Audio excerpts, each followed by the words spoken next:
206, 20,000-word chapter. The early bird gets the worm, the horse gets the fat without the night grass. Although the director said so, the poor young taroist who woke up early in the morning and worked in the dark, even if the fortune-telling stall opened earlier than the stall next door and closed later, there was still nothing to eat, let alone get fat. This was because the people in the small town now believed that the old taroist with the fishtail crown was the real immortal. His fortune-telling was accurate, and he would not come to eat and drink whenever he had the chance. Moreover, no matter who came to ask for a fortune, whether it was a young girl or a beautiful woman, the old taroist master never looked sideways and was full of righteousness. He would not be like a certain person, who always thought of ways to cheat the children of pastries to eat. When doing business, the most terrible thing was to compare goods. Therefore, the young taroist master had experienced the fickleness of human nature recently. Not to mention getting rich, he reckoned that he would not be able to eat. Even the young girls who used to get along well with him not only did not read his palm, but also pretended not to know him every time they passed by the stall. The young taroist master could only comfort himself. These cute young girls with the fragrance of the countryside, even if they were very distant to him on the surface, it was only because they were shy and embarrassed to greet him. In fact, they were full of love.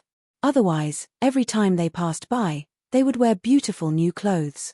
The young taroist master did not want to let down these young girls' feelings every time. With his sharp eyes, he would always praise them by their names, saying that today's hairpins were so beautiful, and the clothes were so fitting. Most of the young girls' footsteps were a little flustered and they walked away quickly. As for some bold women, they would either throw a flirtatious glance back or scold him. It was a pity that no one cared about the business of the fortune-telling stall. This made the young daoist a little sad. Every day, he would sit behind the stall, either wiping the bamboo tube with his sleeve, blowing a breath of hot air at the bamboo sticks, or holding the back of his head and shaking it back and forth. Or, he would simply lie on the table and look sideways at the bustling stall next door. Comparisons are odious. Fortunately, the young daoist had been sitting on the bench all day long, so he didn't get angry. From time to time, he would take the initiative to chat with the old daoist.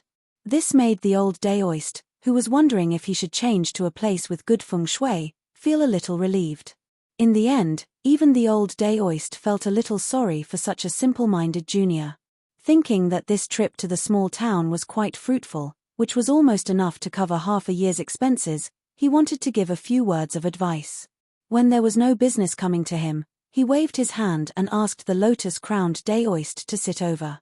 The young daoist ran over and sat on the bench, his face full of enthusiasm and anticipation. "Old immortal, what can you teach me? Do you have any plans to impart to me?" The old daoist picked up the small teapot beside him and drank a mouthful of herbal tea. He sighed and went straight to the point. "Have you just entered the business not long ago?" The young daoist frowned and said, "It's not considered short, but my business is not as good as others." The daoist orthodoxy was divided into 3 sects. The daoist ancestor had 3 disciples, and each of them was the leader of a sect. They came from the same source but were different. Not only did they spread their branches and leaves in a certain continent, but their influence was so great that it was like the Confucian school that ruled the vast continent. Even in the vast continent where the Dali dynasty was located, the sects derived from the 3 sects of Taoism were deeply rooted. There were many daoist temples in the world, and the incense was strong. Every continent had its own daoist master, heavenly monarch, and perfected person occupying the blessed land. The old daoist used his finger to point at this unlucky junior, and then pointed to the top of his head. "You've been in the business for a long time? Then you're really lucky that you haven't been caught and sent to prison. This poor daoist asks you, why are you wearing this lotus crown? Don't you know, the number of daoist temples and sects in the Aquarius continent that are qualified to wear such a daoist crown can be counted with one's fingers.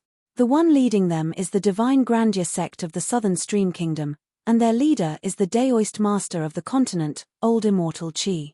He had just been promoted to Heavenly Monarch last year. As for the other few daoist temples, which one of them isn't a top-notch immortal mansion? Which one of them needs to go down the mountain to be a fortune teller, and then set up a tattered stall here, dealing with a bunch of country bumpkins and common women who reek of dirt.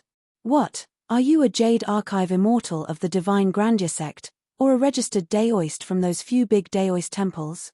The young Daoist waved his hand and said, neither. Of course, he, who was called Lu Chen, was not one of them. The old Daoist was furious and was about to reprimand this impudent brat when he suddenly exclaimed in surprise. It turned out that there were two people standing at the stall next door, one old and one young. Although the middle-aged man looked sickly, he had a strong aura. He looked like an official and had the prestige of an official. The young man was dressed in white and had a jade-like face. He looked like a young master who was nurtured by a rich family. The two of them stood quietly at the stall, as if they were patiently waiting for the young Daoist. The pity in the old Daoist's heart was instantly swept away. He looked at the young Daoist who got lucky and felt that he was even more of an eyesore. The young Daoist smiled and thanked them before returning to his stall to sit behind. Why, are you here to draw lots or to look at my face? The man sat on the stool and shook his head with a smile. I'm not here to draw lots or to look at your face. Anyway, things have already come to this, so there's no need. The man looked at the young Daoist and hesitated for a moment.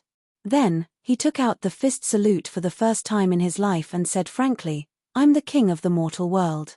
According to the etiquette of the world, I don't have to kneel to any immortal. Sect Master has graced our Dallas Dragon Spring with your presence. I don't have to kneel and kowtow, nor can I use the Confucian salute to welcome you.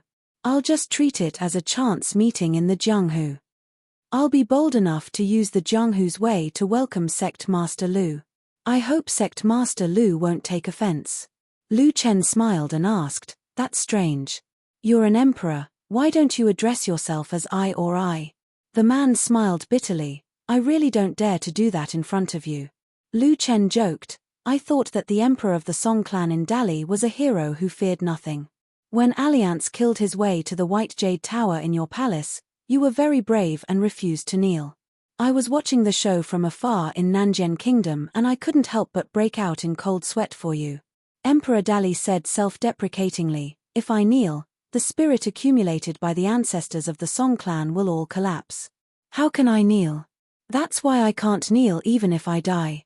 Lu Chen nodded his head, then suddenly smiled and said, are you here to wag your tail and beg for mercy because of the White Jade Tower, or are you here to denounce the sorcerers of Lu clan for tricking you? Emperor Dali smiled, of course not. One is unwilling and the other is cowardly. I need to show up in person to confer the title of Northern Peak to Dali. Actually, on the way here, Shu Ruo of the Mo clan did not hesitate to send me a message through her natal flying sword, advising me not to appear in front of the sect master. Imperial Tutor had similar thoughts.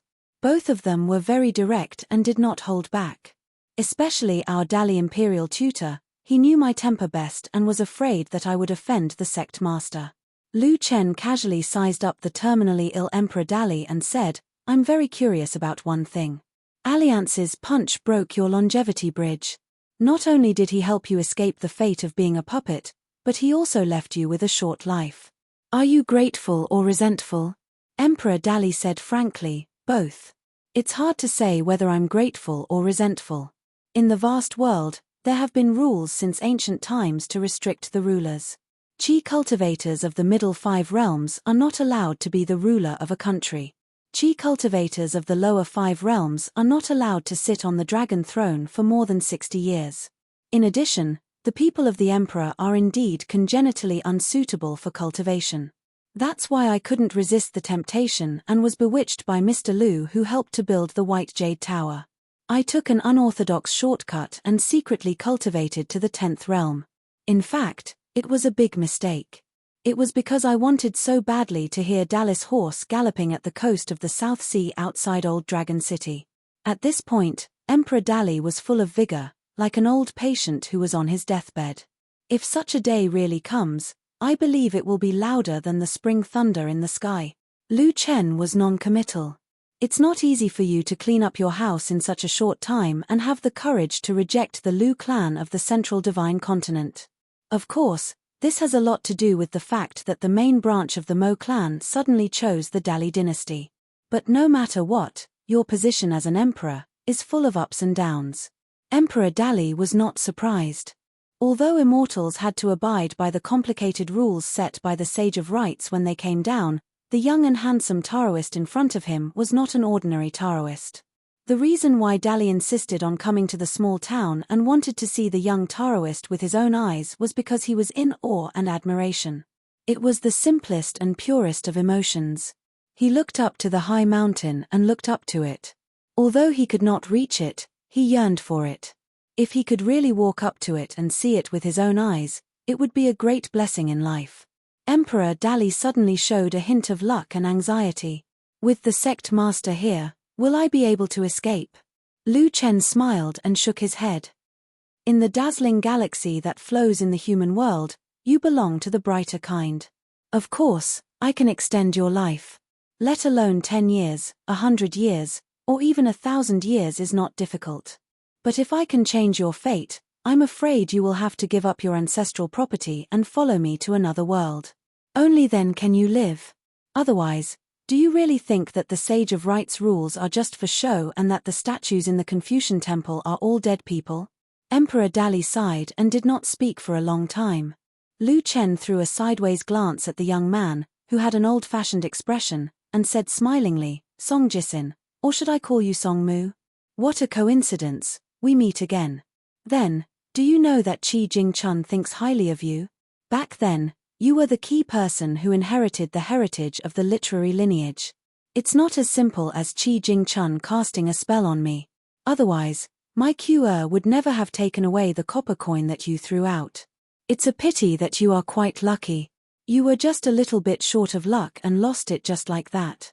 Lu Chen stretched out his bent thumb and index finger, leaving only a small gap. He said sarcastically, the few books that Qi Jingchun gave you contain the real heritage of the literary lineage. You are not willing to take any of them with you. You must know that there is righteousness in heaven and earth. But the illusory righteousness has its own spirituality. You can't blame anyone for not being able to accept the things given to you by others. Song Jisin's state of mind was in a mess and he was sweating profusely. Emperor Dali shouted softly, Song Mu. Song Jisin finally regained some clarity. But his body was still trembling and he was on the verge of collapsing. Lu Chen continued to tease, Kid, are you panicking? Are you regretting it? Song Jisin, have you ever thought that you can bear the consequences of holding something good with both hands? As for why Qi Jingchun died in the Pearl Grotto Heaven incident, aside from the fact that your Sir Qi wanted to die and was unwilling to hide in the Grotto Heaven left to him by the old scholar, the most important thing was the retaliation of the heavenly axiom. Kid, as long as you are touched by it, it means that you will not have peace for a long time. Even if you become Emperor Dali, so what?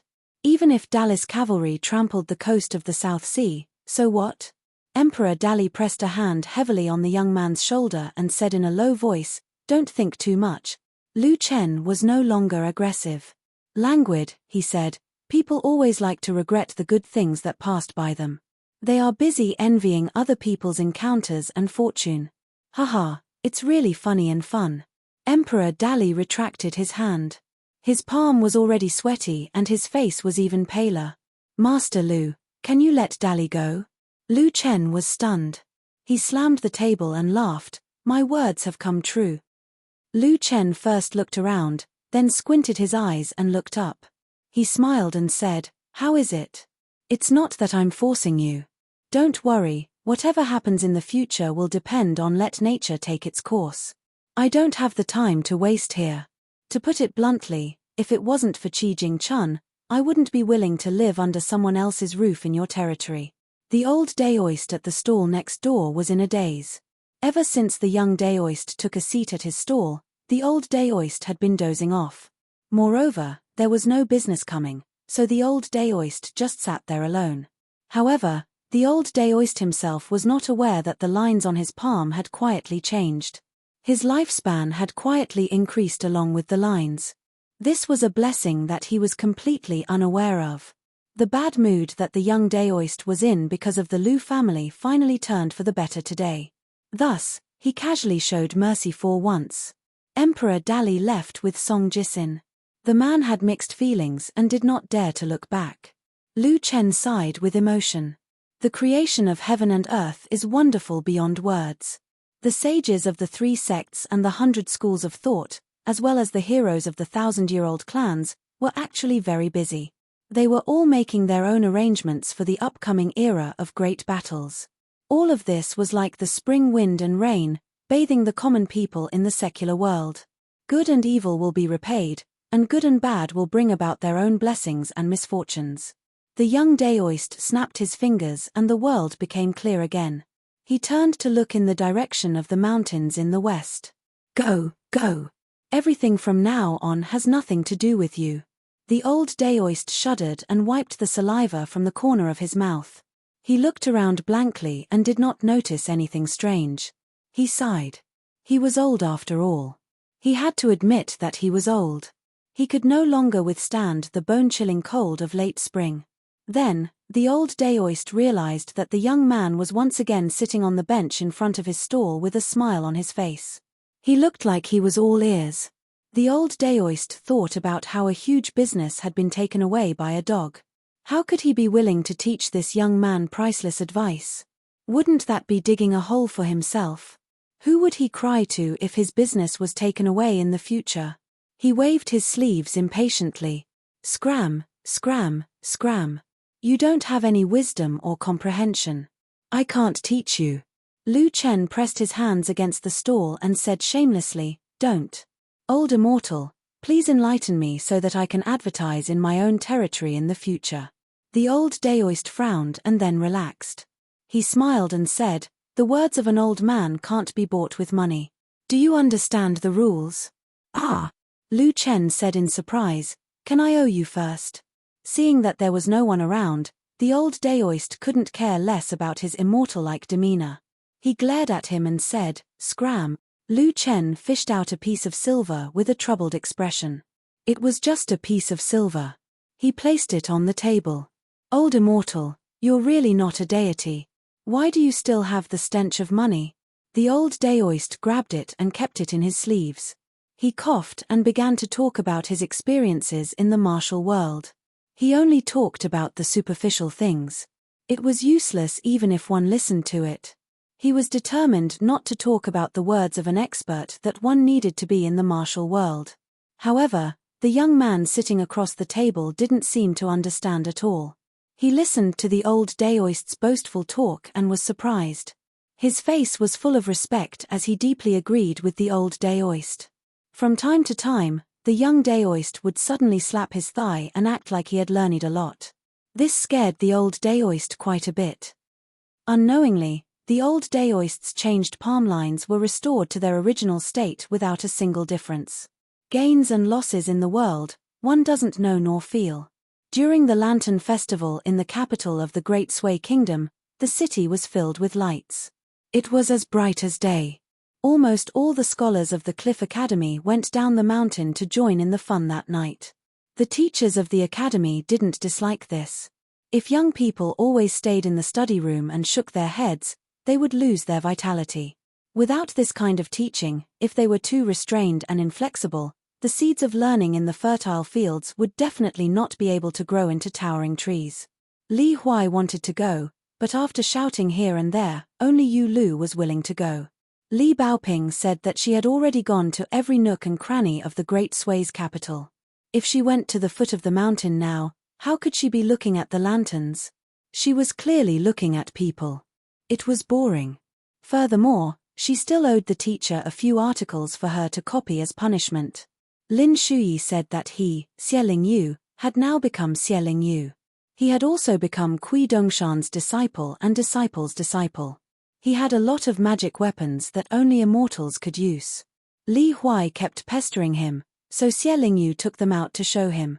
After Li Huai really saw them, he felt that they were not as cute as his painted puppets. He was not envious at all. Xie Lingyu said that night that he wanted to cultivate, so he couldn't accompany Li Huai to the Lantern Festival. In the end, only Yu Lu, who was easy to talk to and had the least to do, went down the mountain with Li Huai. At the foot of the mountain, they met the prince of the Great Sui Kingdom, Jiao Xian. The three of them went together. Jiao Xian often came to Cliff Academy to hang out and chat. Jiao Xian really couldn't keep up with the thoughts of the girl in the red cotton-padded jacket.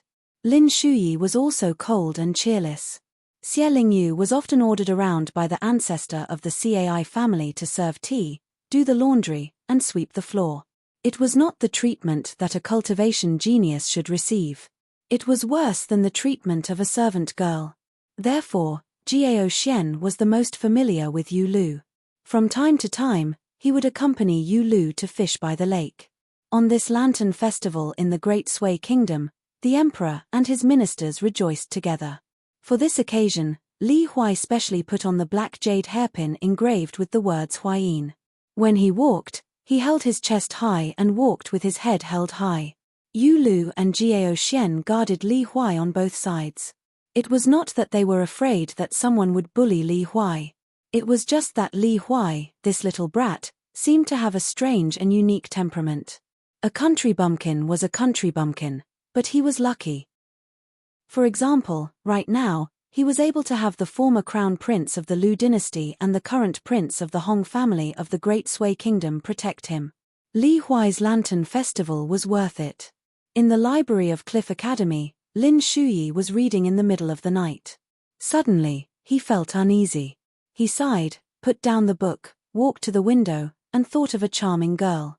Lin Shuyi silently told himself that he had to study hard, practice hard, and in the future, at the thought of some beautiful scenes, Lin Shuyi, who usually didn't smile, had a warm smile on his face. The handsome young man became more and more handsome.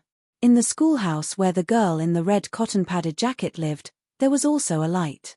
However, in addition to reading, she also had to copy books. After dipping the pen in ink, Li Baoping looked serious. She raised the arm holding the pen high, shouted softly, and started to work quickly and violently. Swoosh, swoosh, swoosh. To be able to write regular script at such a fast speed, it was not bad. She copied the guy who was familiar with the technique. After filling a piece of paper, she would casually wipe it away and silently say, "Go away." An old teacher who was in charge of patrolling the academy tonight stood at the window.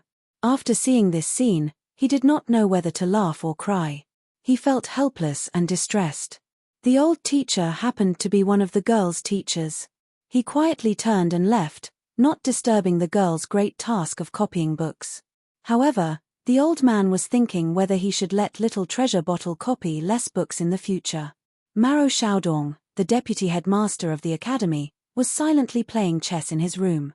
In fact, after so many years of wandering, one of the few things that the old man hated most about himself was that he could not bear to give up this hobby.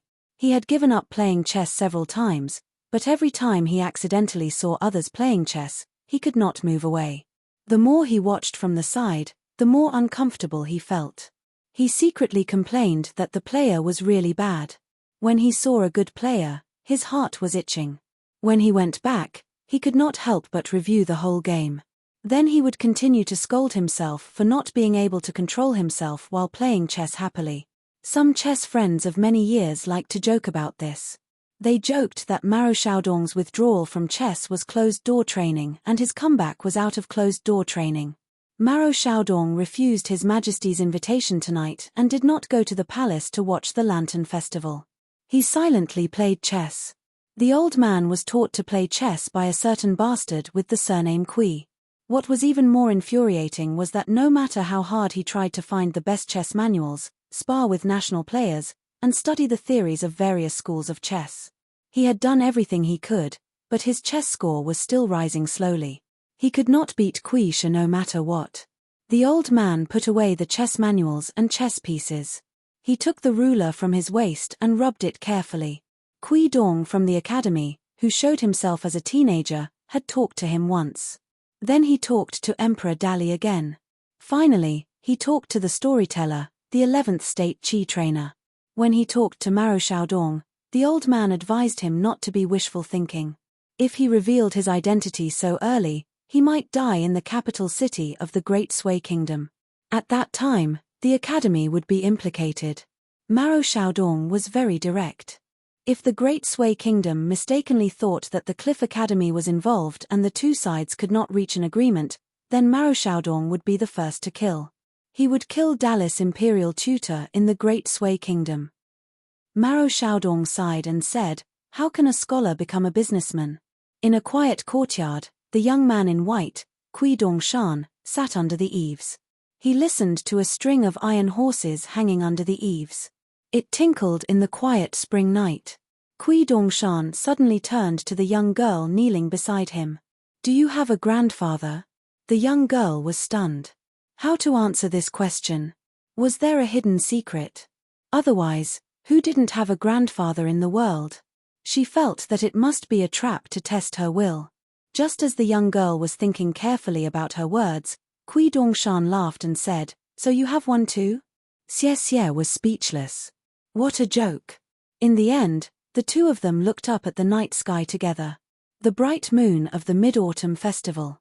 Rich and poor families had it. It was very comforting. As the wife of the head of the Li family, the wife of the head of the family, Li Hong, and the mother of Li Shixing and his two siblings, she was not very easy to talk to. However, she was fair in her rewards and punishments.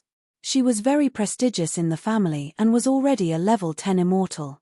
The Li family's ancestor, who never put on airs with this daughter-in-law who was good at running the family, could not find fault with her. In the rich and introverted Li family's mansion, there were many servants and maids. There were children of all kinds of surnames.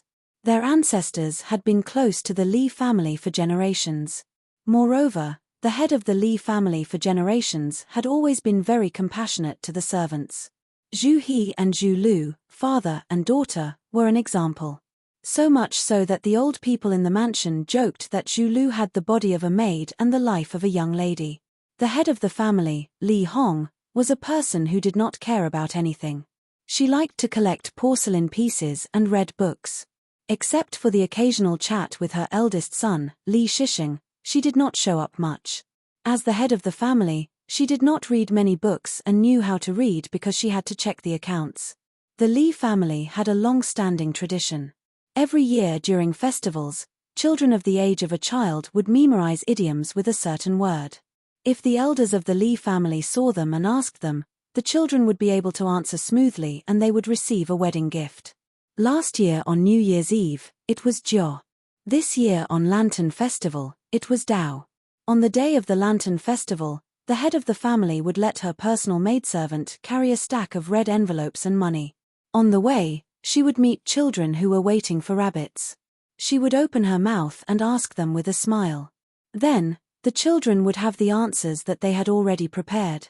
Each and every one of their voices was childish, clear and melodious, making the graceful head of the family smile endlessly.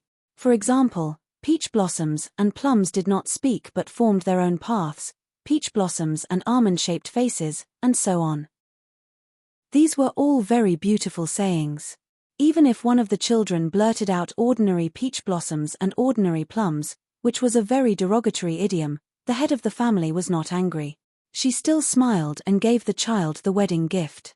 It was just that when the head of the family heard that the child would return the favor, her smile seemed a little forced. When she heard that the child would return the favor, it was clearly a slightly positive statement. Although the meaning was not very good, it was still better than ordinary peach blossoms and ordinary plums. However, the head of the family was full of anger, which scared the child so much that he did not know what to do. After asking the child's surname in a stiff tone, the child's surname was Chen. Although the head of the family finally let the maidservant give the child the wedding gift, when she left, her face was as cold as ice, which was not common. Everyone in the Li family knew that the head of the family, Li Hong, favored the youngest daughter, Li Baoping, the most. The emperor loved the eldest son, and the people loved the youngest son. As for the eldest son, Li Shixing, and the second son, Li Baozhen, the servants could not see any obvious selfishness. Li Hong also drank with Li Shixing and Li Baozhen impudently. However, perhaps because Li Baozhen was the youngest son, and because Li Baozhen had a naturally likable personality, Li Hong's wife understood everyone's feelings. On the other hand, Li Shixing was more silent and old-fashioned. He did not like to talk much since he was young, so the head of the family was much closer to Li Baozhen. Ever since Li Baozhen left home to travel to the capital, the head of the family often sent letters to the capital, asking when he would return home. The letters were frequent. Every time Li Baozhen talked about interesting things in the capital, the head of the family would laugh out loud.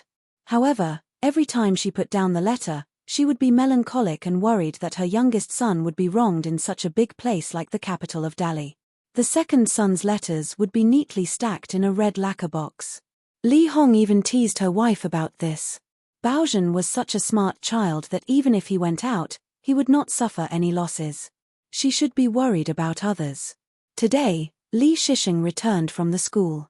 When he returned to his courtyard, he found his grandfather standing by the small pool. It seemed that he had been waiting for a long time, so he quickly walked over. The old man took the lead and walked into the house. "Let's talk in your study." When they arrived at the small study room, the old man motioned for Li Shisheng to sit down and talk. He smiled and said, "Baozhen's personality is too jumpy. He is so far away from home, and he is the youngest son. It is normal for your mother to be worried about him.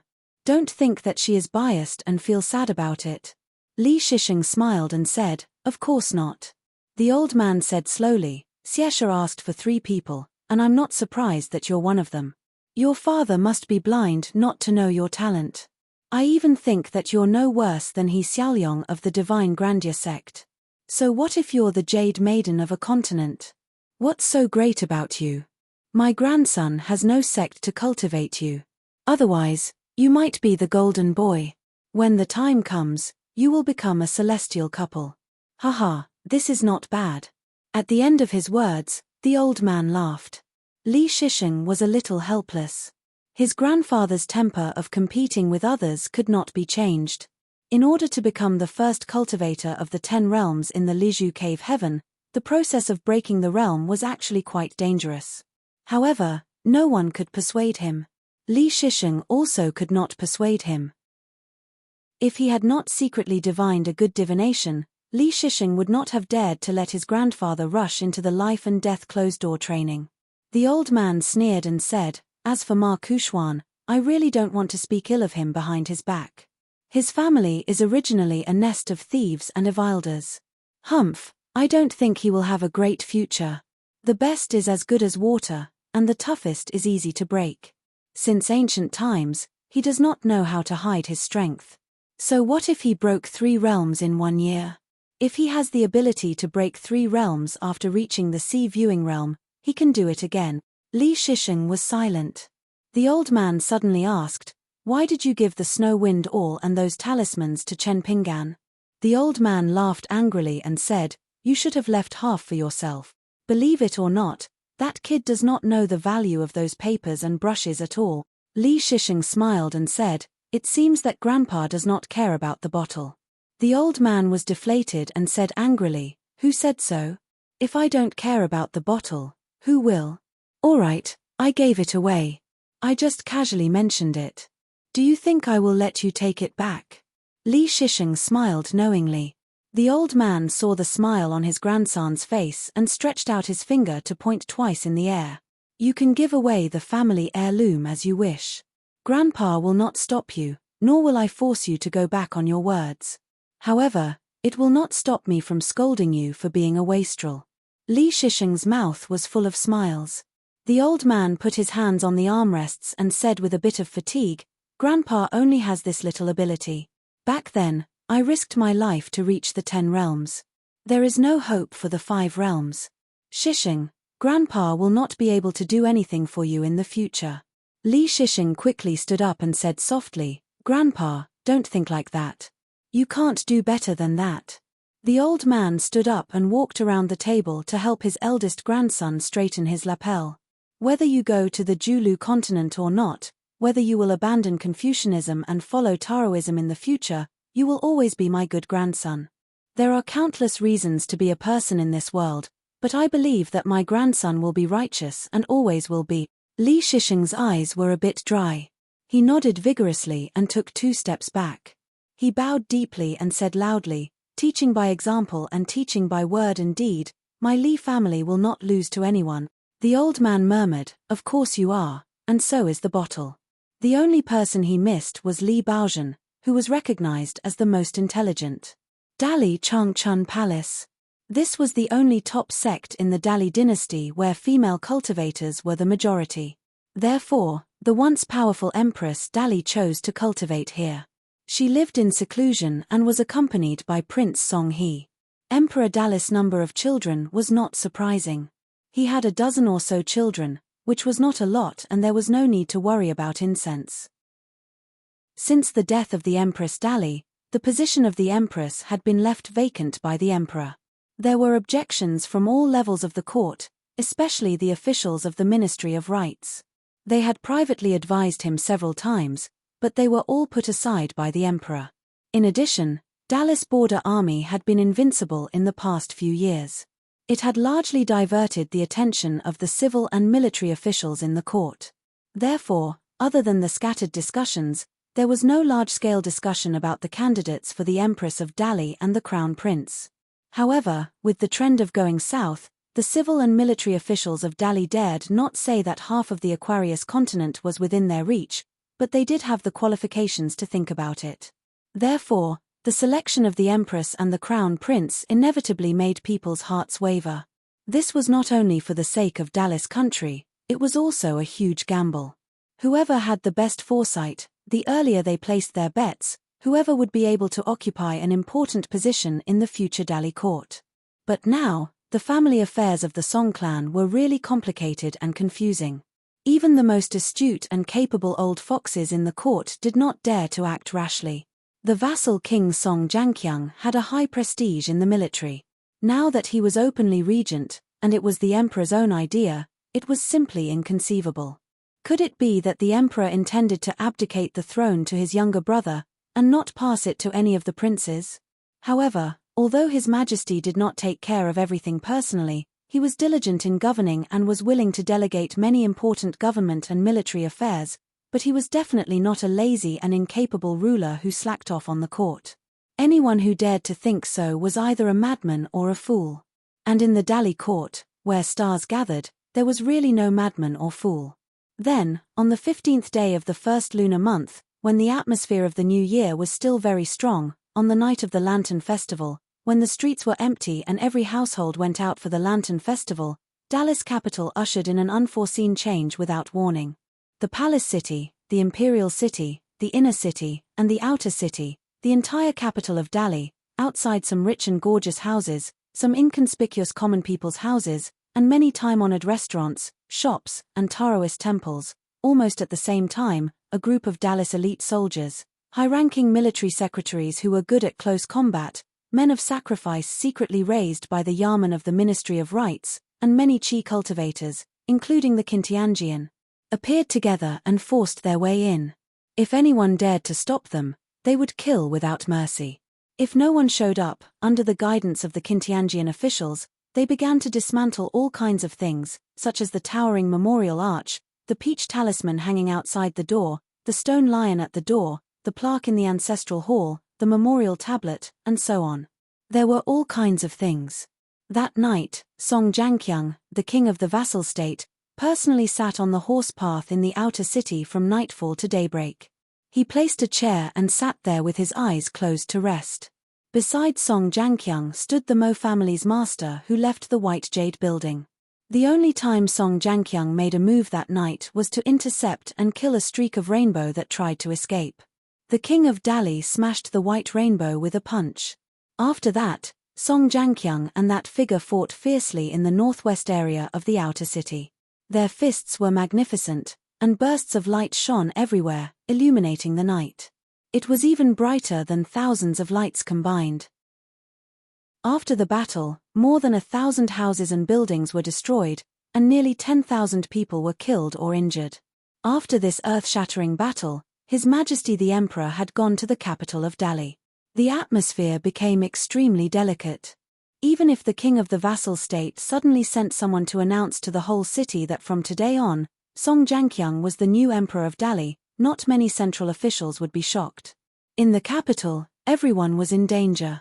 In the Changchun Palace, which was not far away from the capital city of the Li dynasty, great Qi refinement warriors of the ancestor generation were returning to the sect from the capital city one after another.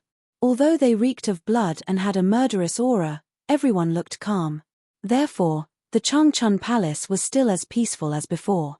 In a hut halfway up a mountain, a woman who took off her luxurious palace dress looked at the flying figures landing in various places of the Changchun Palace.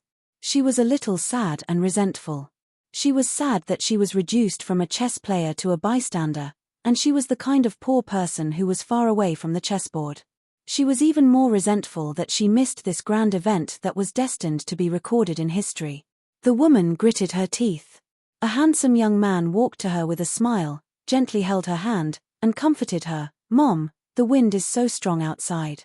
It's warm in the house. It's not too late to wait until the wind is weak." The woman held her son's hand tightly and narrowed her beautiful eyes that were filled with sharpness. She said in a low voice, Mother will definitely take back the things that should belong to you by double." The young man had a face that seemed to be born naive and pure. He looked innocent and said, "But Mom, didn't His Majesty tell us that no matter how big or small the thing is, it's up to him whether he wants to give it or not, and it's not up to us whether we want to take it or not?" The woman's lips trembled slightly as if she was about to cry. Her long eyebrows raised as if she was looking forward to joy. In the same Changchun Palace, in a tall building on another mountain, a humble girl from a boat family was listening to her master talk about the tragic battle that had just happened in the capital of Dali. The girl held her cheeks and leaned on the table, listening attentively. There was a porcelain bottle on the table, containing 2 or 3 peach blossoms that the girl had just cut from the tree. But in the end, for some reason, the girl recalled the scholar in green that she had met in her hometown. He looked clean, like a spring leaf floating on the surface of the big swamp of Red Candle Town in the night of revelry and debauchery. But she also thought of the man in white who passed by her on the path of Chiduan Mountain.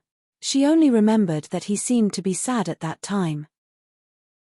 The girl was absent-minded, and then the supreme elder of the Changchun Palace gently knocked on her forehead. The woman smiled and said, "Miss your hometown?" The girl was a little guilty and blushed. Her face and peach blossoms were both red. In the vast sea between the Aquarius continent and the Julu continent, there was a big fish swimming north. The family of 3, who was originally the most inconspicuous in the streets, was now on the big fish crossing the sea that was piled up by immortals on the mountain.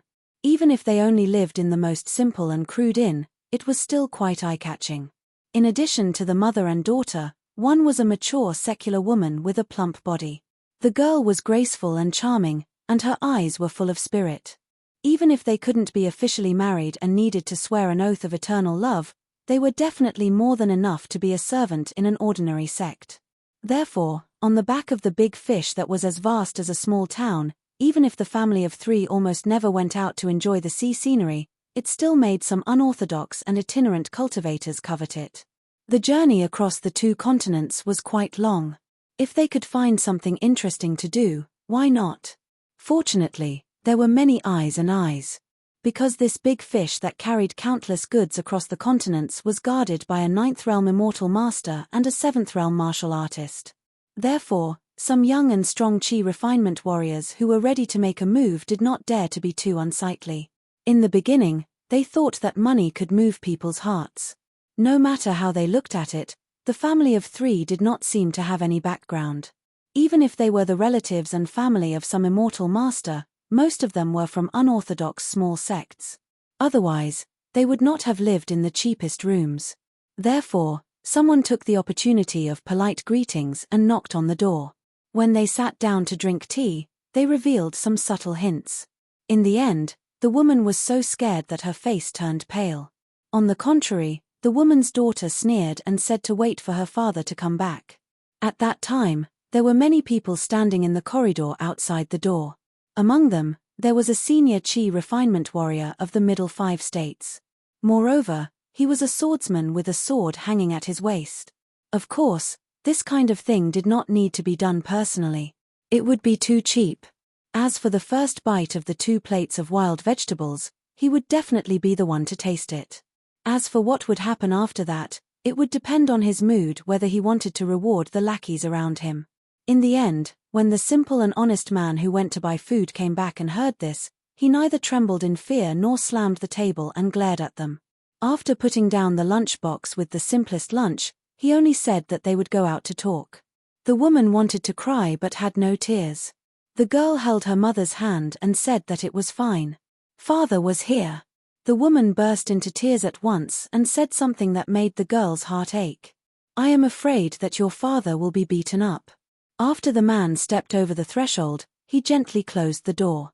Like grabbing a chicken, he grabbed the man's neck with one hand and lifted him into the air. He walked step by step towards the group of chi refinement warriors from the Juluzhu whose expressions changed slightly. Beside the swordsman of the sixth state who was the most silent, someone was just about to say something threatening when he realized that his throat was boiling hot, as if a piece of charcoal had been stuffed into it. His face was flushed red and he covered his neck with both hands. He could not say a single word. The man casually threw away the dying chi refinement warrior in his hand and asked the swordsman, "What is the surname and given name of your ancestor? What is the name of your sect?" The swordsman sneered and said, "We didn't do anything. According to the rules of this ferry, you will be thrown into the sea without permission." The man simply could not be bothered to talk nonsense.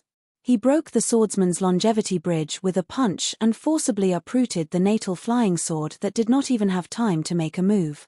He gently clenched his fist in the palm of his hand and instantly crushed it. The swordsman fell to the ground, bleeding from his 7 orifices.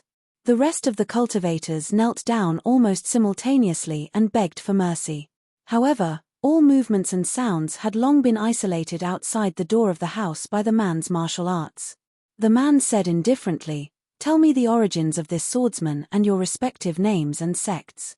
After taking a punch from me, I will naturally find trouble with your ancestor in the future." Someone had a slight thought and deliberately made up a name and sect. The man's martial arts cultivation was close to divinity. He could clearly see the ripples in the hearts of chi refinement warriors. He immediately shattered the foundation of the chi refinement warrior's longevity Tao with a punch on the spot. The man said angrily, "Since I can kill you with a punch and am still willing to talk to you nicely, then all of you should listen carefully." The rest of the people looked as if their parents had died.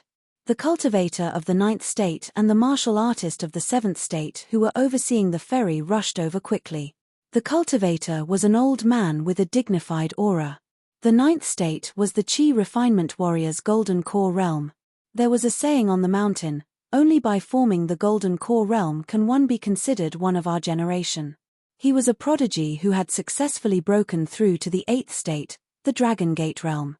Therefore, the golden core realm was also known as the finishing touch that turned something rotten into something magical after the carp leaped over the Dragon Gate. The entire sea of chi condensed into a golden core that revolved around the various parts of the chi refinement warrior's body. The concept of forming the golden core differed between cultivators. Some genius cultivators had a majestic aura when they formed the golden core, even causing a phenomenon in the world. The size of the golden core realm cultivators' golden core rooms differed greatly. The quality of the rooms also differed greatly. However, there were also special situations such as big but empty and small but wonderful. The will of the heavens was unpredictable, nothing more than this. The pure martial artist of the 7th state was a burly old man who was 8 feet tall. He had a large saber hanging from his waist. The old cultivator of the golden core realm was enraged when he saw the miserable state of the corridor. He was about to use the rules to suppress the other party. The martial artist of the 7th state reminded softly, "Elder Hong, this person is at least a martial artist of the 8th state." The burly old man did not forget to emphasize his tone, repeating the 2 words, "at least." The old cultivator quickly observed the distance between him and the man. In any case, it was definitely not more than 100 feet. This made him feel rather troubled. Fighting to the death with a pure martial artist of the 8th state at least within 100 feet was not interesting at all. Fortunately, the man was not overbearing. Instead, he roughly explained the situation. Afterwards, some ignorant fellow felt that he had a basis and shouted in grief and indignation, "Old immortal Hong, the sword cultivator on the ground is Tang Xiufeng of the Green Sprouts Peak."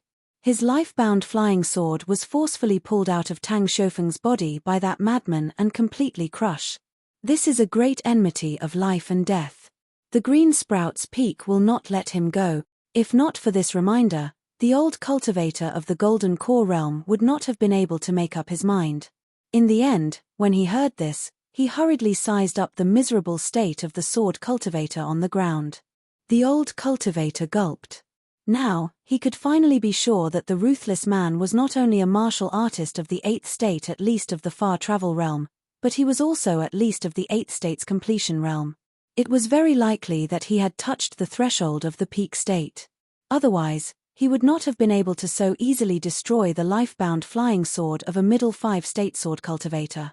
The old cultivator bowed and said, "Don't worry. We will handle this matter impartially. We will definitely give you justice." The man nodded. Then, he thought for a moment and said to those dumbstruck fellows, "Then I owe you that punch for now. I'll go back and find your old ancestor to collect the debt." The man looked at the old cultivator and the martial artist of the same path. He frowned and said, "Don't kill me to silence me. I have my own plans for this matter." The old cultivator smiled helplessly and said, "We won't do that." The man did not say anything else. He walked back to his room and knocked on the door that his daughter had purposely locked to comfort her mother. He said, "Liu, it's father." The girl opened the door with light steps. The man entered the room and closed the door behind him. The woman quickly stepped forward with tears still on her face. "Leah, how are you? You weren't bullied, right? Did you get hit anywhere? Do you need some ointment?" The man scratched his head and said with a silly smile, "No. The person in charge of the matters on the ship just happened to pass by. I hurriedly told him about it. Guess what? He was very reasonable and chased those people away. He even told them not to come close to the three of us in the future. So, it's fine. Like I said, there are still more good people out there." The girl Li Liu held back her laughter. Father's trip this time was not in vain. He has learned how to lie. Only then did the woman relax slightly. She patted her chest with all her strength and trembled. "Thank goodness." The man only smiled and stared quietly at his wife. The woman's thoughts went astray. She fiercely pinched the hard flesh on the man's waist and complained in a low voice, "Your daughter is still here. You can't control your dog eyes." The man was resentful and still scratched his head. At night, the bright moon shone above the sea. The girl Li Liu stood by the railing and looked at the full moon in the distance. Old Yang once said that she was talented. Li Huai was blessed. What is talent? That is something that Li Liu knows. When she made that provocative move towards Dali Imperial Tutor at Cliff Academy, it was not that the girl did not know the immensity of heaven and earth. It was precisely because the girl knew the immensity of heaven and earth the most. In the room next to the girl's room, the woman was also a big-hearted person. After the matter was over, she immediately did not feel wronged. She ate and slept as usual. Right now, she was already snoring loudly. Leah lay next to her. Listening to the woman's thunderous snoring, he gently held her hand. The man slowly closed his eyes. He never said any sweet words. He also could not say those words. Fortunately, his wife did not like to hear those words. His wife was good, his son was good, his daughter was good, but as a father, he was not good. The man closed his eyes and smiled, secretly happy. The Book Lake was known for its abundant spiritual energy. The lake had thousands of miles of blue waves and beautiful scenery. There were more than 1,000 islands scattered around the lake. About half of them were occupied or rented by chi cultivators of different ranks. The largest island, Verdant Canyon Island, was the residence of Liu Zhimao, the immortal of the river Severing. Liu Zhimao cultivated an unorthodox Tao. Although his title of immortal was not officially bestowed by the dynasty and was only flattered by his friends on the mountain, Liu Zhimao's Tao was profound and had already been proven in numerous battles of life and death. Because Liu Zhimao's reputation was terrible, the so-called friends in the Tao could only be considered as casual acquaintances. The disciples in the sect were mixed with good and bad. There were no young talents who could shoulder the burden. However, Liu Zhimao was still able to occupy the verdant canyon island of the Book Lake. It could be said that he stood tall in the eyes of tigers and wolves with his own strength. After Liu Zhimao's trip to the north, he was proud of his success. This was because he had brought back a little guy who was declared to be his last disciple. He was just a kid with a strong head and a strong head. At first, everyone thought that he was a little country bumpkin who had gotten lucky. The kid also laughed and laughed, as if he was completely unaware of those disdainful and gloomy gazes. Especially Liu Jimao's first disciple, who disliked the last disciple of his master the most. Later, after spending a long time with the kid in the verdant canyon island, he knew that the kid was a little bad guy. Not only was he good at pretending to be stupid at a young age, but he was also very vengeful, quite like his master Liu Jimao. He proved the old saying that if the upper beam is not straight, the lower beam will be crooked. At the end of last year, a big disaster happened on the verdant canyon island that shocked the whole Book Lake, and this kid was one of the culprits. Although Liu Jimao was the dominant force on the Verdant Gorge Island, there were also a few small sects that were affiliated with him. In addition, immortal Jie Jiang had also invited some guests who shared the same tastes as him. He enjoyed himself all year round, but once he made a move, he would eliminate them completely. As for the masters of the nearby islands, they were also a group of ruthless people who were not sure whether they were good or evil. They were all wild and rogue cultivators who killed their way out. The kid named Ji Yu Kan was accompanied by his mother, who was an ordinary woman who could not cultivate, but she was really attractive. Therefore, among Liu Jimao's guest ministers, some of them had the idea of taking the woman as a concubine. The old guest minister with a sharp mouth and a monkey's chin was very strong. After more than 100 years of management, he vaguely became a mountain of his own. Even Liu Jimao had to be patient with him. In his life, he liked to sleep with beautiful women. As a heating stove, his maidservants wore clothes different from the other maidservants. Their lapels and necklines were wide open, making it easier for him to reach inside. Those charming maidservants were jokingly referred to as open lapel ladies. Liu Jimao's performance was very subtle. He neither refused nor agreed, but pretended to be deaf and dumb. Then one day, under the influence of alcohol, he strode into the house where the woman lived. He kicked the door open, entered the house, and carried the woman home to have fun. He laughed wantonly and no one dared to stop him. At that time, Liu Jimao's first disciple just found an excuse to send away the woman's only son, Ji Yu Kan, and deceived him to go to the back mountain of Qingxia Island. He said that he was going to teach him a secret Taoist incantation at the waterfall. As a result, when the old guest just carried the beautiful woman back to the mansion and was about to throw the fleshy beauty on the bed and eat her alive. At that moment, not only him, even not only the verdant canyon island, but all the great qi cultivators in the entire Book Lake felt something strange. For a time, the lake water was surging, the big waves hit the sky, and the qi was chaotic. It was extremely terrifying. It was to the extent that two cultivators of the ninth realm who had been in seclusion for a long time had no choice but to break out of seclusion to find out exactly who it was that dared to incite public anger and stir up trouble, disrupting the abnormally dense fortune of the mountains and rivers of Calligraphy Lake. Then all the qi cultivators looked at the verdant canyon island with stunned and shocked hearts. A flood dragon, full of dragon qi, slowly raised its huge head near the Qingxia Island in the Bookslip Lake and stared at a certain house. On the top of the verdant canyon island, a child with a face full of hostility stood side by side with the woman he should respectfully call second senior sister apprentice. The child's eyes were full of hatred. He looked at the horrible flood dragon that came out for the first time and ordered, "Little Loach, eat, eat, eat, eat all of them. Don't leave any one of them. Don't let any one of them escape. If my mother is wronged even a little bit, I will kill you." Then, on that day, the guest, along with dozens of flirtatious ladies, more than 100 people, were all swallowed into the stomach of the yellow flood dragon.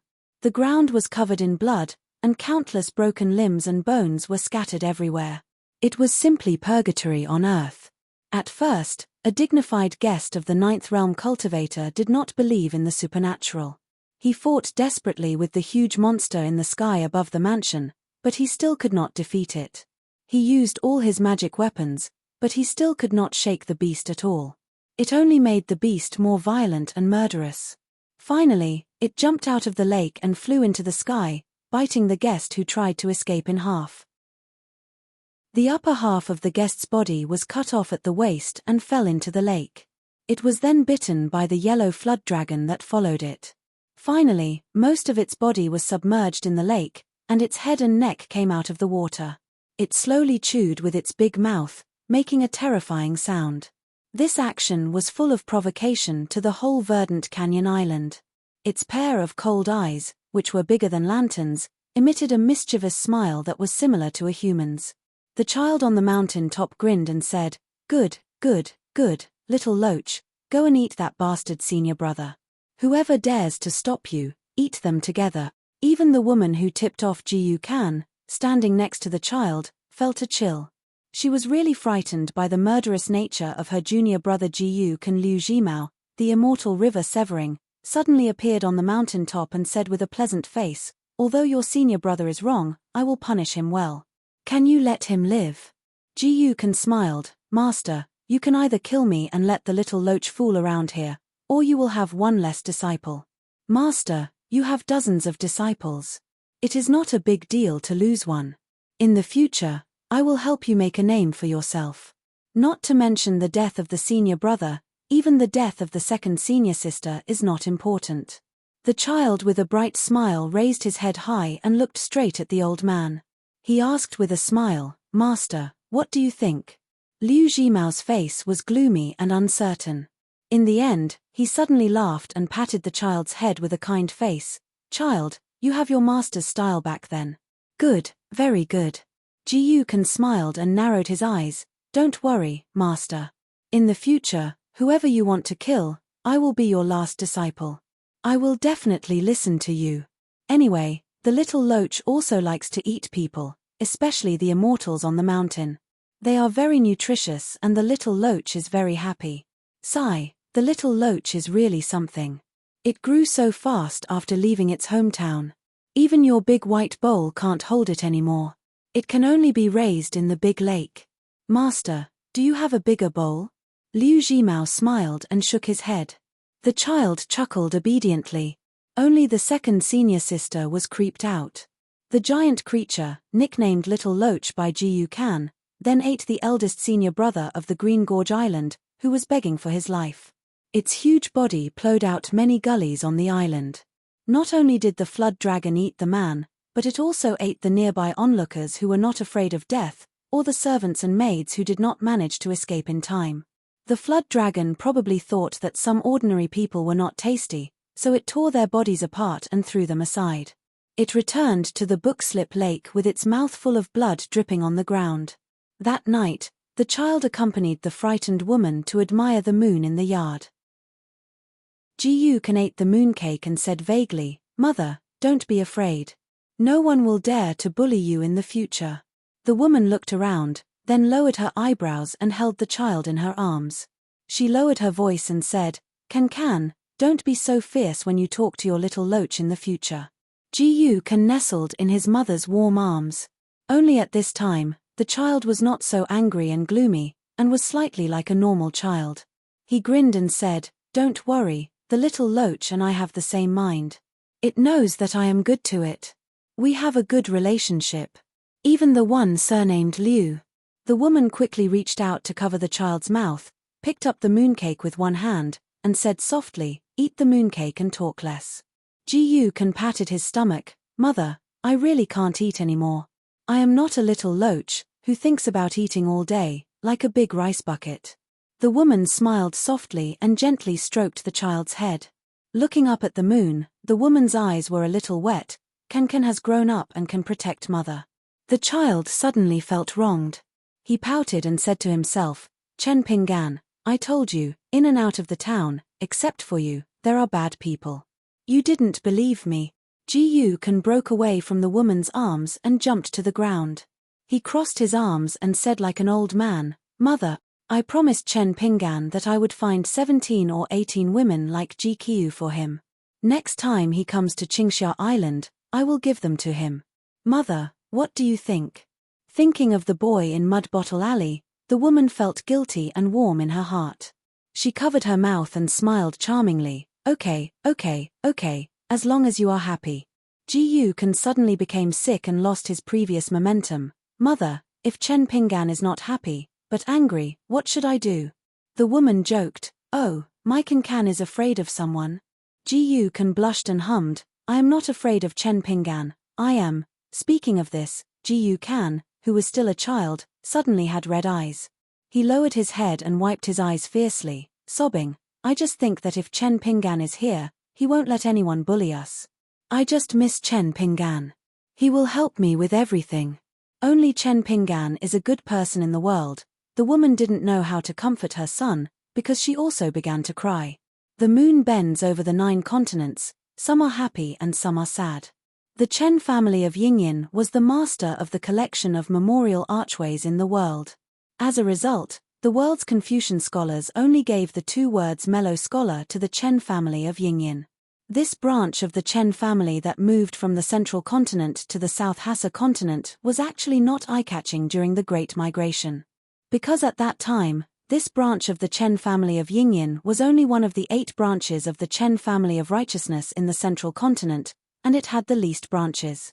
After all of this took root in the South Hassa continent, especially when the old ancestor who carried the sun and moon on his shoulders appeared, it ushered in earth-shaking changes. A learning palace and an academy were all built on the land of the Chen family of Yingyin. Numerous memorial arches were erected in succession along with the outstanding performance of the Chen clan disciples of Yingyin generation after generation. They accomplished great feats, established their careers, and wrote books and sayings. Therefore, every guest who entered the Chen family of Yingyin, whether it was a scholar who traveled here to study, a scholar who came because of the reputation of the Chen family of Yingyin, or an emperor who stayed here, had to first pass through the path filled with memorial archways and buildings. Without exception, when faced with this glorious family business, they would feel shocked and even feel inferior. The disciples of the Chen family of Yingyin were so proud that even if the old ancestor passed it down personally, no one felt embarrassed when the sun on his shoulders that he read was borrowed for 100 years. A tall young man whose hometown was far away in the Aquarius continent was studying here. He was personally brought here by Chen Wei, a direct descendant of the family. In the family, no one mocked the young man for his poor background. They didn't even deliberately treat him with enthusiasm after knowing that he was talented. From beginning to end, they were calm and treated him with respect. This made the tall young man surnamed Liu feel more at ease. The young man was Liu Xianyang, the sunny young man who had once told his best friend that he must not die in such a small place like his hometown. Then, after he left his hometown, he quickly saw mountains that seemed to be taller than the sky and an endless blue ocean. There were countless colorful flying fishes with wings soaring on the ocean and various monsters appearing in the sea of clouds. There were even mighty sword-riding immortals that flew freely in the sky. In the beginning, he was not worried. He was worried that this Chen family of Yingyin was like the Shu family of Qingfeng City and the mountain-moving ape of Zhengyang Mountain. They secretly coveted his sword manual, the strange sword manual that allowed him to practice the sword when he was awake and in his dreams. But Liu Xianyang quickly dispelled this thought. Because when he stepped into the Chen family of Yingyin, a scholarly old man, who was said to be the treasure-managing ancestor of the Chen family of Yingyin, gave him a folding fan made from the divine cloud bamboo of the Azure Immortal Mountain. This divine cloud bamboo was extremely rare and was one of the best materials for the ghost whip. As long as it was a monster that lived underground, all of them feared the magic tools made from the divine cloud bamboo. An extremely high-quality cuttlefish. This creature was raised by an immortal family in a brush washer and lived by eating ink. After 100 years, a golden line would grow on its back. After 500 years, it had a chance of becoming an ink dragon, a treasure of calligraphy that scholars yearned for. Almost all scholarly families would raise this creature, but the requirement for ink to eat cuttlefish was extremely high. Otherwise, they would rather starve to death than be willing to accommodate it. Finally, there was the wind of flipping through a book.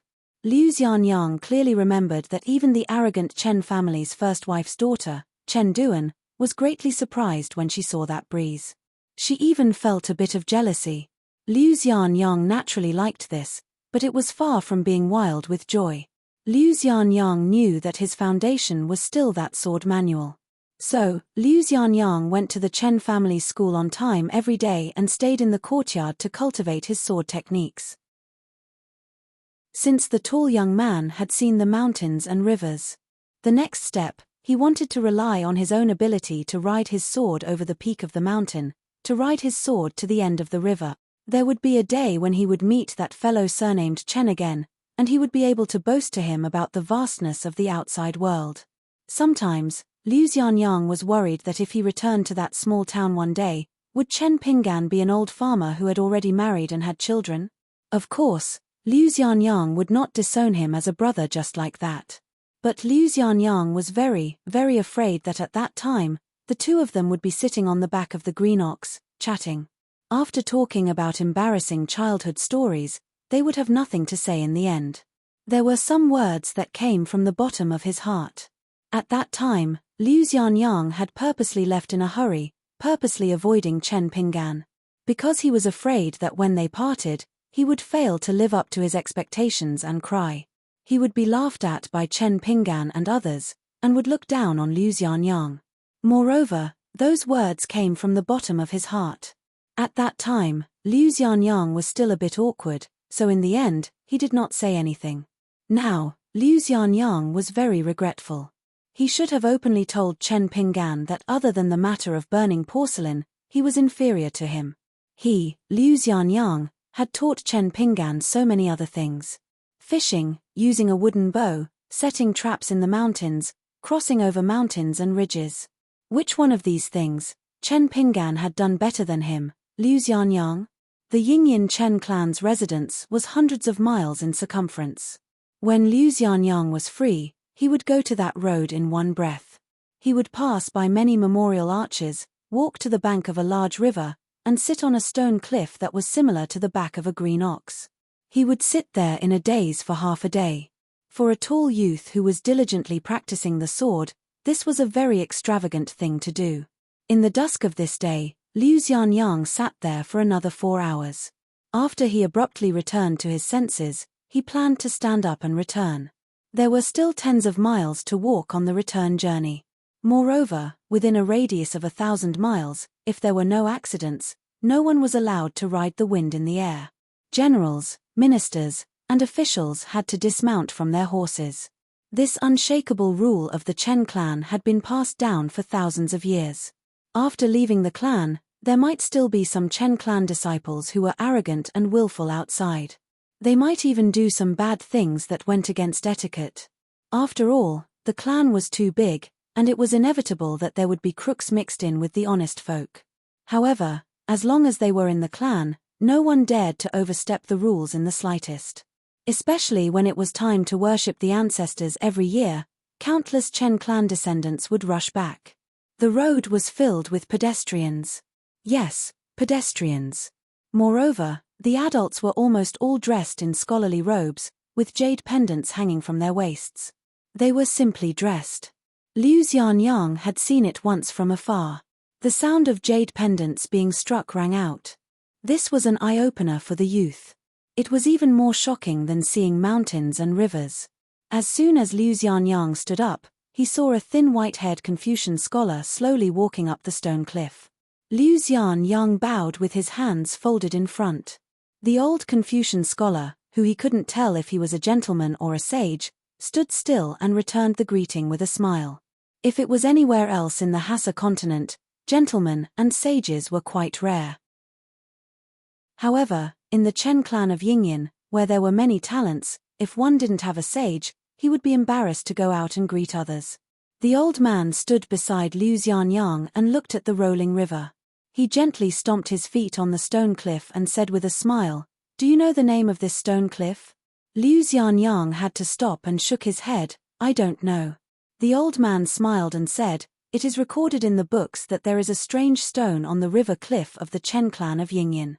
It is called the Mountain Ghost. There was once an immortal poet who recited a poem here. Unfortunately, it didn't spread. It is a pity. Who will lift the cup? Laugh at me for being drunk. Before the cuttlefish can rise, the mountain birds cover the cup. At 4 o'clock, the mountain ghost blows out the lamp and whistles, startling the children of the world. The old man continued to recite the poem that had never been passed down. His face was full of melancholy and nostalgia. God gives my heart to you, waiting for thousands of miles to carry you, whipping the Luan and Phoenix, reciting a poem about my travels. In fact, this poem is not the best among the many poems of that immortal poet. However, I was standing beside you at that time, and the immortal poet was standing beside me. I was young at that time. After hearing it, I felt that it was really good. Even after so many years, I still feel that it is good. Liu Xianyang couldn't tell whether it was good or bad. He didn't want to spoil the old man's mood, so he could only remain silent. However, the old man turned his head and asked with a smile, "What do you think?" Liu Xianyang had to answer honestly, "I don't know." The old man smiled and nodded. Liu Xianyang continued to remain silent. The old man asked again, "Are you studying here? What do you think of the atmosphere?" Liu Xianyang thought for a moment and said, "Very good." The old man still asked, "What's good about it?" Liu Xianyang was a little helpless and said perfunctorily, "Everything is good." The old man laughed heartily. Liu Xianyang looked at the sky. He really had to go back. Just as he was about to salute and bid farewell, the old man was like a person who loved to ask questions the most in the world. "I see that you are someone who practices the sword. Do you have any doubts about practicing the sword?" Liu Xianyang wasn't afraid or suspicious. After all, this was the territory of the Chen family in Yingyan. However, it was a taboo to talk about things with strangers. Of course, he knew this, so he smiled and shook his head. "Never." The old man smiled and said, "Good." After saying this word, the old man felt a little rueful. As one of the countless secondary saints' disciples, it was only right and proper for him to say this word. Now that this fellow had used this word as his catchphrase, it was truly a little absurd. Yet, he seemed to be able to say it more smoothly than the old man. Liu Xianyang bid farewell and left. The old man watched the tall young man leave. After retracting his gaze, he looked at the river. His sleeves were slightly swaying in the wind. He was also once an elegant young man. He had also traveled far away with his sword. Night fell. The crescent moon hung on the branches. There was also a small bright moon on the old man's shoulder. The old man's surname was Chen and his name was Chunan. On a city wall that towered into the clouds, there was a large word carved with sword aura. It was a wide road. On this road, there was a raging bonfire around 6 young people. The oldest was only in his 20s, and the rest could only be considered young men and women. Without exception, all of them were sword cultivators. They either had a sword hanging on their waist, crossed their knees, or carried on their backs. The light of the bonfire shone on their young faces. Everyone was in high spirits. Although they weren't old, they all had sword aura flowing around them. They couldn't hide their surging killing intent. Among them, the most outstanding were a man and a woman. The man was the oldest young man. He wore a blood-stained long robe, but he gave people a sense of purity.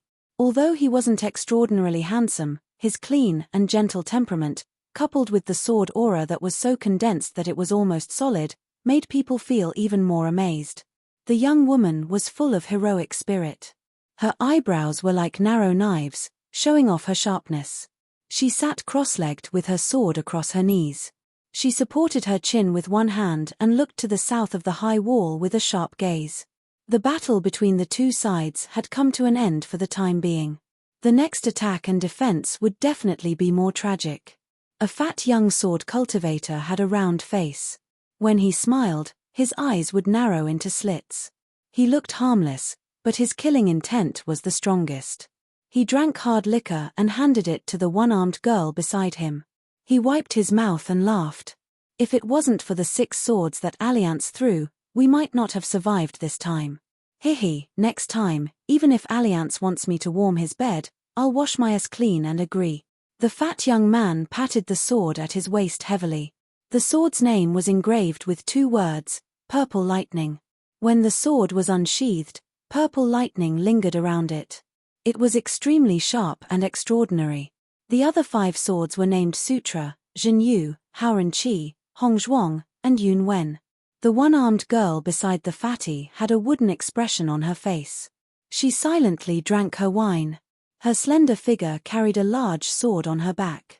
She didn't choose the elegant name and beautiful body of the sword, Hong Zhuang. Instead, she chose the thickest and largest sword, Zhenyu.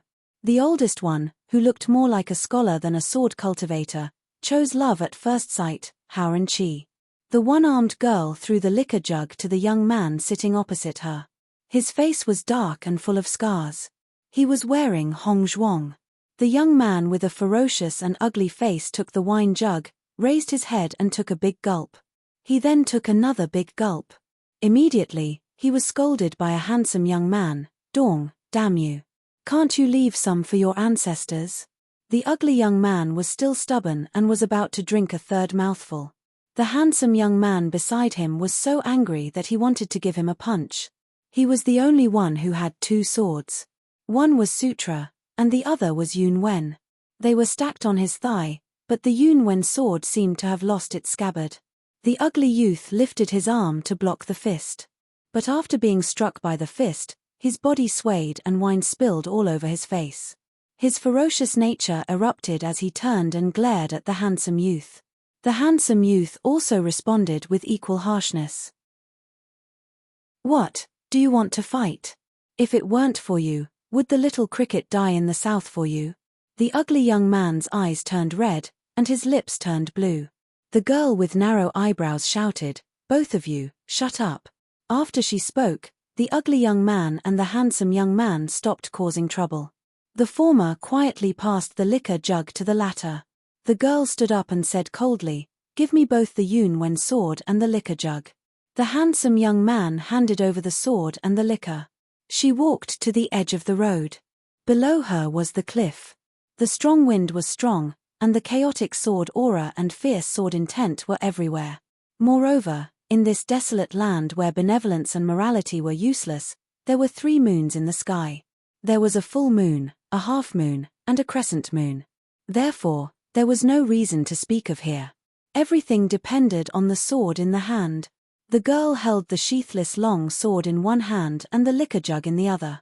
She poured the liquor on the long sword and said softly, "Little cricket, drink." The 5 people behind the girl said in their hearts almost at the same time, "Little cricket, drink." After the handsome young man was sad, he quickly dispelled the sadness in his heart. In this place, as long as there was a war, which day would there be no deaths? He asked tentatively, "Ning Yao, previously we each had a sword, so the 6 of us were just right. Now that the little cricket is gone, do you want to take the Yun Wen sword?" "No need." The girl with cracked lips tossed the long sword she had drunk from back to the handsome youth. She faced the south. All the way to the south, there was a locust-like army of the demon clan. They were constantly swarming over from the sky and camped together. Soon, they would launch the next round of attacks on the high wall. The girl suddenly thought of something and laughed for the first time. "Hello, my father's surname is Chen Pingan. My mother's surname is also Chen, so, my name is Chen Pingan. Ha, this idiot." 207. Thanks to Wei Ba, Chen Pingan was able to live in an extravagant and luxurious place. The roof was carved with jade, and there were many rooms. The decorations were exquisite.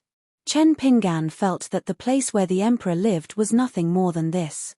Other than that, there were also 2 maidservants on the Kuan boat. They were called Chun Shui and Qiusha. One of them was plump while the other was slender. They had completely different figures, but they were twin sisters. They had similar appearances. They were in charge of serving the important guest, Chen Pingan. They were submissive and spoke softly, which made Chen Pingan feel very uncomfortable. Chen Pingan could not accept the kindness of these beauties. He still took care of everything himself. No matter how the 2 girls persuaded him, Chen Pingan still insisted on his own view.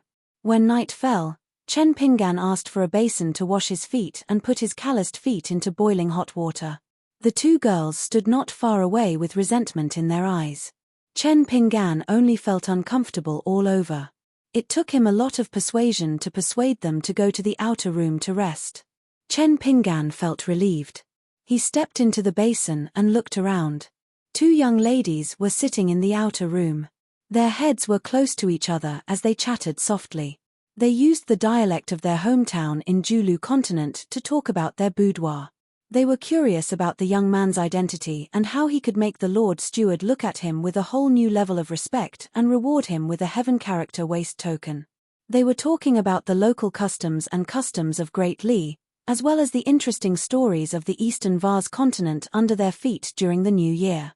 They were talking about how some of the fairies in the mansions wore robes of red clouds and the green robes of green immortal mountain when they appeared this year. They were talking about how the pearls and hairpins produced by the Dragon Palace on their heads were truly dazzling and beautiful. There was a celadon basin on the table. It was filled with layers of fresh fruits. The fragrance of the fruits came from various mountains in the northern continent. They were bought at a high price and emitted a faint spiritual aura. The twins, who had different charms, only dared to steal a few glances at them. They didn't dare to reach out and take them. When the sound of Chen Pingan's footsteps could be heard, the two girls immediately stood up and stood respectfully, waiting for his orders. They glanced at the young man who was still wearing that pair of straw sandals. Even though he was in the house, he was still unwilling to take off the sword sheath on his back. The corner of the girls' eyes slightly met each other. Both of them had a smile on their faces. It was just interesting, they did not dare to mock him. Moreover, this Kuan boat from the Jiao mountain carried people and goods across the 3 continents and back every year. As the first-class maids of the heavenly house, the two girls had seen many strange Qi cultivator masters. They even felt that the young Dali VIP might be in his 40s or 50s.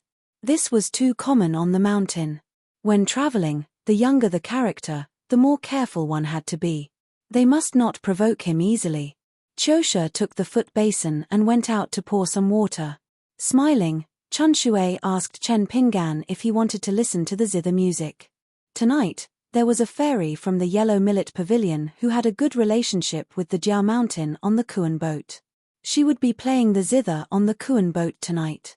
The VIP of the heavenly house could go to a private room without paying. Chen Pingan was still carrying the subduing demons made by Ruan Liang. Of course, he was unwilling to show his face in public. He politely refused. This made Chun Shui a little disappointed. After all, if the VIP Chen Pingan was willing to go, even if he was just pretending to be elegant, she and her sister Chosha really liked the zither music of those fairies. They could take the opportunity to cleanse their ears. Most of the Yellow Millet Pavilion in the Juluju were female cultivators. Almost all of them were good at zither, chess, calligraphy, painting, and tea.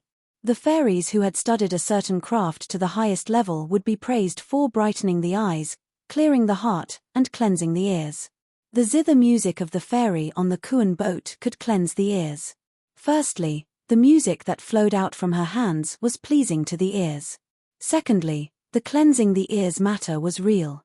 When the music of the zither entered the ears, it could indeed cleanse the dirt accumulated over the years. Chun Shui and Chosha had been involved in cultivation for 7 years. Limited by their ordinary qualifications, they were now only second-realm Qi cultivators. They were not even the nominal disciples of the Jiao mountain. Therefore, even if the cleansing effect of the music of the zither was small, the two girls were still unwilling to miss the chance to accumulate cultivation. Chen Pingan did not know the details. Or it could be said that with his cautious character, even if he knew the truth, he would not listen to the music of the zither. He was a pure martial artist who had never seen a zither before. Moreover, he had a precious treasure with him. How would he dare to show off? The two girls didn't need to do anything, but they needed to stay in the same wing of the heavenly room. Then, the 3 of them just looked at each other like this.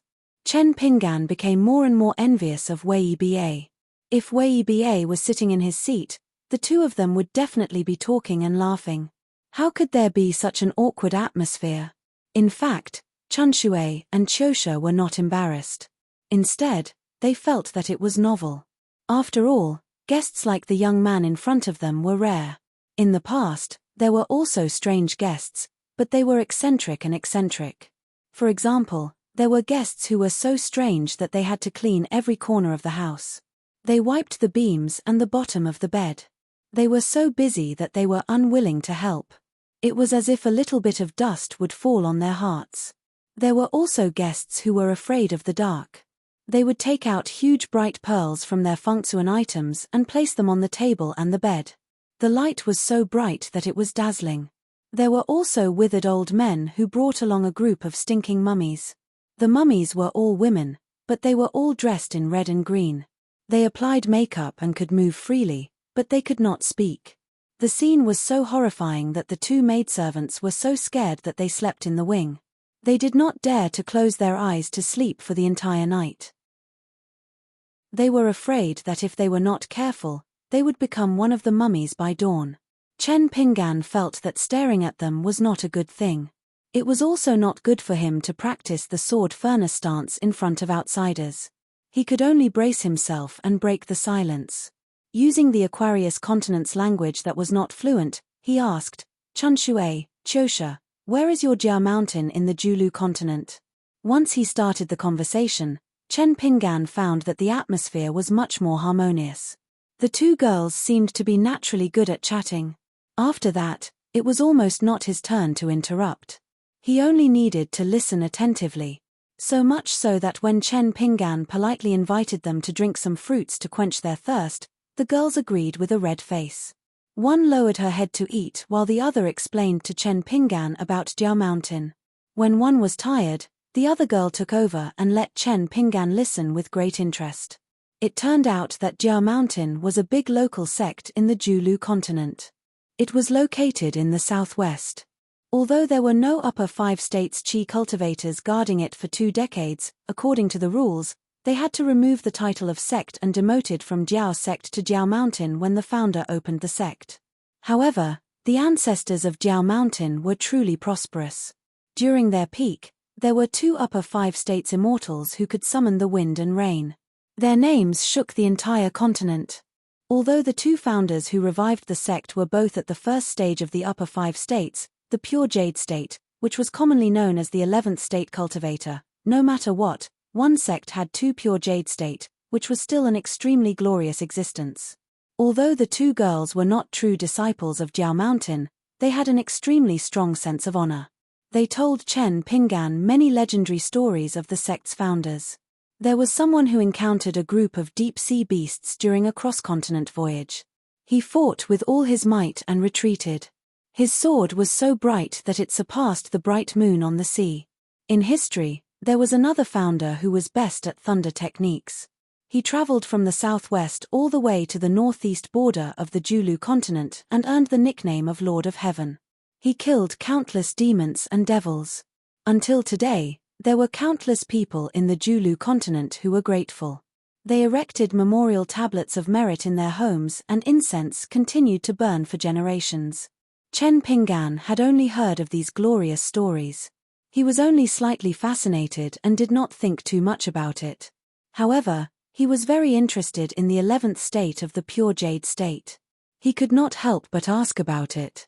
As there had been an upper 5 state cultivator in the sect, even though the servant girl Chun Shui was a 2nd state Qi cultivator, she still knew many things.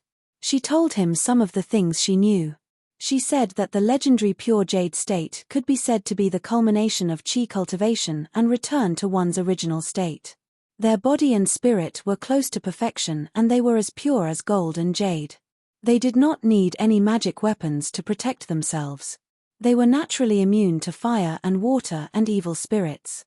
Under normal circumstances, their lifespan ranged from 500 to 1,000 years. Therefore, the changes of dynasties in the mortal world and the changes of the mountains and rivers were difficult to arouse the interest of pure jade state cultivators. When Chun Shui said this, Qiu Shu, who had finished eating a green fruit, accidentally burped. Her face was slightly red and she was embarrassed. Her elder sister Chun Shui glared at her. In order to make up for her mistake, Qiu Shu quickly explained to Chen Pingan, "Young Master Chen, I also heard that after entering the upper 5 state, Qi cultivators no longer have to worry about leaving the grotto heaven and blessed land. The filthy Qi in the heaven and earth would corrode their bodies like rivers flowing backwards. The accumulation of one's own spirit energy would gradually reach a bottleneck. Therefore, There is not much difference between cultivating in the mountains and cultivating in the mountains. It is far more flexible and casual compared to the immovable state of the 10th state Yuanian cultivators. At this point, Chiosha's eyes were filled with infatuation as she said, all the female chi cultivators in the world dream of entering this state. As long as they reach the 11th state, they will have a chance to change, or rather, beautify their original appearance. Moreover, it is guaranteed that they will not have bad luck. Therefore, many women who were originally at the 10th state, even if they were white-haired old women, can return to their youth. Moreover, they will retain their youth and their appearance will not change even in death. Chen Pinggan asked curiously, why is it taboo for the commoners to disfigure one's appearance, but the pure jade state can guarantee that one will not have bad luck? The maidservant Chiosha was speechless. She knew the truth but did not know the reason. The glory of the upper 5 state was not something that a second state chi cultivator like her would know. Her elder sister Chun Shui was more meticulous and was more willing to think about the reason. She smiled and said, "Young Master Chen, I dare not say what the truth is. However, I have some thoughts that I would like to share with you for your reference. For the commoners in the mortal world, their appearance is a fixed thing from the moment they were born. It is indeed related to one's luck. Therefore, it is not without reason that the commoners at the bottom of the mountains are afraid of disfiguring their appearance. However, the disfigurement of a chi cultivator is actually not that easy to appear after ascending to the middle 5 state. As for why the pure jade state can change one's appearance without destroying one's luck and fate, I feel that it is because..." At this point, the maidservant Chun Shui stretched out her hands and made a gesture of building a house on the table. For cultivators of the lower 5 state like me and Chiosha, chi cultivation is like building a house. There are only 1 or 2 pillars and everything is just beginning. If one's appearance is disfigured, it is equivalent to breaking a pillar. There is even a possibility of the house collapsing. Then, Chun Shui made a gesture of waves. However, the immortals of the middle 5 state and upper 5 state have already built a sturdy house. It is even a building complex that is similar to a palace in the mortal world. If one's appearance is disfigured, even if a few pillars of the house are broken, it would not have much of an impact. As for the pure jade state female chi cultivators, changing their appearance might be like renovating the exterior of a building, or like covering the roof with a new layer of glazed tiles, making it even more beautiful. Does young Master Chen understand what I am saying? Chen Pinggan nodded and said, "It makes sense." Chun Shui blushed slightly. "These are just my random thoughts. Young Master, please don't laugh at me." Chen Pinggan smiled and said, "I feel that it makes sense." Chiosha blinked her eyes and said with a face full of regret, "However, my sister and I have never seen the old immortals of the pure jade state in our lives.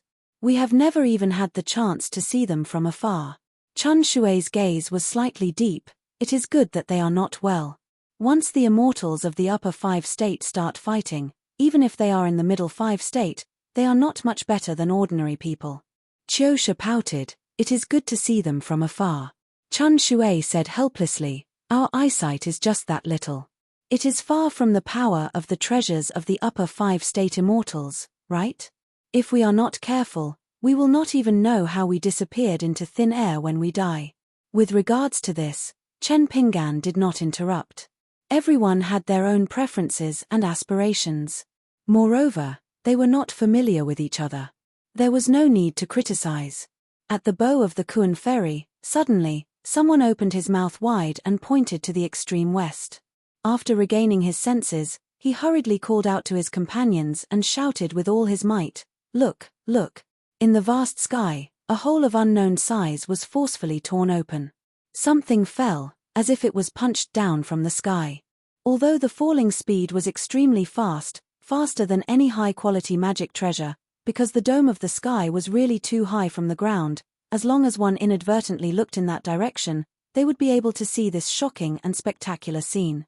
It was like a comet dragging a bright and long tail, rushing towards the land of the mortal world.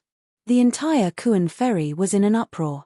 After Chiosha ran out to ask, she hurriedly told Chen Pinggan to quickly go to the observation deck of the sky room to take a look.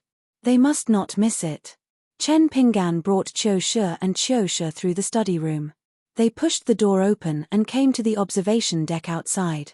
As expected, they saw the extremely dazzling falling meteor in the far west. At the place where the sky broke open, there was a loud and clear voice with incomparable carefreeness. It slowly spread to the hearts of the Qi cultivators in the mortal world. Alliance. How is my punch? These words, you have to listen to them whether you want to or not. How domineering. It was believed that countless Qi cultivators, demons, ghosts, and gods in the world would raise their necks and turn to the west at this moment. They would be shocked by the prowess of this poor priest and the strength of that punch. Chen Pinggan also opened his mouth wide. What, Alliance, you were beaten down by someone? That meteor crashed into the land of a big continent in the west and created a huge pit. Then, it bounced back.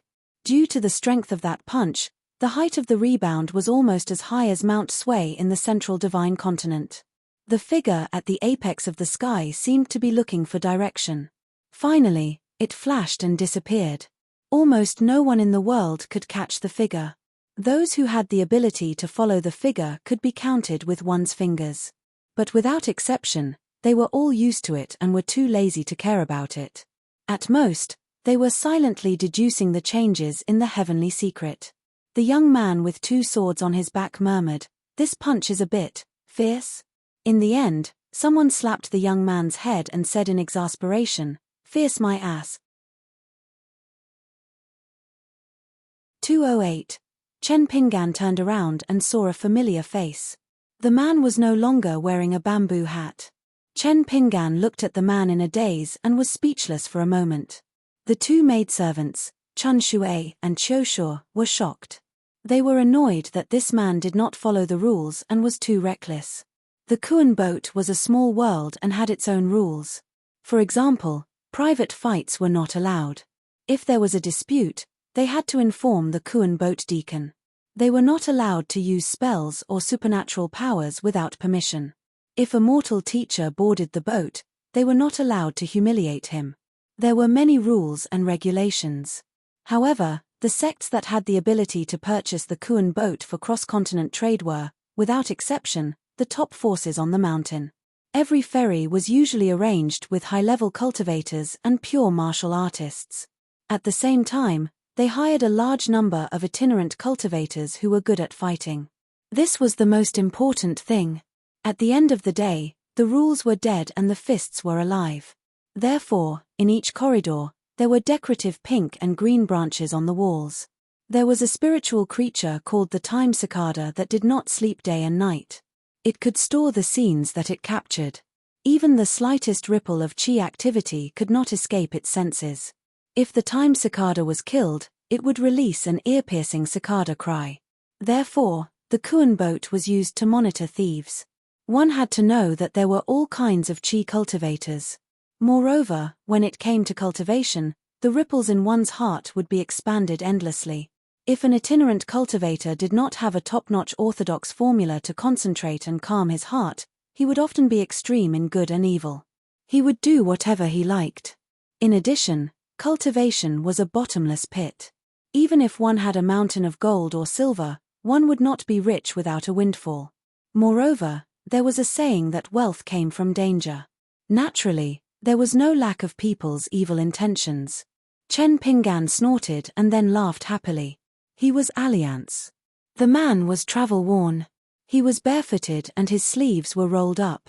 He looked a little tired, but his eyes were bright and his fighting spirit was high. He was very different from the man who led the donkey and carried the bamboo blade. At that time, the man who called himself Alliance was frivolous and spoke nonsense. He always gave people the feeling that he was an unreliable scoundrel who liked to boast. At this moment, the man did not have the bamboo hat that he used to travel in the martial world, the silver blade strengthening gourd, and even the bamboo blade. When he suddenly appeared in front of Chen Pinggan could not see the depth of Alliance. He even felt that Zhu He and Alliance could fight. But what did it matter? To be able to see Alliance again so soon, Chen Pinggan smiled so much that he felt like drinking. Alliance stood on the observation deck and saw the twin sisters. His eyes lit up and he immediately leaned against the railing and took on a pose that he thought was suave. He placed his hand on his forehead and then stroked his hair. Ladies, nice to meet you. My name is Alliance and I am a swordsman. Choshunya has a calm temperament and she doesn't say a word. However, her younger sister Choshunya is a bit hot-tempered. Moreover, it was the man in front of her who broke the rules first. The slim girl named Choshunya frowns and says confidently, I don't care who you are. On this Kuan boat, unless there is an emergency in the Sea of Clouds, no passengers are allowed to use spells or break into other people's rooms without permission. After saying this, the girl sneered and said, Alliance. What? Are you the great immortal that fell from the sky? If that's the case, will you accept me as your disciple? I'm begging you. Alliance smirked and said, I have been in Jianghu for so many years and I have never had a real disciple. I can't help it. If one's swordsmanship is a bit high, it will make people feel inferior. They won't even have the thought of becoming my disciple. Young lady, you are the first one to ask so directly. I like it. Choshunya was just about to say something sarcastic when her elder sister Choshunya grabbed her arm. Choshunya is after all a well-trained maid of the heavenly room. Although she is annoyed by the man in front of her who doesn't follow the rules and has a glib tongue, she still stops herself from saying anything. Chunshui is much more meticulous than Chosha. The man in front of her is a friend of Chen Pingan, and he has not done anything outrageous. Of course, they have to talk about the rules when they visit the Mount Jiao Kuan boat, but they will never say it in a stiff and rigid way. Otherwise, the lucrative business of visiting the Mount Jiao Kuan boat would have been taken away by other families. When they are outside, harmony brings wealth. Choshunya looked at Chen Pingan and asked with a smile, Young master, this Alliance is your friend, right? Is he a guest staying in another room on the Kuan boat? When it comes to Alliance, Choshunya feels awkward. As for whether this Alliance is Alliance, Choshunya doesn't believe it even if she is beaten to death. It's like an alley full of chicken dung and dog dung. If a guy with the same name as the richest man of a continent walks into the alley and visits, who would think that he is the richest man? Chen Pingan just said, he is my friend. Realizing that Choshunya is still waiting for the answer to another important question, Chen Pingan had a flash of inspiration and said with a smile, he is also a friend of our Dallas Bayou god, Wei Pai. The mystery in the hearts of the two girls suddenly became clear. It turns out that it was the Bayou god of the Dali dynasty of the Aquarius continent who pulled the strings to build the bridge. No wonder the Dali mountain has to give face. As Dali has swallowed the entire northern territory of the Aquarius continent, they have shown their dominance. Even the Julu continent has heard of them. In addition, before the Kuan boat sets up a ferry at Dallas Wutong Mountain, it has to pass through the territory of Dali. Choshunya, as a girl carefully cultivated by the Dali mountain, is not used in cultivation. Instead, she is used as one of the facades of the Dali mountain. She is used to treat people well and build good karma. Maybe one day she will be taken in by a deity on the mountain. Once she is taken in as a beautiful concubine, the two sects will have a relationship. This is one of the original intentions of the Dali mountain. Therefore, Choshunya knows a lot about the situation of the Dali dynasty. Not only did Shun Sui know the importance of Dallas Bayou main god, but her younger sister, Akashi, also knew the importance of it. Since there was such a relationship, then the rules of the Kuan boat, which were originally more flexible, could be loosened even more. Chunshui pulled Qiuji along and bowed gracefully. Then, they bid farewell and went to the main hall, leaving the observation deck to Chen Pingan and the uninvited guest. After Qiusha stepped out of the study room, he asked softly, Sister, should we inform Steward Ma? Susukino shook her head and said, No need. Don't paint a snake with feet. If Steward Ma thinks that this relationship can work, he will definitely make a big fuss about it. If that man is really a friend of Dallas god Bayou, he may have a good chat with the ship owner, but he will probably dislike us for being insensible. Think about it, who likes people who gossip behind their backs? Qiusha understood the meaning behind her words. She said gloomily, Sister, are you thinking of leaving Dali Mountain? Chunshui's eyes were gentle. She smiled and pinched her younger sister's delicate earlobe. Water flows downwards, and people walk upwards. When we are successful in the future, we can then repay some of the sect's kindness of raising us. Otherwise, it will not be a good thing to serve tea and water to strange people all day long. Have you forgotten that we are chi refinement warriors too? Chiosha's face was full of worry. She leaned on the table and sighed. Sister, I will listen to you. I am too lazy to think so much. Chunshui leaned over and whispered in her younger sister's ear. It was unknown what embarrassing words she said, but Chiosha's face immediately turned red. She was so embarrassed that she straightened her back and scratched her sister's armpit. The two sisters then played and played. From time to time, they would turn their heads to look at the study room, in case young Master Chen saw them fooling around. Even if the two sisters revealed their true feelings, they were still gentle and timid. At the observation deck, Alliance stuck his head out at the door, as if he was looking for the attractive figures of the two sisters. It was good to have a look. Chen Pinggan held back his laughter and asked, "Are you fighting with someone?" Alliance nodded. "Yes, a shameless guy. In Taoism, he is an old bastard who is the best at fighting other than the Tao ancestor. He is just relying on the time and place and his protective Dharma artifact. Don't worry, I will go back and give him a punch." Chen Pinggan had a stomach full of words, but they were all scared back. Alliance retracted his sneaky gaze, turned and walked to the railing. He sized up Chen Pinggan and clicked his tongue. "Kid, it has only been a few days since we last met. You have almost 1,000th of my, Alliance's, elegance. You can do it, you can do it. You are amazing, amazing." Chen Pinggan did not know what to say. It was not easy for him to hold back a polite sentence. "Come and play often when you are free." Alliance was deflated and said angrily, "Damn you, there is no one who looks down on me, Alliance, as much as you. What, in your mind, only I, Alliance, have the right to be beaten? You don't know that stinky old Taoist in feathered clothes, he was killed by me with one punch." It was just that Alliance did not have the nerve to say these inside stories. After all, he had lost the previous punch. He, Alliance, was not that old scholar who had the nerve to say these things. Everything would have to wait until he defeated his opponent. When the time came, he would only say to this kid, "Back in the day, I beat up an old Taoist until he pissed his pants." Chen Pinggan, I am not lying to you. I, Alliance, never boast. Speaking of which, that shameless old Taoist really took in the second disciple of the Taoist ancestor who was called really invincible. Alliance did not like him, but when it came to fighting, he really could not find fault. Seeing that Alliance did not bring a sword, he also gave up the divine weapon, one of the four great celestial swords. The two of them fought purely with their fists and Taoist techniques.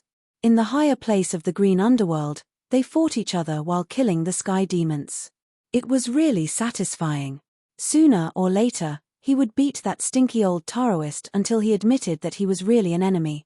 Alliance glanced at the red wine gourd on Chen Pinggan's waist and laughed. "Oh, you can still drink now?"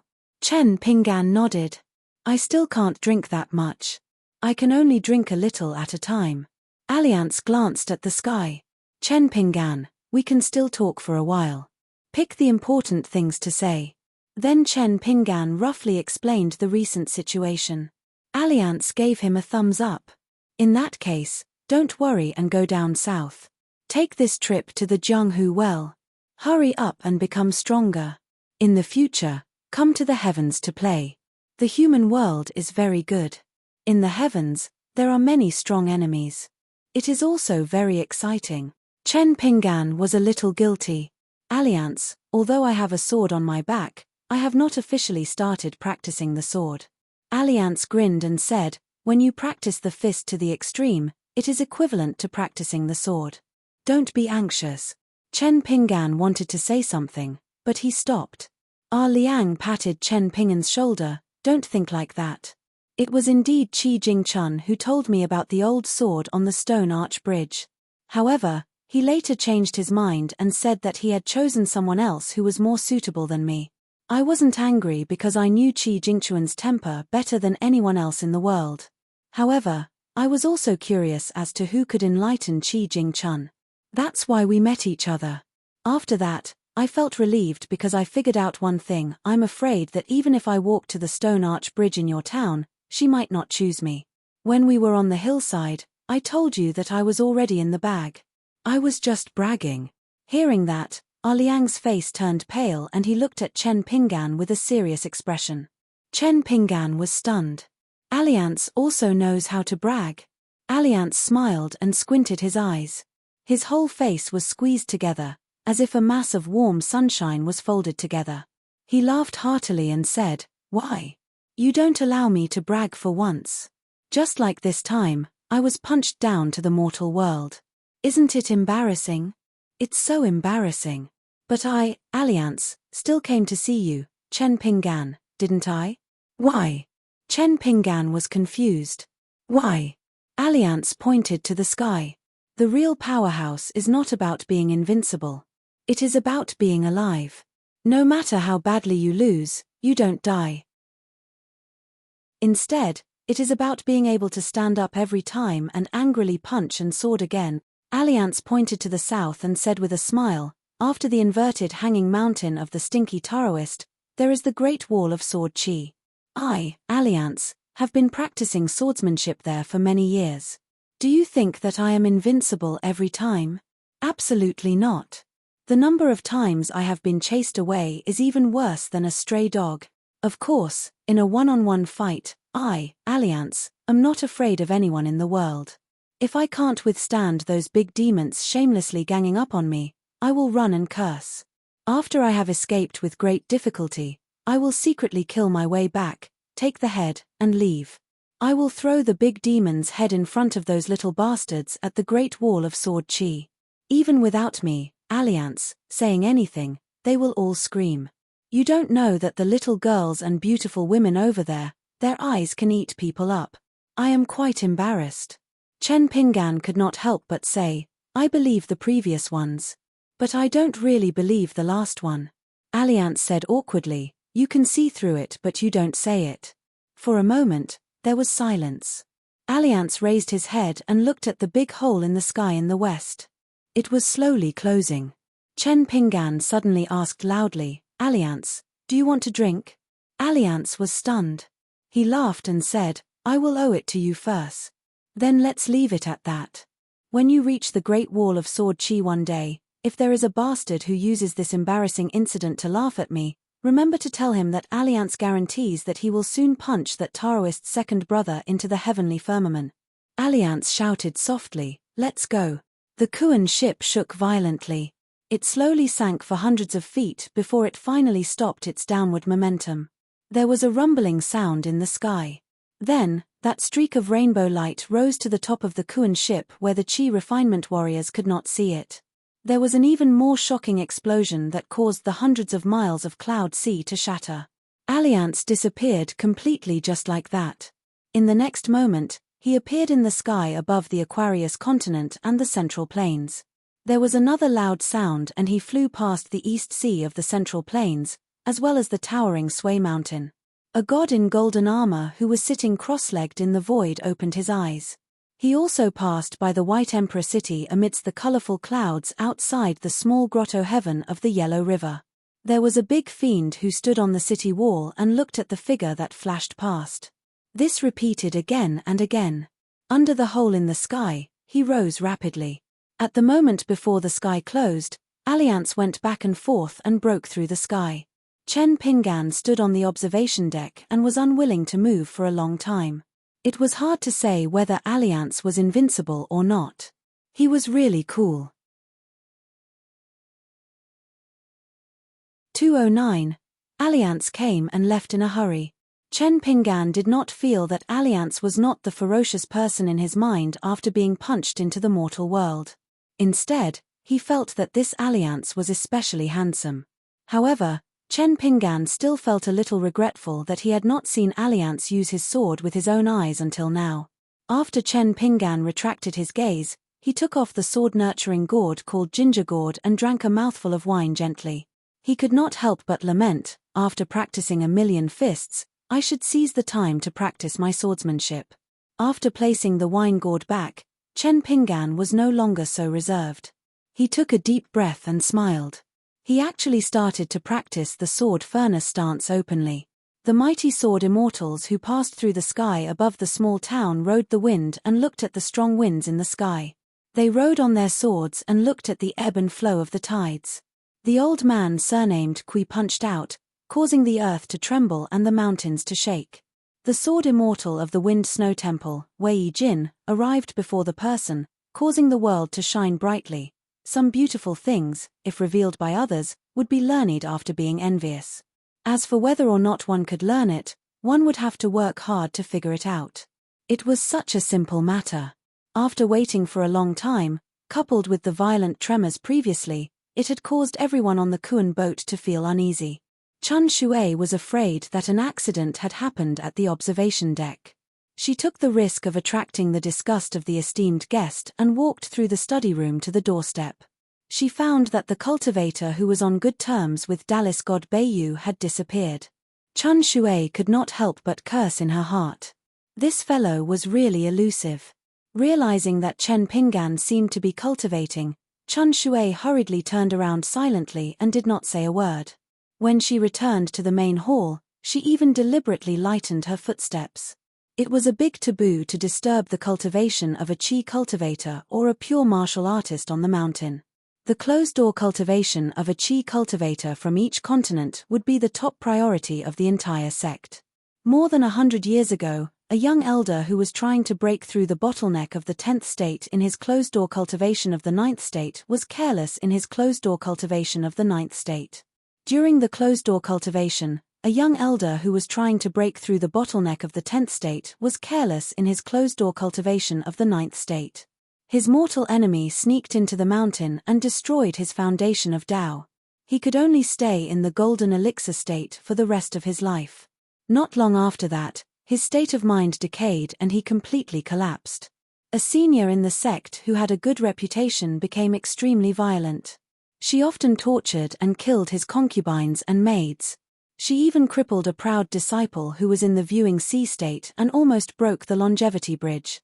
In the end, the patriarch of discipline who had always favored her and regarded her as his own child, had to personally take action and detain her in the prison at the back of the mountain.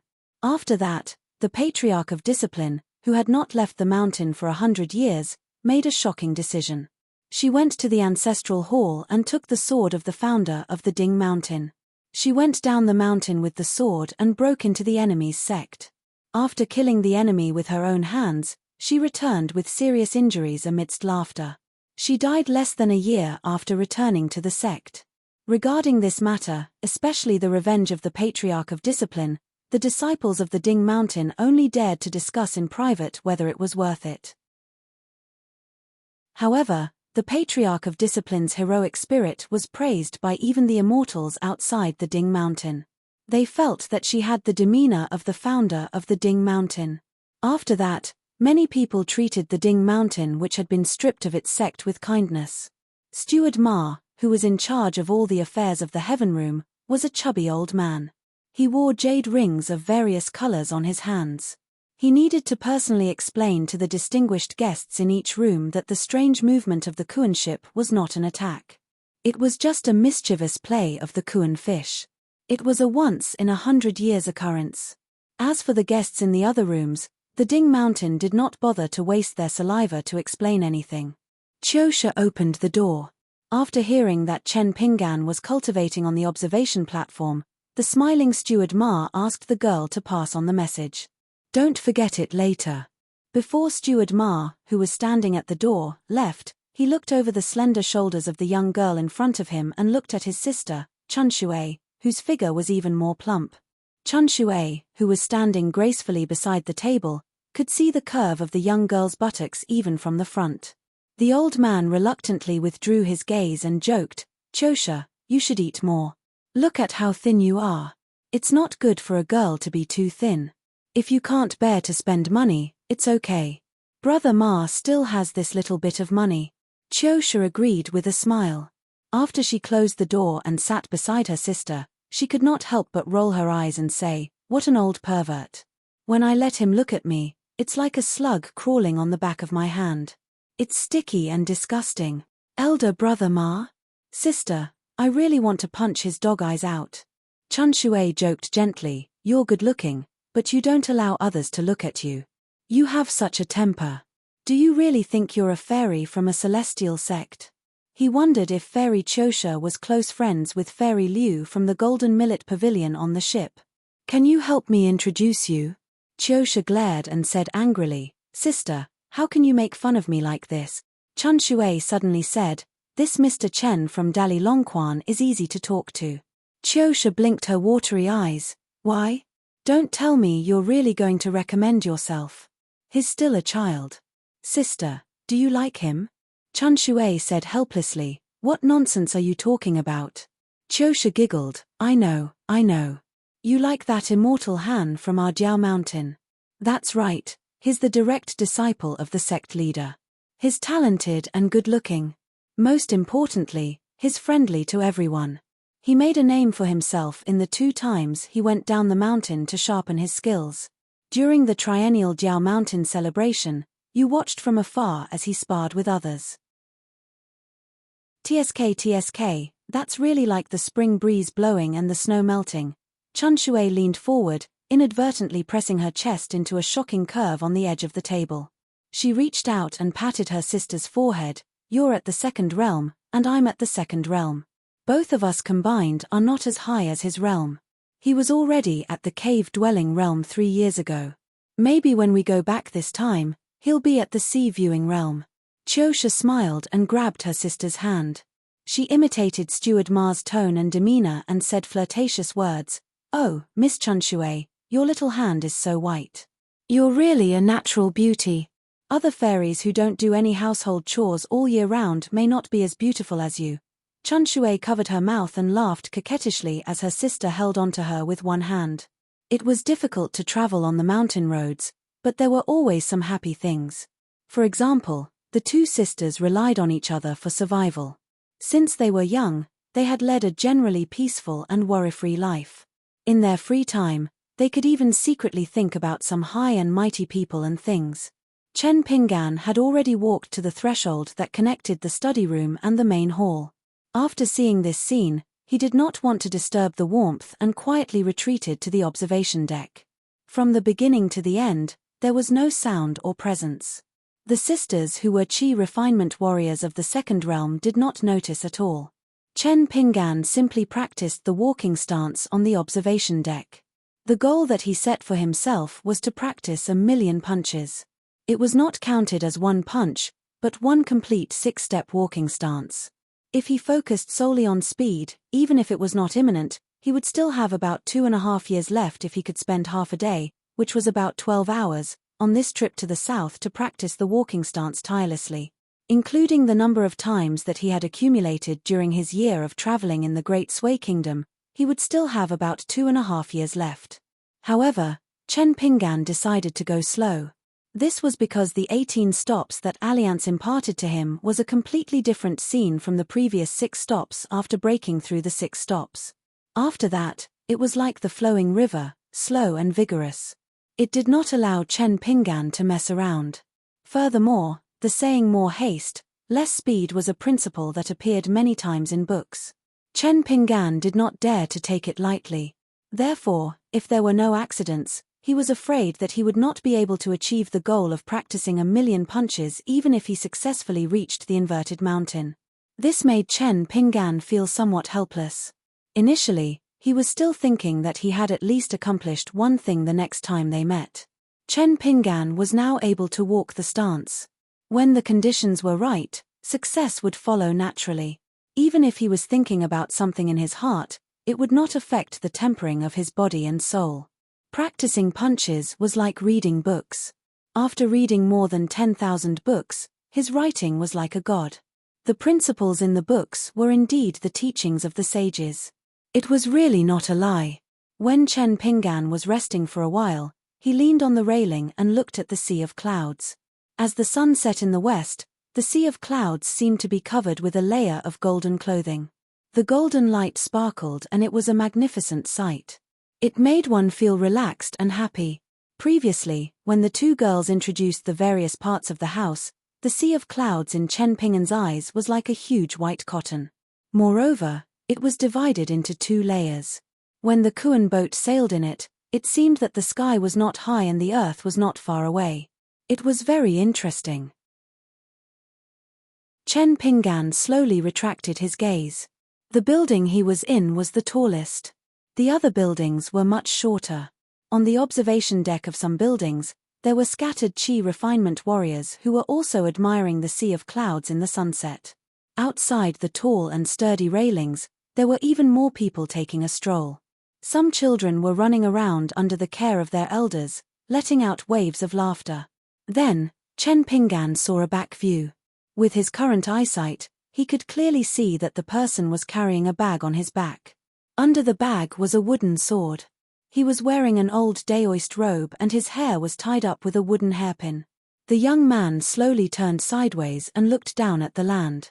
He stretched out his hand to cover his eyes and looked absent-minded. Although there was an invisible array protecting the land on the back of the Kuan fish and the railings were emitting faint ripples that were not easy to detect, there was still a breeze blowing past. The lips of the ordinary-looking young Daoist were cracked. The wind blew past his sideburns and gently fluttered. He was also carrying a wooden sword on his back. The young man from Mud Bottle Alley was standing on the observation deck high up. He lived in the heaven room. The maidservants would talk about the stories of the immortals in the pure jade state. Below him was the smallest land in the world. There were probably many Qi refinement warriors from small sects, especially those who struggled in the mountains and lakes. They were like rootless duckweeds, drifting with the waves. They would never know which 5 states were which in the upper 5 states. And the young Daoist from an unknown place was silently standing on the railing at the lowest level. His stomach was rumbling with hunger. He was weighing the remaining money in his purse and whether it would be enough for him to get off the boat in the southern stream kingdom. Chen Ping'an took a few steps back and continued to practice his fist. Leisurely and carefree, the fist style was simple and unadorned. Chen Ping'an had been practicing his fist moves on the observation deck until late at night. He practiced until the moon was bright and the stars were sparse. When he finally returned to the main hall, he found the maidservant Qiu Shi sleeping on the table. Chun Shui sat quietly beside her and smiled as she looked at the study room. When she met Chen Ping'an's eyes, she quickly reached out to pat her sister's shoulder. But Chen Ping'an waved his hand, indicating that it was okay. Chun Shui hesitated for a moment but still patted Qiu Shi awake. When the girl woke up, she quickly turned her head and wiped her mouth to avoid embarrassing herself in front of the guests. The rules of the Kuan boat had a lot of leeway for the friends of Dallas god Beiyu. But to the maidservants, they were not polite at all. Chen Ping'an sat at the table and grabbed a fresh emerald green fruit from the celadon bowl. It was similar to an unripe mandarin orange, but after peeling it, it tasted especially sweet. He then handed one to each of them. Chun Shui wanted to refuse and was unwilling to take it. Seeing her like this, Qiu Shi could only angrily refuse as well. However, Chen Ping'an forcefully placed the fruit on the table in front of them. They no longer insisted. After all, this was an evergreen orange that was a specialty of the fresh grass mountain in the Julu continent. After eating it, it was equivalent to the spiritual aura that they had accumulated over 10 years of hard work. There were no shortcuts in cultivation. That was said to the genius Qi cultivators. It told them to guard against arrogance and rashness, to be down to earth and to climb to the sky step by step. However, there were clearly shortcuts everywhere in cultivation. This was the consensus of all the rogue cultivators and ordinary outer sect disciples of immortal families. As long as they had money, eating was cultivation. If they had talent and family background, they would live in a blessed place with abundant spiritual energy and uninvited. Even sleeping was cultivation. Just like Chun Shui and Qiu Shi, the salary that they painstakingly accumulated every month would either be exchanged for spiritual fruits similar to the Juluju orange or low-grade elixir pills. Every mouthful would make their heart ache. Or, they would look further. Year after year, besides diligently cultivating qi, they would have to think a lot and spend all their money. They would grit their teeth and buy a suitable magical weapon for themselves. And it would definitely not be the kind of magical weapon that promoted killing. Firstly, it was destined that they would not be able to afford it. Secondly, it was meaningless. It was a spiritual weapon that could cleanse the turbid air. Bit by bit, the genius chi cultivators flew up the mountain in a spurt of energy and broke through the realm every few days. It was enviable. On the other hand, they climbed up step by step. They belonged to the kind that could only be envied by others. After a few exclamations, they continued to bury their heads in cultivation bitterly. However, after seeing the magnificent scenery on the mountain, who would be willing to go down the mountain to be a rich man or a housewife? Of course, some chi cultivators who were completely disheartened would go down the mountain. There were also some who were doing quite well and had a good life. This was like the golden scholars and silver scholars in the secular dynasty's officialdom. Compared to the chi cultivators on the mountain who were neither high nor low, the former was indeed more comfortable. For example, after going down the mountain, they would be recruited by the imperial court. They would find a place with beautiful scenery and occupy the mountain as a king. Or, they would be guarding the house in a big city and be a guest. Of course, it was not bad. However, these chi cultivators who seemed to be majestic were ultimately disappointed people. Compared to the scholars who did not pass the imperial examinations and lived in seclusion in the mountains, they were not much better. Chun Shui chewed the Juluju orange softly and was slightly distracted. Her bearing was not inferior to that of the ladies from the scholarly families. She was not like her younger sister Chiosha, who was happy and felt that it would be a waste not to eat. Only fools would not take advantage of the benefits. Chen Pingan was the first to finish eating. He noticed that Chiosha was staring at the orange peel on the table. He asked, "Orange peel is still useful?"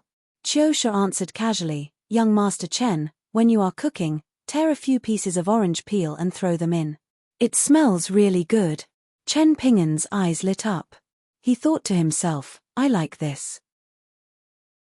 My culinary skills are really not bad." When he was traveling to the Great Sui Kingdom, he could not cook without rice. Otherwise, Li Baoping and the rest would not be thinking about the old assistant minister's family banquet all day long. Even when they were drinking fish soup, they were listless. Chen Pingan smiled as he grabbed 2 oranges and passed them to Chun Shui and Chiosha. "You too eat the oranges. Remember to leave the orange peel for me." Chun Shui and Chiosha looked at each other. They did not understand the cause and effect of this. Could it be that this young man who was holding the Kuan ship's heavenly jade pendant was so lazy that he liked to cook personally? The Confucian sages taught that a gentleman should stay away from the kitchen. Did he not care about this? Chen Pingan did not care about how others looked at him. He kept the 3 sets of orange peel and put it in his sleeve. He did not dare to keep it in his square-inch space. Then, he urged the sisters to eat quickly. Since the guest was so not particular, even Chun Shui did not feel any burden when eating the oranges, not to mention her sister Chiosha, who was used to being carefree. Chen Pingan smiled slightly. Chun Shui suddenly felt warm in her heart. So this was the case. So this was a young man who warmed people's hearts with the spring breeze. In the end, Chen Pingan put the orange peel into his sleeve and went to sleep in the bedroom. The 2 maidservants rested in the side room of the study room. As long as Chen Pingan rang the silver bell at the bedside, they would be immediately summoned. Moreover, the string of bells was not an ordinary thing. If filthy and evil wind leaked into the room, the bells would ring by themselves. Chen Pingan took off the sword case that contained the demon vanquishing sword and placed it against the wall of the bed. He lay straight on the bed that was so comfortable that he was not used to it. However, one of his palms was still on the sword case. Then, he began to consciously slow down his breathing, using the breathing method taught by Old Yang. In fact, the 2 flying swords in the blade-strengthening gourd, Chu Yi and 15, had already been enlightened and gained intelligence. Even if Chen Pingan slept like a log, they did not need sleep and could defend themselves in a dangerous situation. However, Chen Pingan still did not dare to sleep too deeply. Just like that, Chen Pingan slept until dawn. When Susukino tiptoed out of bed and got dressed, she gently opened the door on her side. Chen Pinggan immediately opened his eyes. Because Chen Pinggan had long discovered that there was a slight difference between Chun Shui and Qiu Shi's footsteps. When outside, no matter how careful one was, it was not excessive. The maidservant Chun Shui did not knock on the door to wake Chen Pinggan up. Instead, she cleaned the room in an orderly manner outside. It was not until Qiu Shi woke up and the sound of footsteps that Chen Pinggan stopped the sword furnace and put on his straw sandals. When he got out of bed and walked a few steps, he silently returned to the side of the bed and slightly increased the strength of his footsteps as he walked towards the door. After opening the door, Chun Shui, who had changed her clothes today, bowed her head. When she turned her body slightly, the clothes became more and more fitted to her plump figure. Chen Pinggan was stunned and immediately blushed. Fortunately, his skin was dark and it was not too obvious. It was not that he had any thoughts, but he felt that Chun Shui's clothes were indeed beautiful. It seemed to be called brocade, but it showed off her figure too much. At this moment, Chen Pinggan secretly made up his mind. If he were to find a wife in the future, he would not wear this when he went out. It would be too disadvantageous for him. Chun Shui asked Qiu Shi to go to the kitchen and bring over the food box. It was time for breakfast. She then asked Chen Pinggan if he wanted to go out for a walk today. She also introduced some of the places to play on the ferry.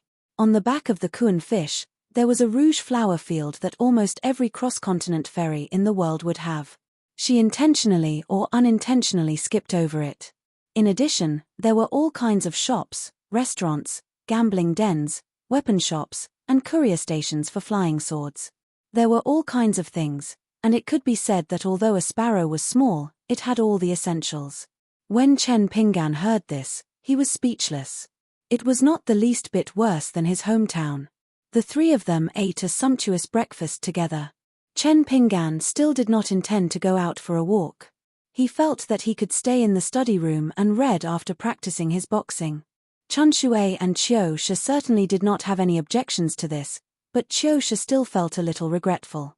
In fact, if the guests in the room shopped on the Kuan boat, they would be rewarded. In the history of the Kuan boat trade in the mountain, there was a shocking and astonishing act. There was a maidservant who became rich overnight because of this. The guest she took care of at that time was only staying in the last guest room, but she still did her best and was meticulous and considerate without any neglect. In the end, she did not expect that the inconspicuous young man was actually the only son of a top celestial family. The day before he was about to leave the boat, he took the maidservant and passed by a shop. He did not even enter the door, and just like that, he bought all the goods in the first-class Kuan boat in one breath without even blinking his eyes. Just by sharing the profit, it was already an astronomical amount of wealth. This was probably the saying that life was impermanent, but there were green mountains everywhere. Chen Pinggan lived such a boring life. Chun Shui was still the same as before, but Qiu Shi was a little bored. That young master was really boring. Every day, he would either walk back and forth in a strange boxing posture on the observation deck. It was light and slow, and there was no momentum at all. It made her feel sleepy just looking at it. Or he would stand there and look at the sea of clouds in the distance, or at the sunrise and sunset, motionless. He could stand there for 2 hours without moving. At most, he would read and practice his calligraphy in the study room. In the beginning, Qiu Shi would help him grind the calligraphy.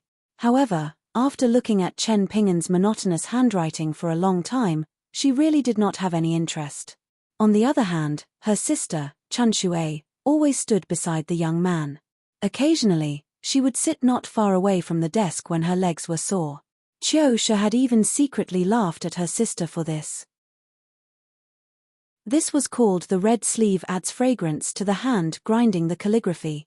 If this was in the novel of the scholar and the beauty, after a while, the two of them would fall in love and roll up together. Chun Shui was so angry that she laughed and pinched her sister. Every day, when Chen Pinggan was eating, he would ask which empire the Kuan ship was above. He would also ask Chun Shui and Qiu Shi to introduce the customs of those empires. After their detailed explanation, he knew that although the Aquarius continent was the smallest continent in the vast world, it still made Chen Pinggan feel that there were many countries. Just the surname of the emperor was enough to cover all the surnames in the 100 surnames. And the southern stream country was located in the center of the Aquarius continent. It was not far from the lake viewing academy of the 72 Confucian academies. Speaking of the Confucian academies, Chen Pinggan curiously asked why the Aquarius continent and the Cliff Academy only had two. Qiusha held onto his stomach and laughed out loud. He was extremely happy. His other hand pointed at the ignorant young lad, and said, "Because your Aquarius continent is truly too small, our Julu continent has 6 continents, not to mention the vast central plains." Chun Shui secretly stared at her sister. Qiusha could not help but laugh. Young Master Chen's question is really funny. Chen Pinggan sat behind the desk and scratched his head. So the vast world was so big. On this day, Chen Pinggan was walking on the observation platform. He looked at the clouds aimlessly. Suddenly, he saw the young Daoist with the wooden sword on his back. Chun Shui came beside Chen Pinggan and followed his gaze. She said gently, looking at the style of the Daoist robe, "It should be the Daoist of the ancestral court's Dragon Tiger Mountain in the Central Plains. But the Daoist on the other side of the fence must be an outer disciple. Otherwise, he would not be dressed like this." Chun Shui wanted to say, "Otherwise, he would not be so shabby." But when the words came to her mouth, she could not say it. After spending more than 10 years together, the esteemed guest of the heavenly room, young Master Chen, was actually quite shabby. And Chun Shui was sure that the young man came from a poor background. He was not the kind of person who traveled the world incognito. The aura of wealth needed to be influenced by what one saw and heard. Furthermore, the young man had never pretended to be rich. Towards this precocious servant girl, she did not show it on her face. But deep in her heart, there was an indescribable sense of loss. She continued to smile and said, "There is a popular saying that has spread throughout the vast world. There is no exception in the mountains. Wherever there is a demon, there will be Master Zhong of the peach tree." Chen Pinggan nodded. Unknowingly, the shabby Daoist with the peach tree sword on his back turned his head and looked over. Looking at the scenery above, the young Daoist with meager cultivation could vaguely see the young man with the wooden sword and the beautiful servant girl beside him. He was a little dazed. Poor, hungry. 210. Chen Pinggan had the title of a distinguished guest, but he was not a noble or delicate person. Therefore, he did not need the 2 maidservants to serve him. Qiusha put her mind outside and was like a well-informed messenger every day. She talked about the interesting things that happened on the Kuan ship recently. As for whether Chen Pinggan liked to listen to her, she did not care. Anyway, this shabby young man from Dali was easy to talk to. The young girl chattered non-stop. She said that there was someone at the gambling house who gambled on stones and won a rare jade that contained a rare chalcedony. After it was cut out, it shone brightly and was worth at least 30,000 snowflake jades. He was rich. At pockmarked Liu's weapon shop, there were 2 groups of rich people who were willing to spend a lot of money. They took a fancy to the same spiritual weapon. Because they were angry, they competed and the price kept rising. In the end, there was a guy who boarded the ship from Dallas Wutong Mountain Ferry. He was even more extravagant. A sky pisser that was originally priced at 8,000 snowflake jades cost almost 20,000 snowflake jades. This made the young girl envious and distressed. Who would spend money so extravagantly? Did he really think that money came from the wind? There was also someone who was drunk at Apricot Blossom Lane. He cried loudly and shouted the name of a lady at the top of his lungs. He made a lot of noise in the nearby customers. In the end, he was dragged away by the manager of Apricot Blossom Lane and was given a solid beating. In the end, he went there again the next day. He did not dare to make a fuss. He just squatted on the street outside Apricot Blossom Lane and ate a dry biscuit. He looked at the pavilion of the lady he liked with snot and tears. It was a young cultivator of the 4th realm. It turned out that he spent a lot of money and took a fancy to a beautiful lady who was like a white lotus flower. For the past 2 months, he spent his time with her. This was nothing. It was rumored that the cultivator was infatuated and had not touched the lady's hand until now. He was really a gentleman. When Chosha talked about this, she talked non-stop and exaggerated. She was more interesting than a storyteller. However, Chen Ping'an only heard about it and did not care. Chen Ping'an's interest was not on the boat, but on the ground. One day, in the twilight, in addition to the fact that the Kuan ship had encountered a strong gale and had to lower the altitude of the ship, Chen Ping'an discovered that on a piece of land, there was a blazing fire and smoke rising from all directions. Pillars of smoke floated in the air like saplings in a field, twisting and turning. Chun Shui knew a lot of inside information about the Aquarius continent. She had looked at the geographical map in the study room and quickly got the answer. It was a bloody battle that involved the fate of both countries. The two dynasties that had been at odds with each other for generations, after a long war that lasted for hundreds of years, finally staked everything on one throw. They mobilized the entire power of the country and a large number of Qi refinement warriors.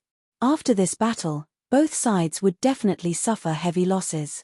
As a result, in the entire northern region of the Aquarius continent with Lakeview Academy as the boundary, apart from the Great Sui Kingdom's Gao family, there were fewer and fewer dynasties that could go up against the Song clan.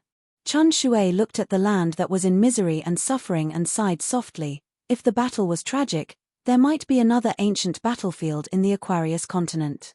After a few decades, when the atmosphere stabilizes, there should be sages from the Marshall Mountain or the Wind Snow Temple guarding it. It would become a brand new military territory. Chen Ping'an looked at the ground that lit up from time to time. During this period, even from the observation deck, there were fingernail-sized gold and silver armored soldiers that were fighting with the giant beasts that came out from the ground. Chen Ping'an guessed that it should be Qi refinement warriors with supernatural powers that were fighting with each other. Other than that, there were many scenes that made Chen Ping'an feel that his mind was blank. A group of red-crowned cranes cried and slowly rose, emerging from the sea of clouds. They flapped their wings and flew higher into the sea of clouds, like a moving picture scroll. There were wild geese flying in formation to the south. There was also a rolling cloud pillar with lightning and thunder. Qi refinement warriors that were flying in the air hovered outside the cloud pillar, using their unique magic items to absorb the lightning and kept it in their bags. There were also great Qi refinement warriors that were riding on Qingluan. Their speed was much faster than the Kuan ship. In a flash, they disappeared, and their bodies were surrounded by precious light. Chen Ping'an heard that the Kuan ship had a letter shop that specialized in transmitting messages through flying swords. Its function was similar to a relay station in the mortal world. Therefore, he wrote 2 letters and asked Chosha to deliver them. As there were no secrets in the letters, the most important thing was to inform the person that he was safe and sound. He also mentioned some strange things that he heard from Chosha. It did not matter even if it was seen by others. However, the price of the letter shop was too expensive. A letter sent to Longquan County in Dali would cost 10 copper coins that were specially used by the immortals on the mountain. A letter sent to Cliff Academy in the Great Sui Kingdom would cost 20 copper coins. Chen Ping'an was so scared that he had to give up the idea of sending a letter to each person. The recipient of the letter in Dali was Wei Pai. The recipient of the letter in the Great Sui Kingdom was Li Baoping. The recipient of the letter in the Great Sui Kingdom was Li Baoping. Chen Ping'an stood on the observation deck. Under Chuanshui's guidance, he discovered that there was a small building near the fence. From time to time, there would be flashes of light that were hard to detect. Chunshui smiled and explained patiently, mice have their own paths. It is the same for flying swords to transmit messages. At a certain level in the sky, it is the most suitable for flying swords to travel long distances. The resistance is minimal. Therefore, there are Qi cultivators who take this as their foundation. At this height, they diligently open up a special passage. After the flying swords in the world fly to the sky, they will all go to this winding path.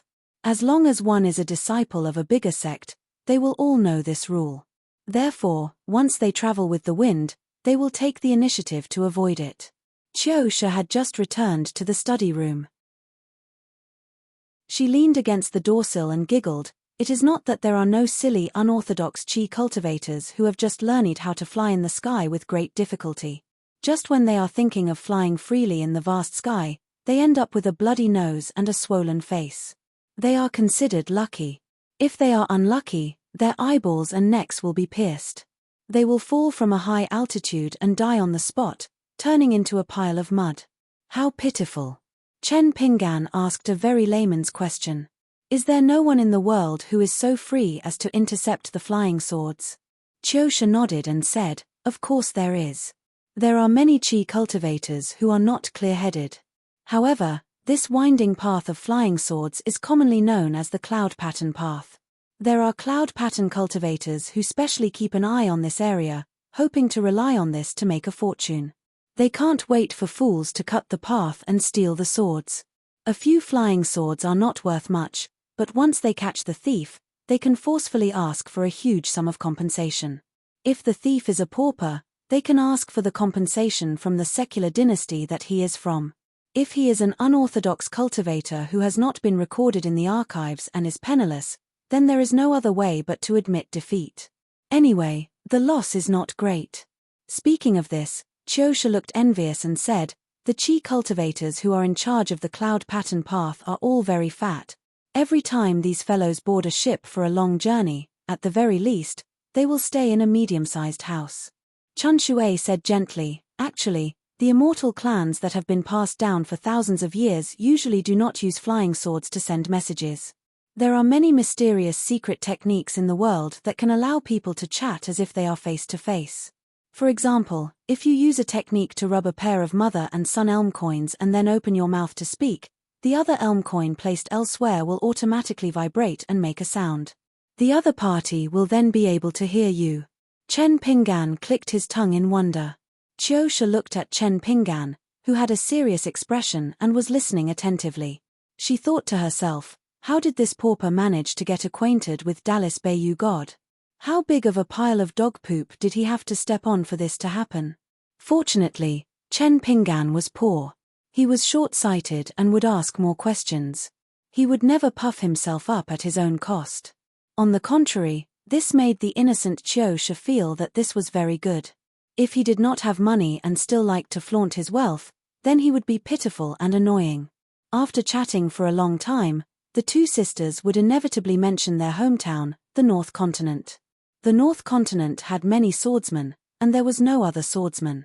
Swordsmen had great killing power, so naturally, there were many people who were domineering. To give a simple example, the Po-Suo continent was located in the south, and the Aquarius continent was located in the south. Hence, they were commonly known as the South Po-Suo or the East Aquarius continent. The North Continent was clearly the northeast of the vast world, but it still called itself the North Continent. This made the Jadeite continent, which was located in the north, could only be called the Jadeite continent.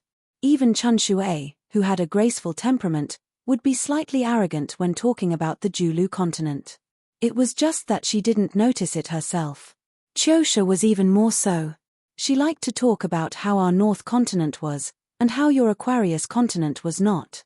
When she talked about this, the girl's eyes lit up and she was in high spirits. She was like a proud little Oriole. Then, one day, Chen Pinggan finally prepared to leave the heavenly room. This made Chun Shui overjoyed. Qiusha was so happy that she jumped up and down. She kept calling him young Master Chen and bowed to him to express her gratitude. This made Chen Pinggan feel guilty. Qiusha sent a big news. Tonight, at the bow of the Kuan boat, there would be a flower and bird banner that had been passed down for generations. It would allow one to see the scene from 10,000 miles away. Chen Pinggan was not too surprised about this because on that snowy night, the green-clothed little boy had brought out a bowl of water. In the water screen, he could clearly see Fairy Su Jia's figure riding on her sword. Chen Pinggan did not go to broaden his horizons. He had no choice. Because the people and things that the flower and bird banner was going to show were all related to Chen Pinggan. Zhengyang Mountain and Wind Thunder Garden were going to have a life and death battle. This news came suddenly without any warning, causing the entire Aquarius continent to be caught off guard. And even if it was just a few words that spread to the north and south of the continent, it was enough to send chills down people's spines. The two Aquarius continents' top sword cultivator sects, 3 generations of sword cultivators, each sent out a person to fight. For the younger generation, there would only be victory and defeat, not life and death. For the middle generation, there would be victory and defeat, and also life and death.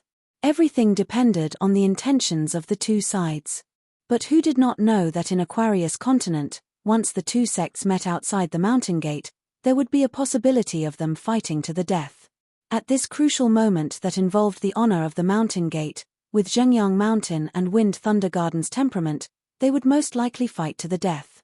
And the two oldest ancestors of the two sects would only fight to the death, killing intent sword.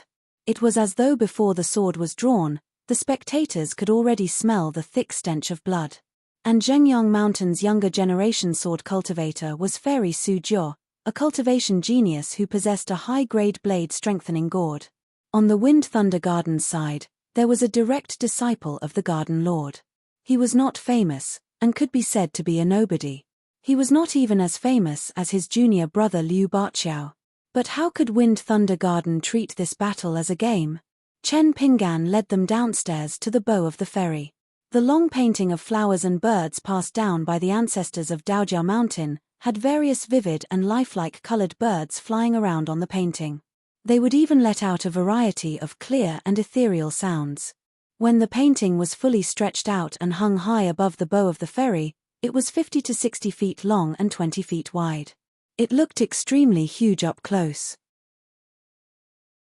But if one stayed in a room in a tall building and looked at it from afar, even though there were many Qi refinement warriors on the ferry, they would still be able to see it clearly and would still feel unsatisfied. Moreover, the sword of a sword cultivator was as fast as thunder, as subtle as hair, and as powerful as thunder. The subtle will and Qi contained in swordsmanship was fleeting. Of course, it was best to observe it from a close distance. Therefore, the seats were divided into 3 classes. In the first row of seats, not only were there fruits and snacks prepared, but there were also beautiful maidservants whom the ferry had spent a lot of money to train and nurture, as well as a few popular courtesans of Apricot Blossom Lane. As for whether the 3 groups of people were willing to accept the kindness, it was hard to say. After that, there were guests like Chen Pinggan who stayed in the sky room. If he was in a good mood, he could bring along the maidservants in the room. Naturally, there was no problem for him to go alone. As they were not allowed to use spells and supernatural powers without permission, and it was too unreasonable to be suspended in the air. Everyone wanted to occupy a higher vantage point, and it would be more chaotic. They might even cause trouble. Therefore, the ferry strictly forbade the guests from flying in the air. There was no room for discussion. Therefore, most of the people carried chairs and stools. In fact, it was no different from the people in the market who came to watch the temple fair. Chun Shui and Qiusha were young, but they were familiar with this. With the help of the consul, they reached their seats without any obstructions. The seats were excellent.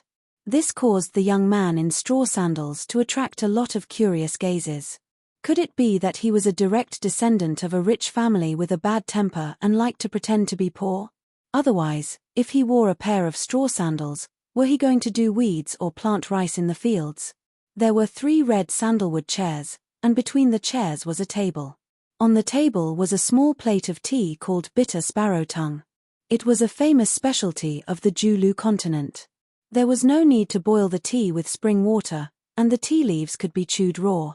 When it entered the mouth, it was slightly astringent and gradually became bitter. After about half an hour, it changed completely. It was sweet and clear, and far surpassed the tea. Therefore, it was jokingly called half an incense tea. The curtains of the battle had not been drawn, and the 3 of them had nothing to do. Thus, Chun Shui explained to Chen Pinggan who was chewing the tea leaves. It turned out that this tea could clear the liver and improve the eyesight. It was the favorite of the rich families in the 3 continents. Scholars who did not lack money liked to gift this kind of spiritual tea to each other. Therefore, in some dynasties and countries that worshipped tea, this tea promoted a trend of elegant bribery. It was not just a few taels of bitter sparrow tongue, but a big box of gifts. When officials were demoted or friends sent off, they would sell everything they had to gather some bitter sparrow tongue. It was a beautiful meaning of after suffering comes happiness. Other than that, There were all kinds of exquisite pastries and spiritual fruits. The price was not cheap, but compared to the bitter sparrow tongue, which was hard to get. The connection between the top and bottom of the mountain was much closer than Chen Pingan had imagined. There might be a natural chasm between the two, but there were bridges built on top of it. All kinds of gifts demanded reciprocation, and among them were huge profits. Chen Pingan listened attentively to Chun Shui's words while observing his surroundings quietly. The most important thing was that the three groups of guests in front of him were, without a doubt, the rich immortals on the mountain. The ferry came from the Julu continent. Although there was a possibility of traveling back and forth business, most of them were natives of the Julu continent. This was because almost all the children were the same. It was just that their long swords were replaced with short swords. However, regardless of whether it was a woman or a child, as long as it was a sword, it was not flashy. There were almost no superfluous decorations. The scabbard was not inlaid with rare treasures, and there was no gorgeous sword tassel. In front of Chen Pingan was a big family. An extremely tall woman sat on the main seat. Her cheekbones were high, and she was definitely not a beauty. However, she had a domineering aura. She habitually pursed her lips and liked to squint her eyes when she looked at people. Beside her was a courteous and elegant man who ran errands. He had a dignified appearance, and his face was like jade. However, as long as he spoke to the woman, his face would be full of smiles and his back would be bent. He did not look like the head of the family. If it were not for the fact that the seat under his buttocks could not be deceived, he would look more like a playboy secretly kept by a licentious lady. In his arms was a child of 4 or 5 years old. His appearance was like that of a man, and he was very likable. However, his bearing was completely like that of the woman, which was not so cute. There was an old woman with white hair and wrinkled skin. She was the family's teaching nanny. Beside her was a pretty maid. Her temperament was exactly the same as the old woman's, very cold. There was also a tall and muscular middle-aged man who sat on the chair to the left of the woman. Occasionally, he would turn his head and look at the courteous man. A hint of sarcasm seeped out from the corner of his mouth. If he looked at him, not only would the man not hide his contempt, he would openly pull the corner of his mouth open. As for the man who was the head of the family, he actually took the initiative to nod his head and smile. Chen Pingan took the opportunity to admire the painting to take in all the details. Chosha could not help but stare blankly for a few more times. Soon, his arm was pinched by Chun Shui. Unexpectedly, the tall man leaned back and turned his head. He grinned, revealing a mouthful of white teeth. Chosha was so scared that he quickly lowered his head and did not even dare to breathe. After the man turned his head back, Chun Shui was so angry that she stepped on Chosha's foot. The latter was in so much pain that he drew in a breath of cold air. He looked at his sister with a face full of resentment. On the far left, an old man in a scholarly robe sat alone. He wore an old mink hat on his head.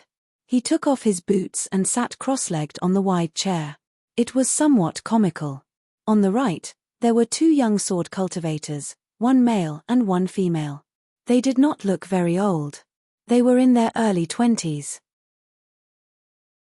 As for their real age, it was hard to tell. The young man held his sword horizontally across his knees and gently patted the scabbard. Other than the long sword hanging from the woman's waist, there was no pearl hairpin in her hair bun. It was actually a small sword without an edge. It was just that the small sword's hilt hung a snow-white bead the size of a soybean. It was shining brightly and righteously. Wasn't this clearly announcing to the world that he had a unique treasure on him? Perhaps this was the boldness of a skilled person. Chen Pingan could only explain it in this way.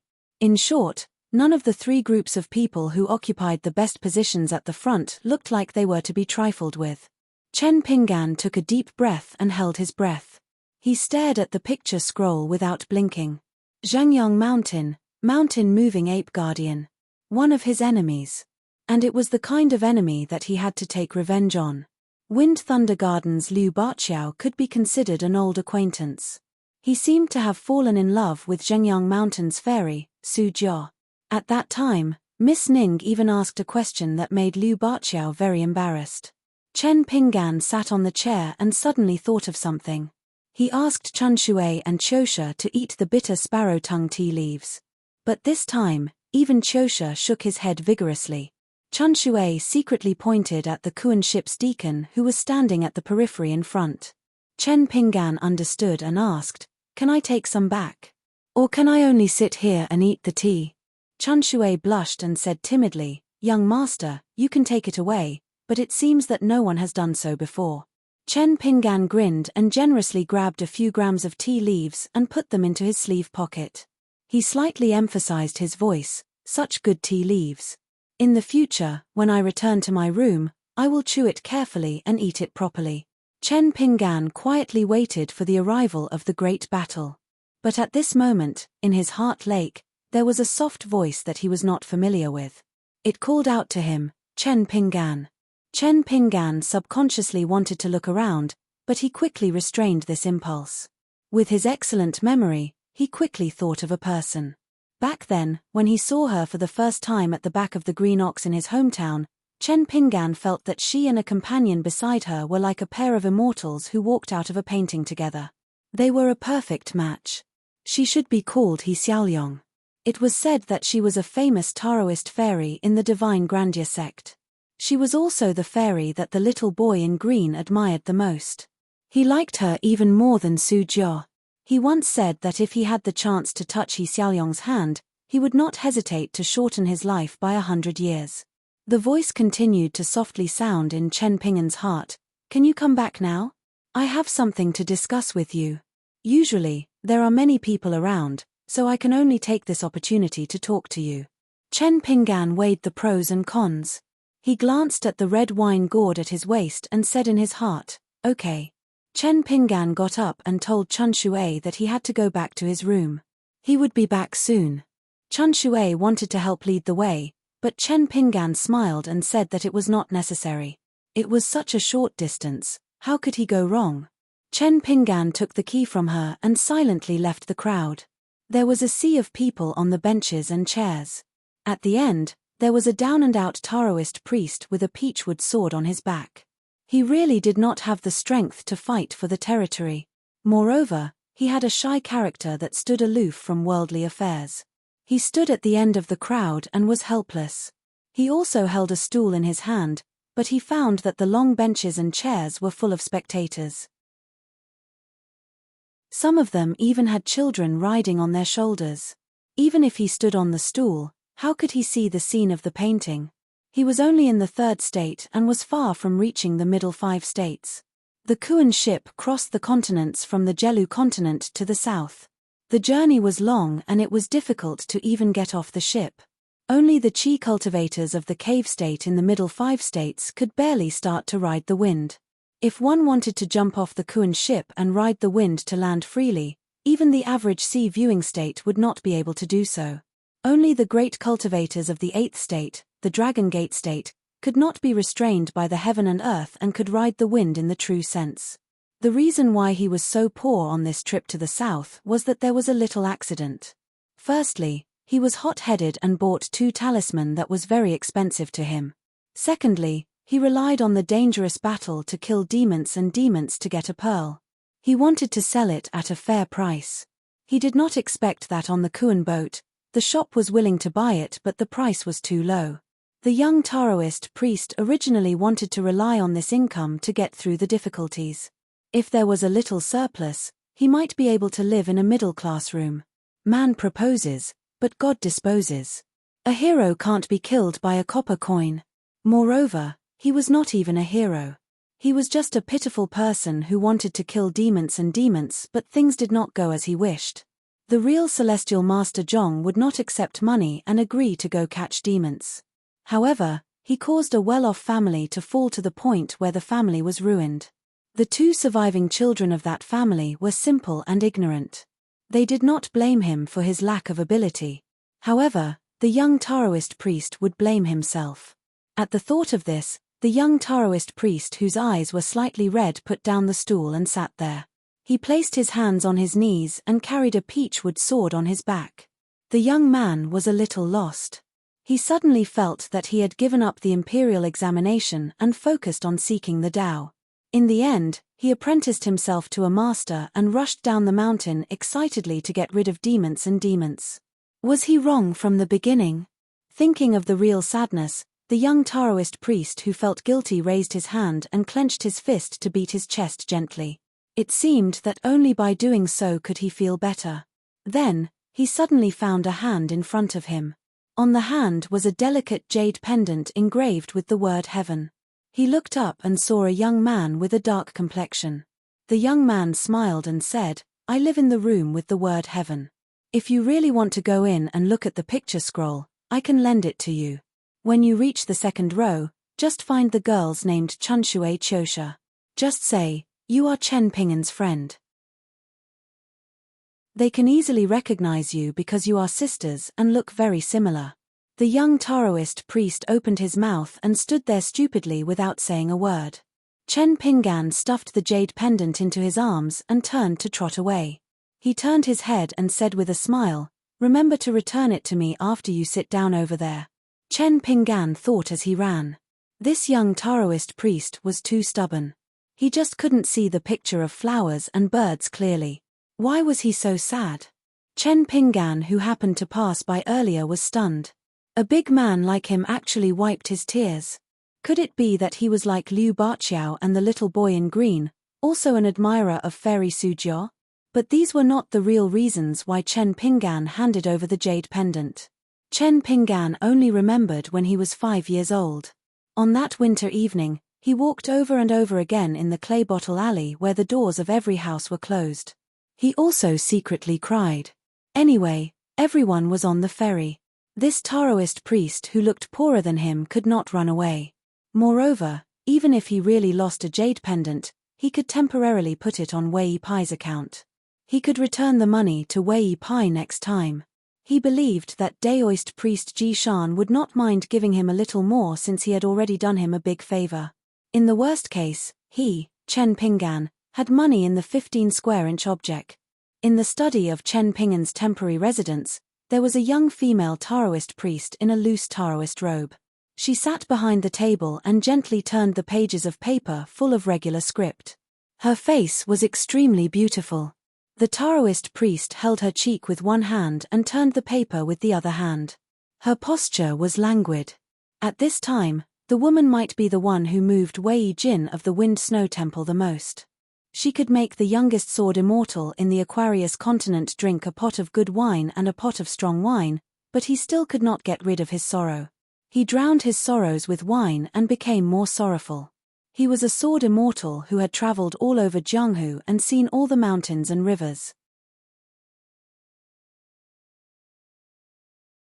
211. The young Daoist was sweating profusely as he held the jade pendant and squeezed into the crowd. Along the way, he attracted a lot of abuse. When a deacon standing near the heaven room noticed the young Daoist, he walked over with a straight face. Just as he was about to scold him, he saw the young Daoist open his hand and reveal the exquisite jade pendant of the heaven room B. The deacon immediately showed a pleasant expression and asked in a low voice, "Are you the guest of the heaven room B?" After half a month, the deacon had a rough understanding of the appearance of the guest of the heaven room on the Kuan boat. That was why the deacon asked. The young Daoist plucked up his courage and said, "I am Zhong Shan, currently traveling the world to gain experience. Although I am a distant branch of the Zhong family of Mount Longhu, I have yet to be officially recorded as a Daoist certificate of the lower sect of Mount Longhu and the Qingci sect of the Julu continent. I am friends with Chen Pingan, who lives in room B. I came late because of something. I am going to look for the two ladies, Chunshui and Chosha." After saying that, the young Daoist felt a little regretful. He felt that he was too impulsive and rude. He should not have accepted the jade pendant without knowing what was good for him. The young Daoist was meticulous and reserved. When he thought about problems, he liked to go into a dead end. For a moment, he was a little dazed. He felt that he was like this in everything. When he learned martial arts, he was hot-blooded. When he killed demons, he was swayed by his emotions. Now, he was still like this. When the young Daoist with the peachwood sword was feeling regretful and fearful, The deacon was relieved and smiled even more. He turned to the side and stretched out his hand, indicating that the young Daoist could go forward. The middle-aged deacon said respectfully, "Please follow me, Immortal Master Zhong." After that, they walked near the seats and listened to the situation. Chun Shui took the initiative to give up her chair and Darching added a red sandalwood chair. When the young Daoist sat down, he felt like he was dreaming. As the graceful servant girl had just left the chair, there was still some residual warmth left after he sat down. This made the young Daoist uneasy. He was thin-skinned and blushed a little. He quickly moved his butt and only dared to sit on the edge of the chair. It was as if he did not do so, it would be blasphemous to the girl. When Qiu saw this scene, he found it funny. Although Shunya felt it strange that Chen Pinggan had something to do with this down-and-out Taoist priest, she didn't show it on her face. She sat on the newly added chair beside the young Taoist priest. As a maidservant who came from a big immortal sect, she had learned how to observe people's expressions. If Qiu could see it, Shunya certainly wouldn't miss it. She slightly pursed her lips. For no reason, she compared this Taoist priest at the edge of Mount Longhu, whom she had seen many times on the observation platform, with her guest, Chen Pinggan. They were both born poor and traveled far away by boat. It was also their first time seeing the big world. The younger Chen Pinggan was obviously much calmer and wouldn't be so uneasy. The young Daoist priest felt uneasy and suddenly remembered something. He quickly turned around and handed over the jade pendant. "Miss, this is Chen Pinggan's jade pendant. I'll return it to you." Shunya didn't take the jade pendant without permission. She gently said, "Young Master Chen will be back soon. I'll have to trouble Immortal Master Zhong to return it yourself." Being stared at by a pair of rippling eyes at such a close distance, the Taoist priest blushed abnormally again. He sheepishly withdrew his hand. He didn't have the demeanor of an immortal master at all. The young Daoist was abnormally thirsty. Unfortunately, he only saw a plate of tea leaves and no tea. He was too embarrassed to ask for tea, so he could only hold it in. Qiu, who had always found this young Daoist priest amusing, grabbed a piece of bitter sparrow-tongue herbal tea and put it into her mouth. She mischievously said, "Immortal Master Zhong, this is how tea leaves should be eaten. There's no need to trouble yourself with a stove." Shunya was a little helpless, but she couldn't scold her sister for being rude and impetuous. However, she knew very well that if he was a narrow-minded and extreme person, he would hold a grudge. Fortunately, the young Daoist had a gentle personality. He only blushed and stretched out his 2 fingers to pick up 2 pieces of tea leaves. He put it into his mouth and gently chewed. Then, the young Daoist priest's expression became unusually interesting. It was like a child eating a sour orange or Chinese gold thread for the first time. He couldn't wait to tremble a few times. Qiu covered her mouth and laughed. It was too interesting to tease this young Daoist priest. Shunya was a little puzzled. The young Daoist inadvertently revealed a detail. Using 2 fingers to pick up an object, the index finger was below and the middle finger was above. This was obviously the action of playing chess all year round. That's why it was so natural and unnoticeable. If it was a low-level qi cultivator from a poor family, he probably wouldn't even have the chance to look at the chessboard. After all, music, chess, calligraphy, and painting were all matters of the rich. Even if he became a mountain dweller, playing chess required the most concentration. Moreover, it was unfathomable. A qi cultivator who played the 5 realms, unless he liked it since young, would not be distracted to learn chess. Was it more important to cultivate one's mind? Or was it more important to increase one's cultivation level? Shunya was enlightened. She felt that this was the most interesting part. Chen Pinggan, who lived in the heaven room, was a young man from the streets. However, he could stand on the observation deck every day, practicing his martial arts and watching the sea of clouds. As for this shy young Daoist, he was most likely a member of a noble family who had been in a scholarly family for many years. His status in the secular world wasn't too bad. However, it was a pity that on the mountain where immortals gathered, it was completely insufficient. In the end, he could only take a walk on the deck of the Kuan boat. Choshunya inadvertently saw the child who was in the arms of the timid man in the front row. He turned his head and smiled at her. Choshunya politely returned a smile. She thought that the first major test in the world should be reincarnation, right? The child was thinking that such a beautiful young lady should be brought back home to be his personal maid. When his hands were cold in winter, he could let her warm them. The child who looked like his father tugged at the woman's sleeve. Although the woman was usually arrogant, she was extremely doting on the child. She smiled and lowered her head. The child softly said his thoughts. The woman turned her head and looked at Choshunya behind her. Her eyes were indifferent. Then, she smiled at her son and said, "Her aptitude is too poor. She can't even think about the middle 5 realms. Even if we give her more treasures, it's still a delusion. It's okay. When we get off the boat at Old Dragon City, Mother will find you a girl in the Immortals Cave realm to be your maid." The woman said that she wanted a girl in the middle 5 realms to be her maid. Not only did the child believe her, no one around him felt that it was absurd. The woman didn't hide her words. Choshunya's face turned pale. There was no hope for her to enter the middle 5 realms. This made her feel hopeless. The woman suddenly turned her head again and glanced at Choshunya. Oh, this little girl still has some hope. However, she doesn't look easy to give birth to. She's not as jubilant as the previous one. Son, do you like her? If you like, Mother can buy her from Daodian Mountain. The child followed the woman's line of sight and looked over. He said with disgust, "She's skinny and dry. She's similar to Mother. I don't like her." The tall but skinny woman wasn't angry at all. She rubbed the child's head and laughed cheerfully. She was like a night owl howling on a branch. It was terrifying. Choshunya was at a loss. The elder sister Choshunya lowered her eyes. Her beautiful hands folded on her knees and blue veins popped out. Although he had a good impression of the Daoist nun, Chen Pingan still used his mind to contact Chuyi and Chuwu in the blade-strengthening gourd. After getting a response, he calmed down a little. Whether it was a pie or a stone falling from the sky, he had to be careful. In the past, every time Old Man Yarrow drank, he liked to talk about things that the disciples and apprentices liked to hear. At that time, Liu Xianyang felt impatient. The rest of the old man's disciples only felt that the drunk old man was more amiable than usual when he was scolding people with a straight face. As for what he said, they didn't care. Everyone has their own fate. The thick ones are the stone roads of Fulu Street and Peachleaf Alley.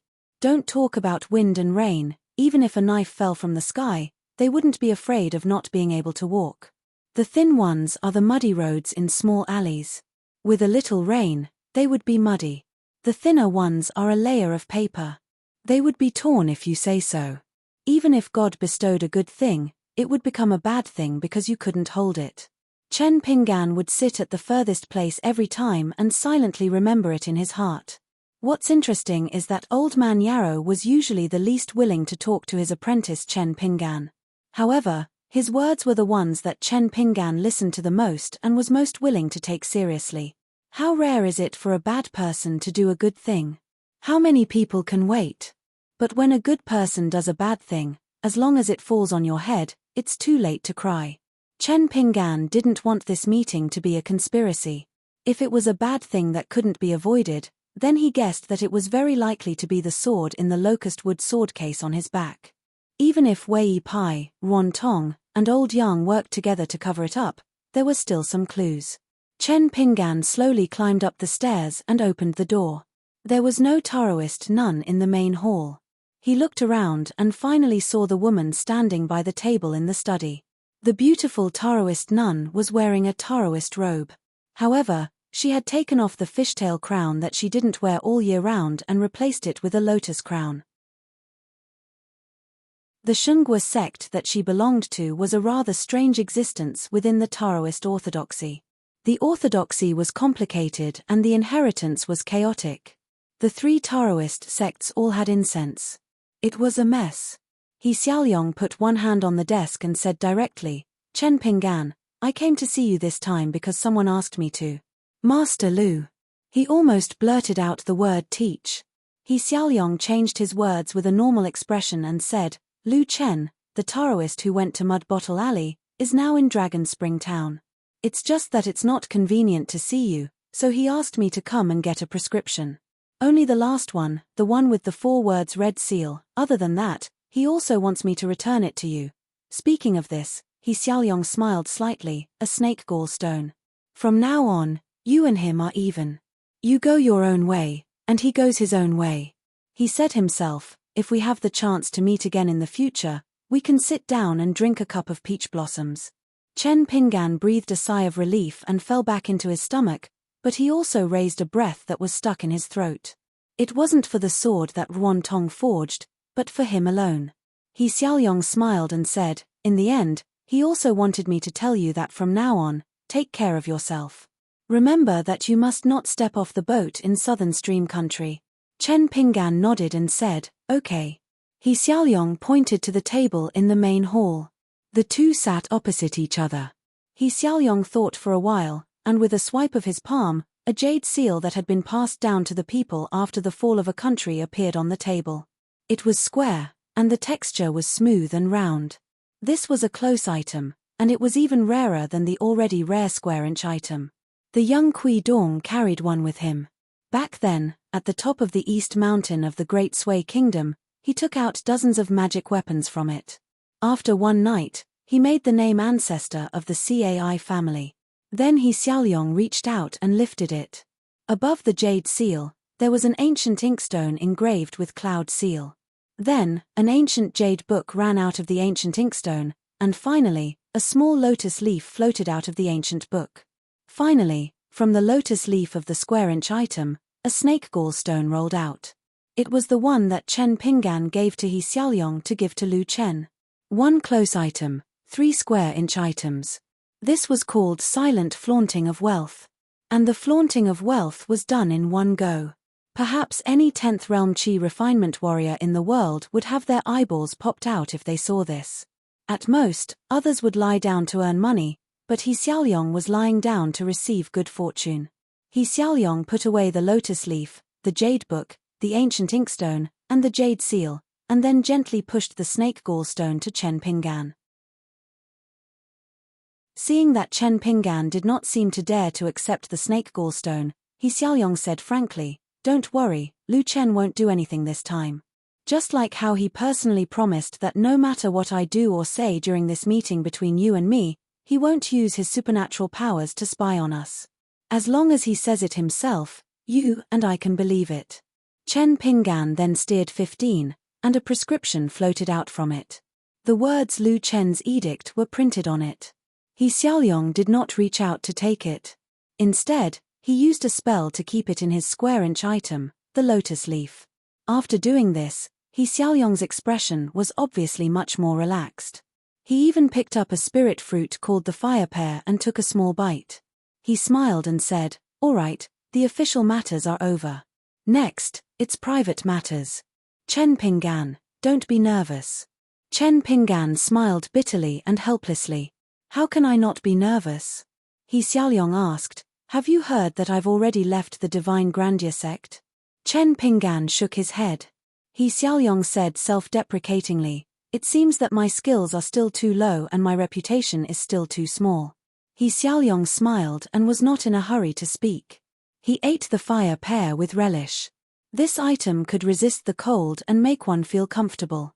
As for the spirit energy contained in one fire pear, it was not worth mentioning. It was far inferior to the evergreen orange. Therefore, it was not expensive and was often a must-have item for the generals, ministers, and officials at the foot of the mountain during winter and spring. However, in the Celadon plate, there were more evergreen oranges and less fire pears. If he had not asked for the price from Spring Water and Autumnshire, Chen Pinggan would definitely think that the fire pears were more expensive because they were rare. In fact, this was the foundation of the Immortal Mountain. It was not stingy at all. He Xiaoyong ate the fire pear leisurely with a relaxed expression. Chen Pinggan sat upright and still. He did not know what this immortal master was up to. In the Eastern Aquarius continent, the Jade Maiden of a continent, He Xiaoyong, announced that she was leaving the Divine Grandeur sect. Some people said that she secretly admired the junior martial uncle who went to the central divine continent and was in charge of the Daoist scriptures of the upper sect. The young Daoist priestess finally fell in love with him. The heavenly thunder stirred up the earthly fire, and once it got out of hand, she actually wanted to imitate the husband and wife, abandoning the sect's master's grace and the great Tao of immortality. He Xiaoliang left her position as the Jade Maiden. There were 3 Daoist sects in the Aquarius continent. The new Jade Maiden stood out. She was no longer the Divine Grandeur sect that had a heavenly lord, but a young Daoist nun from the Autumn Water sect. The outside world speculated that it was He Xiaoliang's actions that caused public anger in the continent's Tao orthodoxy, causing the Divine Grandeur sect to lose the Golden Boy and Jade Maiden in the same sect. He Xiaoliang's master was even more furious. He publicly announced that he wanted to clean up the sect. He almost went down the mountain to search for He Xiaoliang's whereabouts. Heavenly Lord Qi Zhen had a hard time stopping him. Everyone knew that He Xiaoliang's master had high hopes for her. He nurtured her wholeheartedly and almost treated her as his own daughter. This was a fact that everyone in the Divine Grandeur sect knew. Therefore, it was reasonable for the old immortal to be heartbroken. However, it was inevitable that some people would be suspicious. Wasn't He Xiaoliang supposed to be the most blessed person in the continent? How did she end up in such a situation? Could it be that she had secretly made a fortune and obtained an even greater opportunity? So much so that she could even abandon her master's sect. However, the rules in the Taoist orthodoxy were as strict as those in the Confucian Palace and the Academy. Even if He Xiaoliang went to the Divine Grandeur sect in the central region, with such a bad reputation, could he really stay by the side of the Taoist priest forever? Fortunately, the battle at Xingyang Mountain and the Wind Thunder Garden diverted attention. The vigorous fight to the death seemed to be more attractive than the complicated entanglement of love and hate. Chen Pinggan saw that He Xiaoliang had eaten a whole fire pear and still didn't seem to want to speak. He had to ask in a low voice, "Immortal He, what do you want to see me for?" He Xiaoliang, whose thoughts had drifted far away, calmed down and still didn't speak. Instead, she carefully sized up Chen Pinggan. Compared to the green ox back that she first met in the Pearl Cave, this young man was slightly taller and paler. There was also a trace of spirituality and brilliance between his eyebrows. As the leader of a sect, Lu Chen, the Taoist priest, had an open and honest conversation with He Xiaoliang before she went to the parasol tree to board the ship secretly. Apart from what He Xiaoliang told Chen Pinggan, there were actually many inside stories that couldn't be revealed. For example, Lu Chen was sitting on a small stool in front of the stove next to the young man's ancestral home in the Mud Bottle Alley. He was a guest, but he was busy cooking. Languid young girl Ji Qiu, who was the host, was sitting in the courtyard basking in the sun. From time to time, she would turn her head to look at the kitchen and urge Lu Chen to hurry up. He Xiaoliang was sitting near Lu Chen. After knowing the true identity of this young Taoist, He Xiaoliang didn't know why, but her heart was as still as water. This made her feel strange. At that time, Lu Chen had a smug look on his face as he complained, "At that time, you, Qi Jing-chun, randomly matched a couple and threw me a huge problem. It's impolite not to reciprocate. I might as well be the matchmaker. Let's see who's better." When Lu Chen said these nonsense, his face was full of evil smiles. However, He Xiaoliang was indifferent. She was the same from inside out. This made Lu Chen feel very bored. Her personality was too similar to eldest senior brothers. It would be interesting if she was like second senior brother. However, it would definitely not be easy to get along with her. For example, the young man from the Apricot Blossom Alley, Ma Kuxuan, who walked out of the small town. While waiting patiently for the rice to be cooked, Lu Chen bluntly told He Xiaoliang that the 2 snake gallstones given by Chen Pinggan each belonged to him and He Xiaoliang. This was like the 2 sides of a river. The prescriptions, especially the 4 red seals of Lu Chen's edict, were a bridge. Although this was a long-term plan of Lu Chen's, it could not be said to be malicious. On the contrary, this was half of the reason why Chen Pinggan's luck could turn from bad to good after he left the small town. The other half was that his natal porcelain was broken. He had attracted opportunities but missed them time and time again. He only relied on his tough life, the stubbornness he had brought from his mother's womb, or rather, his special identity as a key chess piece to forcefully endure until the situation was settled. He waited for some invisible compensation from the heavenly axiom. As for the other half, it was Lu Chen's doing. Perhaps Qi Jingchun had already seen through it, but he was willing to go with the flow. He believed that Chen Pinggan was blessed by the heavens and knew how to choose. Therefore, he was happy to see it happen. Those who could not see it, such as Chen Pinggan himself, naturally did not notice it. This was because after the bridge was built, a mysterious connection appeared between Chen Pinggan and He Xiaoliang. Fortune and misfortune depended on each other and they shared it together. Therefore, Chen Pinggan took away half of He Xiaoliang's fortune, speaking of which, if an ordinary person accepted this opportunity, they might have died a long time ago. If one's life was as thin as paper, a raindrop could pierce through it, let alone a downpour.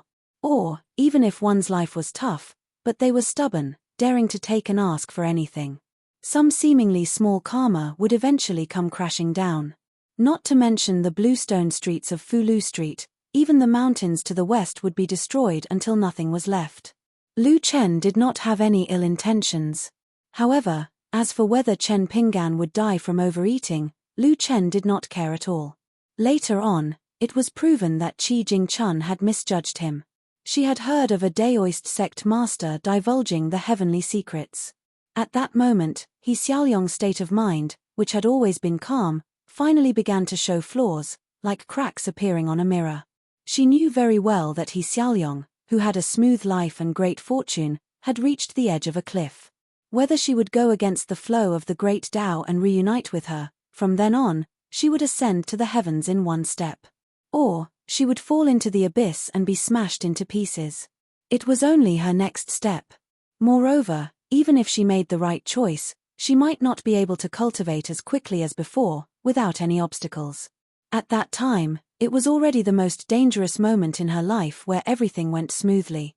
Especially the feeling of not being able to control herself and being reduced to a chess piece, it was extremely terrible. Cultivation was not to be a puppet of a big shot, even if that big shot was Lu Chen, the sect master of the Qingming world. Compared to the previous time, He Xiaoliang felt even more upset. When she was 14 years old, on the day she successfully cut the red dragon, the young girl He Xiaoliang realized that the way her master looked at her had changed. As time passed, the naive young girl began to realize that the gaze that made her feel uncomfortable was not just the kindness of an elder looking at a junior, but mixed with the meaning of a man looking at a woman. However, at that time, sect master Qi Zhen was in seclusion, and everyone in the Divine Grandeur sect was extremely nervous.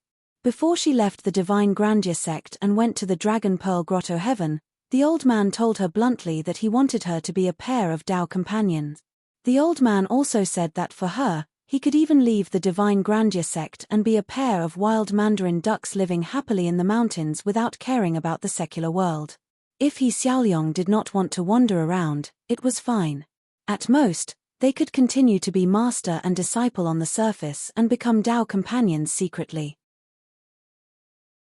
The old man promised that the remnant book that described the great Tao of dual cultivation could allow both master and disciple to ascend to the upper 5 states. It was definitely not a clumsy and despicable method. He Xiaoliang was unwilling. Moreover, she did not pretend to be polite. If the old man was not confident that he could take her down silently, he would have done it long ago. That was why she went to the Dragon Pearl Grotto Heaven. Because there were some sceneries that He Xiaoliang only wanted to walk to the top of the mountain alone and see with her own eyes. In fact, He Xiaoliang did not value the dual cultivation method in the eyes of the world, nor did she have much prejudice against them. He Xiaoliang only cared about the great Tao. The truly superior dual cultivation method of Taoism was actually far from being as unbearable as the ordinary people mistakenly thought. It was a side branch of the dual cultivation method of life and life. It was not even included in the many heterodox methods of also Tao. The heterodox methods sounded derogatory because for the Qi trainers on the mountain, it was just that they could not ascend to the upper 5 states. It was also a great way to climb the mountain. After He Xiaoliang returned from Dali, The old man completely tore off the disguise of a kind elder. He guided her patiently, threatened her with words, and used all kinds of methods. He Xiaoyong dealt with it calmly, but deep in her heart, she felt a little sad. Because she knew that this was the way the old man chose, but it was too small and too remote. She did not want to accompany the old man on this narrow road where the scenery at the end was far from magnificent. After that, the land sword immortal Wei Jin of the Wind Snow Temple entered the Nanjian kingdom. The old man mistook him for a helper invited by He Xiaoyong, so he restrained himself for a while. He did not expect that He Xiaoyong rejected Wei Jin. Wei Jin was muddle-headed and went to Jianghu on a drunk donkey. This made the old man feel that there was a silver lining at the end of the tunnel. However, good things come with setbacks. The young Taoist priest, who was of the same generation as him, did not have a high cultivation, but dared to protect He Xiaoyong and challenged him face to face. He even said some harsh words that made the old man feel a chill down his spine. The funny thing was, that guy hurried to the central continent and had only a private conversation with He Xiaoyong. Anyway, He Xiaoyong did not rely on youngest uncle as the outside world thought. Instead, he chose to erase the Taoist records of the Divine Grandeur sect. This made the old man feel that there was a glimmer of hope at the end of the tunnel. However, the sect master Qi Zhan was quite tolerant and did not pursue He Xiaoyong's betrayal of the Divine Grandeur sect. Almost all the other elders of the Divine Grandeur sect were angry and felt that the Divine Grandeur sect had raised an ingrate, but since the sect master had spoken, they had to give up. Only He Xiaoyong's master wanted to go down the mountain to interrogate her, but he was still persuaded to return to the mountain gate by Qi Zhan. He said that he persuaded him to return. In fact, He Xiaoyong, who had followed Lu Chen to Dali, knew better than anyone else that the sect master Qi Zhan must have forcibly stopped the old man. Perhaps he even fought to force the old man back to his mansion. Because without her, the old man's great Tao, which was already in a precarious state, would be completely cut off. With the old man's stubborn character, he would never give up. But everything was destined to be in vain. Because behind her stood Lu Chen. He was an existence who could give orders to the Lord of Heaven, Qi Zhan. He Xiaoyong's mind was full of thoughts. She did not answer Chen Ping'an's question. Chen Ping'an could only wait quietly. No matter how far-sighted Lu Chen is, he is just going with the flow. He Xiaoyong's eyes suddenly brightened. She stood up abruptly, as if a knot in her heart had been untied. So when fate comes, it is a match made in heaven. But He Xiaoyong's heart suddenly trembled. She vaguely remembered that when she first met the young man, she could only see that they were fated, but not fated. This was her great Tao original heart. But why did she feel that they were fated? She even felt that they were a match made in heaven. And this was the deduction of the Daoist sect master, Lu Chen. Indeed, in her heart lake, there was a languid voice with a hint of laughter. Not bad. To be able to understand this, it means that after this battle, after asking yourself, you have handed in the correct answer. The crack in your heart mirror has been completely mended. Even if you are severely injured in the future, it will not be like today, where it is very likely to shatter. Next, you can go to the Julu continent. I'll say this first. I did not eavesdrop. I just buried something in your heart lake. When you get the answer, it will be unraveled. Then, I will know. Let's not talk about this. Finally, I have another question for you to ask yourself. How should you deal with Chen Ping'an? Yes, this is a little too literary. It is not my usual style. Why don't you change it to He Xiaoyong, touch your hidden chest and ask your conscience if you want to get rid of the root of the problem and kill this fated person in front of you who you do not know if is good or evil for the time being, so as to prevent your heart from forming a knot and destroying the foundation of your great Tao in the future? The beautiful young Daoist nun looked at the seated young man. Her face was flushed and her eyes were cold. Chen Ping'an met her gaze. It was as if he had fallen into an ice cellar. In the blade-strengthening gourd at his waist, Chu Yi and 15 were ready to attack. Should he kill the young man? It seemed that this was all within Lu Chen's expectations and calculations. The first time, He Xiaoyong had to pass his own test. This time, He had to pass the test personally set by the Daoist sect master. Of course, Lu Chen would not use all his strength. Otherwise, it would be no different from killing someone. He clearly had high hopes for He Xiaoliang and would not slap himself. The beautiful Daoist nun asked herself for the second time. Her cold eyes gradually turned charming, not to mention her blushing cheeks, which made her originally dignified face look extremely strange. However, on the lake in her heart, there were great ripples and raging waves. She was suffering unspeakably. Chen Pinggan did not say a word. He stared at the Daoist nun of the Shenzhou sect who was acting strangely. He even suspected that the legendary fox demon who was good at bewitching people had changed into He Xiaoliang's appearance. Otherwise, how could they be two different people? However, his intuition told him that there was a fine line between life and death between them. He Xiaoliang could not help holding the table with both hands. Sweat seeped out, and the hair on her temples was messy. Outside the door of He Xiaoliang's heart, a sigh sounded softly, as if forcibly suppressing the flood in He Xiaoliang's heart. He Xiaoliang, in fact, I have already given you the answer. It's just that your state of mind has been blinded by the Great Way. If you want to kill him, I will stop you. If you don't kill him, I will not force you. Either way, you can pass this test. But you can't take it, nor can you let it go. Muddlehead, you even made the worst plan, which is to kill Chen Pinggan and marry him in the underworld. You can cut off the karma and admit that you have a clear conscience. How ridiculous. How can you achieve such a feat? Have you ever wondered why Chen Pinggan could live to this day despite all the obstacles in his life? But you, who have been successful in everything and have excellent aptitude, can't even pass the threshold that is the easiest to pass. He Xiaoliang, the real fairy who was unattainable in the entire continent, slumped on the stool. Her head was on the table, and her face was flushed. She gasped for breath, and there was some moisture in her eyes. She looked at the young man opposite her with misty eyes. In her eyes, there was resentment and guilt. There was no killing intent at all. Seeing this, Chen Pinggan was confused. What? I didn't bully anyone. The flying sword in the sword-cultivating gourd has not come out yet. Furthermore, He Xiaoliang was a qi refinement warrior.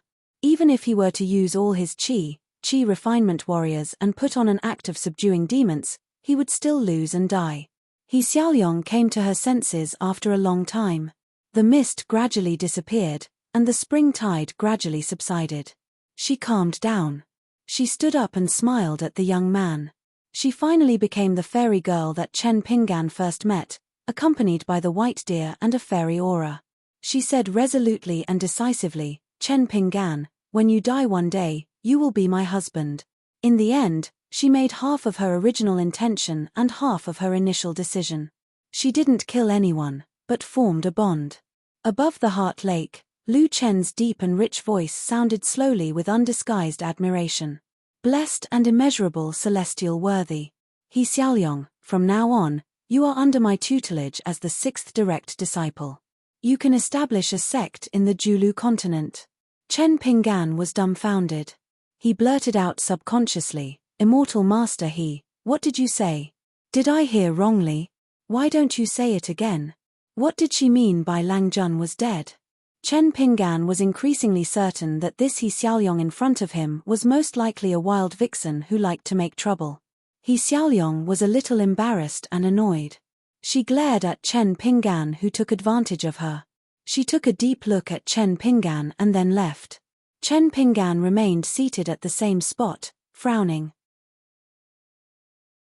It was like a dream and an illusion.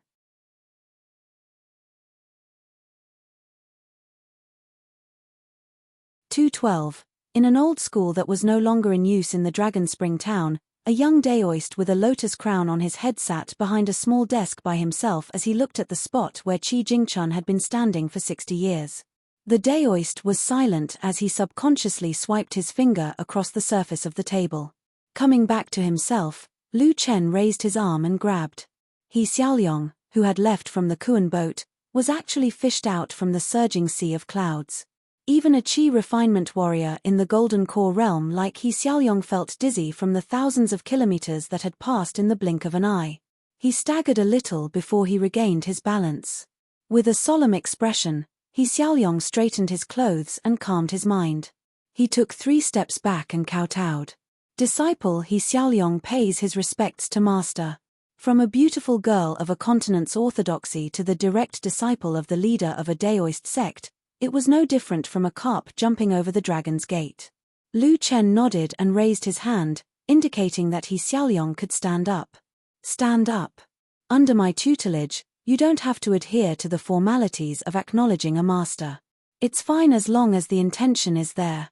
You probably don't believe it now, but after you get along with me for a long time and meet the other 5 senior brothers and sisters, you will naturally understand. Everything outside the great Tao is illusory. Lu Chen, who was born in the vast world and had truly grown up in the world, did not really care about the secular etiquette of the Confucians or even the golden rules in his own orthodoxy. Or rather, before his ascension, he was such a person who had deviated from the secular world. Therefore, he lived a very open and unrestrained life. The essays that he left behind were also known as carefree. Unlike the eldest senior brother who took care of everything and the second senior brother who had a sense of propriety, his little junior brother did not follow the rules too much even in front of his master. For that, he was even persuaded by the eldest senior brother and even beaten up by the second senior brother. After that, Lu Chen still did as he pleased. Thankfully, his master, who occasionally appeared in the small lotus paradise, did not mind it. Lu Chen looked at the slightly uneasy young Daoist nun and said with a smile, "Why? Once bitten, twice shy. Do you feel that I, as your master, am thinking about setting traps for you every day? That's why you have to carefully ponder and consider every word that I say. Then you're wrong. Going too far is as bad as falling short. The reason why you can become my direct disciple this time is because you've passed 3 heart trials. Firstly, you noticed my scheme and made a prompt decision. You went back and questioned your own heart. You removed the illusion of a match made in heaven and grasped the truth of fate. Then, you'll encounter a huge setback in the future. When you're in that place where swords are as numerous as the hairs on a cow, everything, you'll encounter a huge setback. Once use. And you. Lu Chen pointed at He Xiaoyong and said with a smile, "You should know that Xieshe and Dali asked for 3 people. Li Shishing aside, Ma Kuxuan is the lucky one that my second senior brother picked. They're old and young, and they're birds of a feather. As for whether there's any other inside information, there are rules in the orthodoxy that forbid the 3 of us from deducing each other's plans. And you, He Xiaoyong, are the candidate that I picked. That's because your Daoist heart is very similar to my cultivation journey. You've broken through the barriers and are straight to the heart. Therefore, it's much simpler than what you think of as a chess piece or a puppet, or the arrangement of the Daoist school in this competition. I just like you, so I chose you as my disciple. Do you really think that those old fogies in the Confucian temple won't keep an eye on my every move? Therefore, this is an open and above-board scheme. Whether you, He Xiaoyong, can gain a foothold in the Julu continent and live to the end will depend on your own ability. After I leave the Green Netherworld, I won't deliberately take care of my disciples. The scholarly saints won't deliberately harm you. Moreover, you have a senior brother who's roaming the central divine continent and a senior sister who's training at the Great Sword Wall. If anything happens, you can ask them for help. Since you're now fellow Taoists and fellow disciples, you have to fight for me, your master." At this point, Lu Chen smiled and said, "Don't worry. I'm not your master in the Divine Grandeur sect. I won't ask you to be my Daoist companion." He Xiaoyong turned back into the beautiful Daoist nun with a cool temperament. Everything else was just a worldly possession. She asked a question that she had been thinking about for a long time. Is the Green Netherworld, where our sect leader controls everything, also part of the scholarly saints' plan? Lu Chen laughed heartily. Of course. It's the same everywhere. Everyone is very busy. Do you think that people like Ma Kuxuan, Wei Jin, and Song Jianqiang are the best of the best? Lu Chen laughed very happily. Then you should really go to the central divine continent and take a look. Or maybe you should go to the Beko Keikyang building in the Green Netherworld. You'll understand that there's always someone better than you. He Xiaoyong sat behind a desk not far away. She twisted her waist and looked into Lu Chen's eyes. After hearing his words, she frowned slightly, as if she didn't understand. Lu Chen asked playfully, "You want to ask why the three sects didn't come to an agreement to only develop their forces in their own territories and exclude the teachings of other sects? So that they wouldn't be so troublesome?" He Xiaoyong nodded. This was exactly what she was thinking. Lu Chen sighed. Because today's territories are the largest of the few ancient battlefields. These are the results that our predecessors exchanged their lives for. We're also afraid that the world will change in the future. If we choose to remain stagnant, or let the people below us feel that the Great Tao is blocked, what kind of outcome would we end up in? The current world is the best proof. Lu Chen casually pointed in the direction of the small town's immortal graveyard. The mountains and rivers are still the same, but the masters who were once high and mighty have been reduced to a pile of broken limbs in the mud. He Xiaoyong was somewhat enlightened. Some things that were too far away were obscure and difficult to understand. Those who knew were unwilling to talk about it, and it wasn't written in books. The people of the future were naturally at a loss.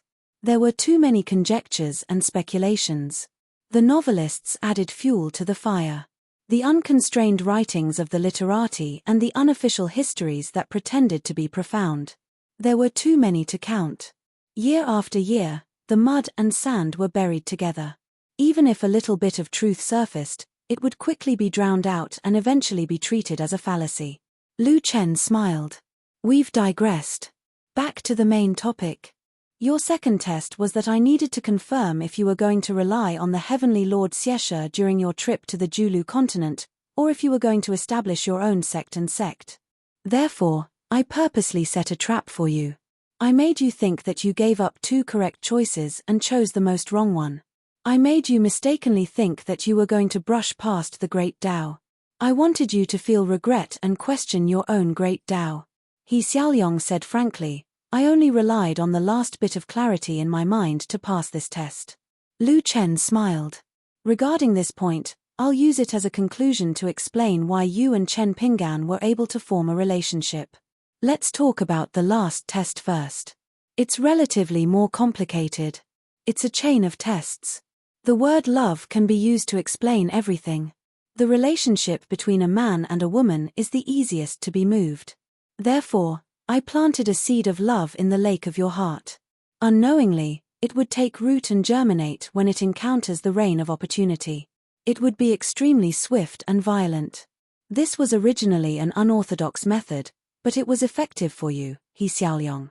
Moreover, no matter how unorthodox the method was, it would still be effective if I used it. The master of the Divine Grandeur sect who had a master-disciple relationship with you, the talented Wei Jin of the Wind Snow Temple, and the young man from the marketplace of the Mud Bottle Alley. You successfully passed the first two tests. You successfully followed your heart and were not moved at all. Only the last test, because I purposely made things difficult for you and helped to pave the way for you, He Xiaoyong, to fall into a dilemma. If you... Lu Chen stood up. He bent his fingers and gently tapped on the lotus crown that symbolized the sect master's identity.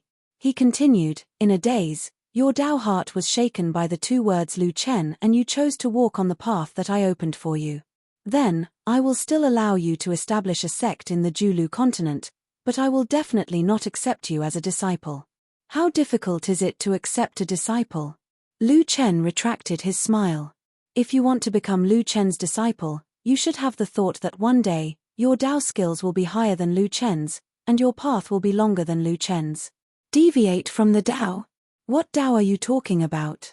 The Tao is merely written by the predecessors. What Tao are you talking about? The Tao is merely the path taken by the predecessors. Why don't you try it yourself? Even a person with a cold temperament like He Xiaoyong could not help but feel fear and respect from the bottom of his heart. She stood up and bowed respectfully to Lu Chen. I hope that one day, I, He Xiaoyong, will be able to sit at the same table as Master and discuss Tao. Lu Chen clicked his tongue and said, it's a little difficult. He Xiaoyong sat down again and asked, Master, What do you mean by ending? Is there a deeper meaning to the fate between me and Chen Pinggan? Lu Chen nodded and said, of course. If it were an ordinary person, you wouldn't be He Xiaoyong and he wouldn't be Chen Pinggan. Then, I wouldn't be able to see the brilliance of being the matchmaker at all. Qi Jingquan's random matchmaking was to give you a burden. I hope that one day, you will be able to carry a mountain with your heart. On the other hand, the two ends of the red string in my hand are two people. They are also two clear and spotless mirrors that reflect each other. I'm not just letting Chen Pinggan share your fortune and using Chen Pinggan to help you overcome the obstacle of love. Lu Chen turned his head and looked in the direction where He Xiaoyong had appeared. Chen Pinggan's temperament is similar to yours. There are thousands of strange people in the world, and I've seen thousands of them. He might not be extraordinary.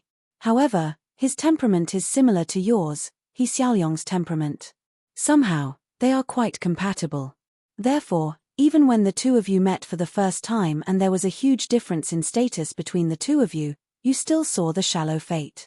Actually, it's not that your fate is shallow, but that your cultivation is limited and you have seen too little. He Xiaoyong asked softly, Master, is this another test? Lu Chen laughed out loud. You've already become my disciple. Why do you still need a test? Why? Do you want to become the direct disciple of the Tao ancestor and be on equal footing with Lu Chen before you stop? He Xiaoyong's eyes were clear. He shook his head and smiled. I don't want to think about it. Lu Chen smiled and said, since you've become a master, you should give your new disciple a greeting gift. This gift is not small. It's a little Tao that I obtained from your grandmaster before I came down. He Xiaoyong was stunned. He had just cut off the bridge with Chen Pinggan on the Kuan ship, and he had become the lucky He Xiaoyong again? Lu Chen seemed to have seen through the beautiful Daoist nun's thoughts. He laughed out loud and slammed his palm on the table. I'll take you to the long river of time and go against the flow. Even if the Black Pearl Grotto Heaven banned all spells, it was still difficult to escape the great rules of the heavenly Tao.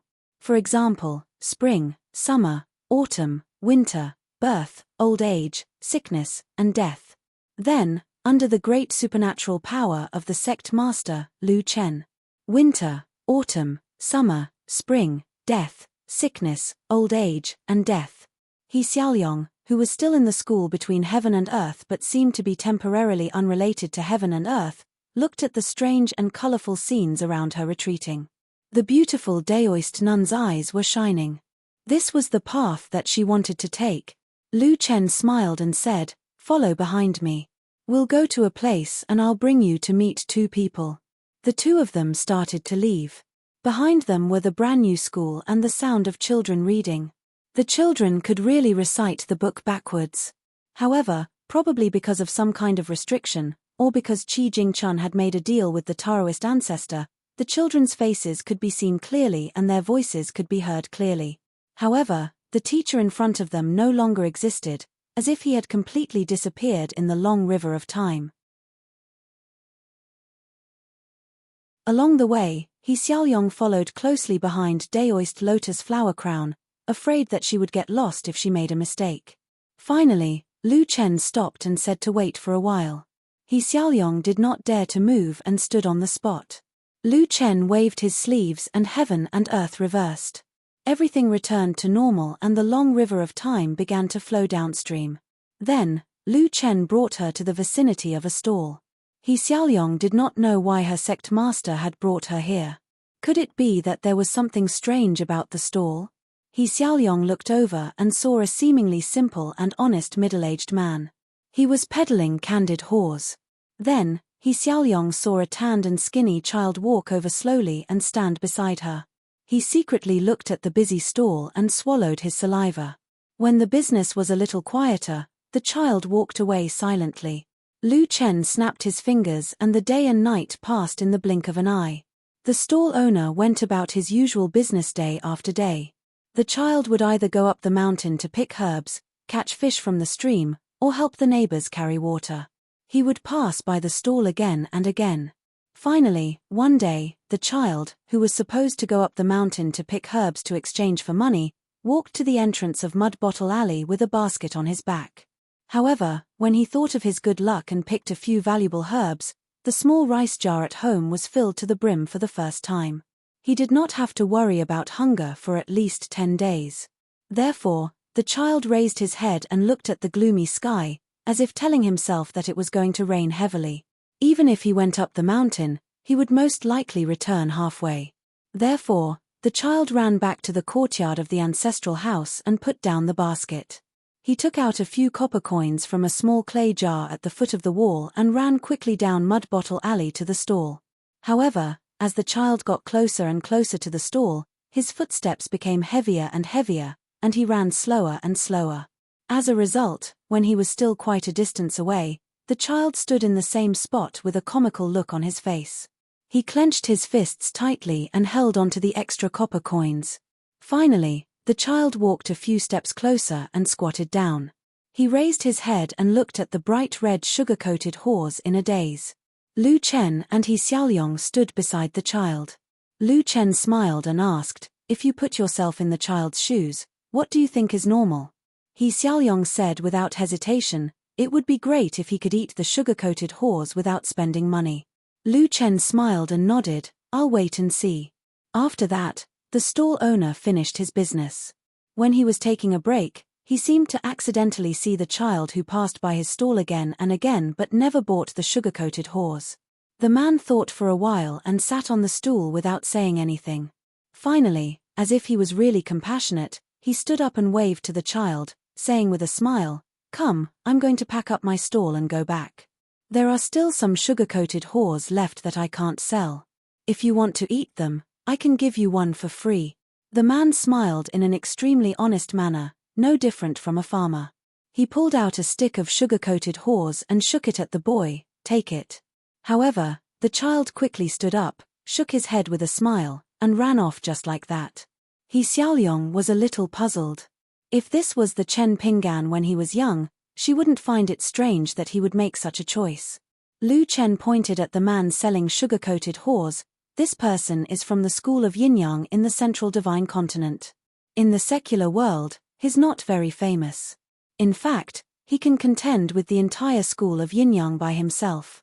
He's quite a strange person. Even eldest senior brother can't completely guess what this person is thinking." He Xiaoyong was even more puzzled.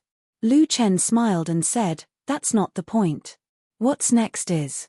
Lu Chen stretched out his palm and slowly swiped it from top to bottom. A small Chen Pinggan appeared beside He Xiaoyong. This child ran over and took the free stick of sugar-coated horse. He skipped back to Mud Bottle Alley happily. After eating the sugar-coated horse, he became addicted to it. A few days later, he went to the stall for the second time and received another free stick of sugar-coated horse. This poor child who had just gotten used to hardship gradually became lazy. From time to time, he would think of those sugar-coated horse and go up the mountain to gather herbs less than usual.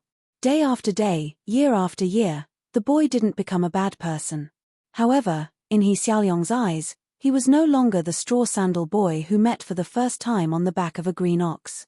After that, he returned to the same place. Lu Chen swiped his palm again and little Ping-An appeared again. This time, he didn't choose to take the sugar-coated horse for free. Instead, he chose to spend money to buy them. After that, the child became more willing to endure hardship and worked hard to earn money. However, he got tired of eating sugar-coated horse. There was one time when he fell in love with pastries. As the child grew into a young man year after year, in He Xiaoyong's eyes, there seemed to be something wrong with this Chen Pinggan. As Lu Chen raised his palm again and again, He Xiaoyong saw each and every Chen Pinggan and all kinds of subtle differences in life situations. In the end, He Xiaoyong fell into deep thought. Lu Chen smiled. "Let's go back." One after another, they walked towards the school. At this moment, the scene was actually very similar to the long river of time that flowed in the human world. Back then, Qi Jingchun brought the boy to the old pagoda tree to ask for a pagoda leaf. Lu Chen walked in front with his hands behind his back and asked, "Have you figured out anything?" He Xiaoyong answered softly, "Only by guarding the heart can one be a person." Lu Chen grunted and didn't say anything else. He Xiaoyong asked, "Could it be that I've thought wrongly, or that I haven't seen far enough?" Lu Chen suddenly turned his head and smiled. "No, no, you've thought it through very well. The only flaw is that you, as a disciple, can't be blind under the light and can't see that your master's Taoist skills are extraordinary." While Lu Chen brought He Xiaoyong to see the various forms of life, in a section of the long river of time, there was a Confucian scholar with white hair on his temples. After class, he sat alone in his room and played music. His face was clear and no longer blurred. In the present of Lu Chen and He Xiaoyong, or the past of Lizhu Cave Heaven, Qi Jingchun bent down and picked up a chess piece. He smiled and said, "It's just SOSO.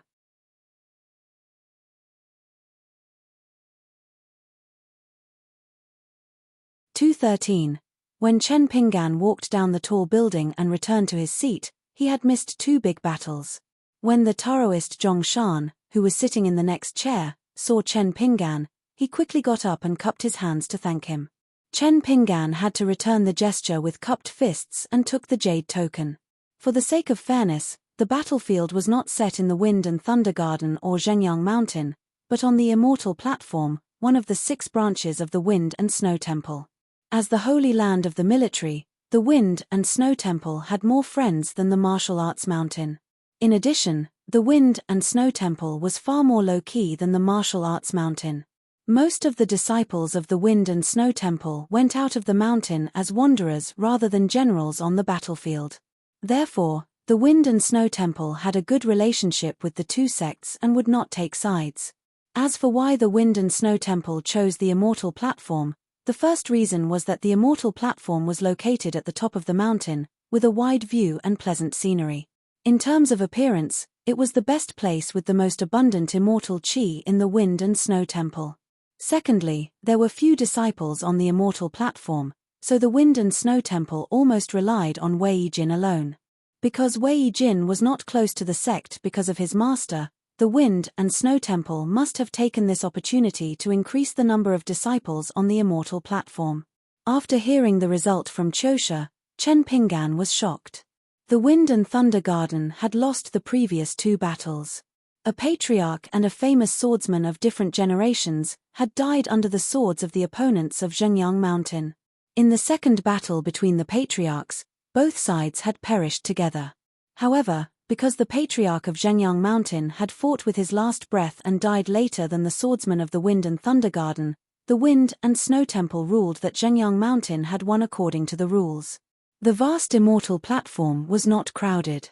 A few buildings were densely packed in the northeast corner. Only the Qi trainers from the Aquarius continent with high status and strength were qualified to go up the building to watch the battle. The rest of the cultivators could only watch from afar on other peaks of the Wind and Snow Temple. It seemed that the huge Immortal Platform was only reserved for the two sides. After the conversation, Chen Pinggan found that the Taoist Zhong Shan had never heard of Zhengyang Mountain and the Wind and Thunder Garden. That was not surprising. The Qi trainers from the Julu continent had always thought highly of themselves and looked down on the Aquarius continent, the smallest of the 9 continents. Maybe only the Cliff Academy, Guanhu Academy, Dali Kui Dong, Song Jianqiang, and Sword Immortal Wei Jin could attract them. Moreover, with the Taoist Zhong Shan's cultivation and vision, and the fact that they were not from the same continent, it was strange that he was familiar with the customs and practices of the Aquarius continent. The Wind and Thunder Garden and Zhengyang Mountain had been enemies for generations. Everyone in the continent knew that it originated from the sword testing field in the deepest part of the Wind and Thunder Garden. The body of the female founder of Zhengyang Mountain had been exposed to the sun since she died in the battle. At that time, the Wind and Thunder Garden was not willing to return the body and asked the disciples of Zhengyang Mountain to bury her. They did not even pull out the standard long sword of the Wind and Thunder Garden that pierced through her head. They just let the disciples of the school and the guests who entered the garden look at her as they pleased. It had been 300 years. What was a great shame and humiliation? This was it. As the pinnacle of swordsmanship in the continent, Zhengyang Mountain had been thriving for the past 300 years. In terms of the excellence of the youngest disciples of the third generation, it had actually surpassed the Wind and Thunder Garden. After that, there would be people who went to the Wind and Thunder Garden to challenge the Wind and Thunder Garden almost every 60 years, in an attempt to invite the remains of the founder back so that she could die in peace.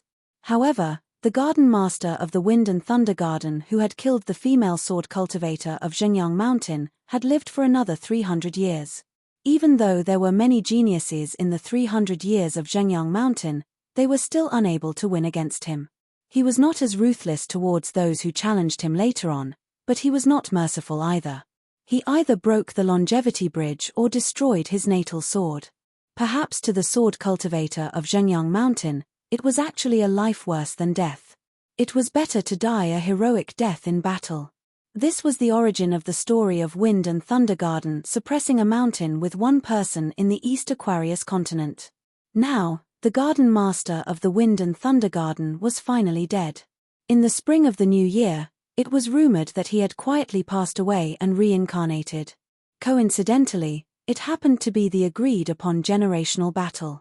Although the Wind and Thunder Garden had been guarding it with all their might, hoping that the secret would not be leaked, Zhengyang Mountain somehow learned about it.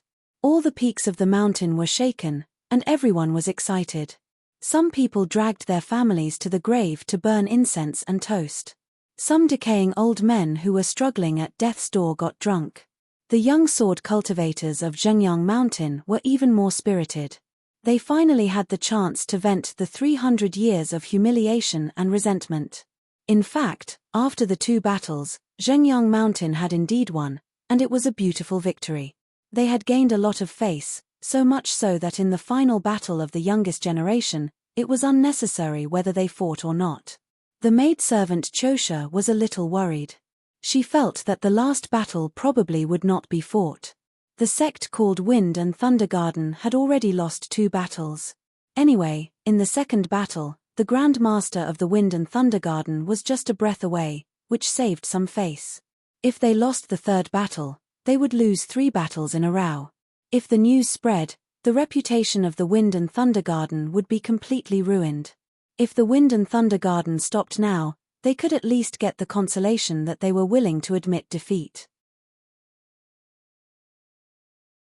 Chen Pinggan thought of Liu Baqiao, the sword cultivator who went to the mountain with him to look for the Kai tree, and suddenly said, "The Wind and Thunder Garden will definitely fight in the third battle."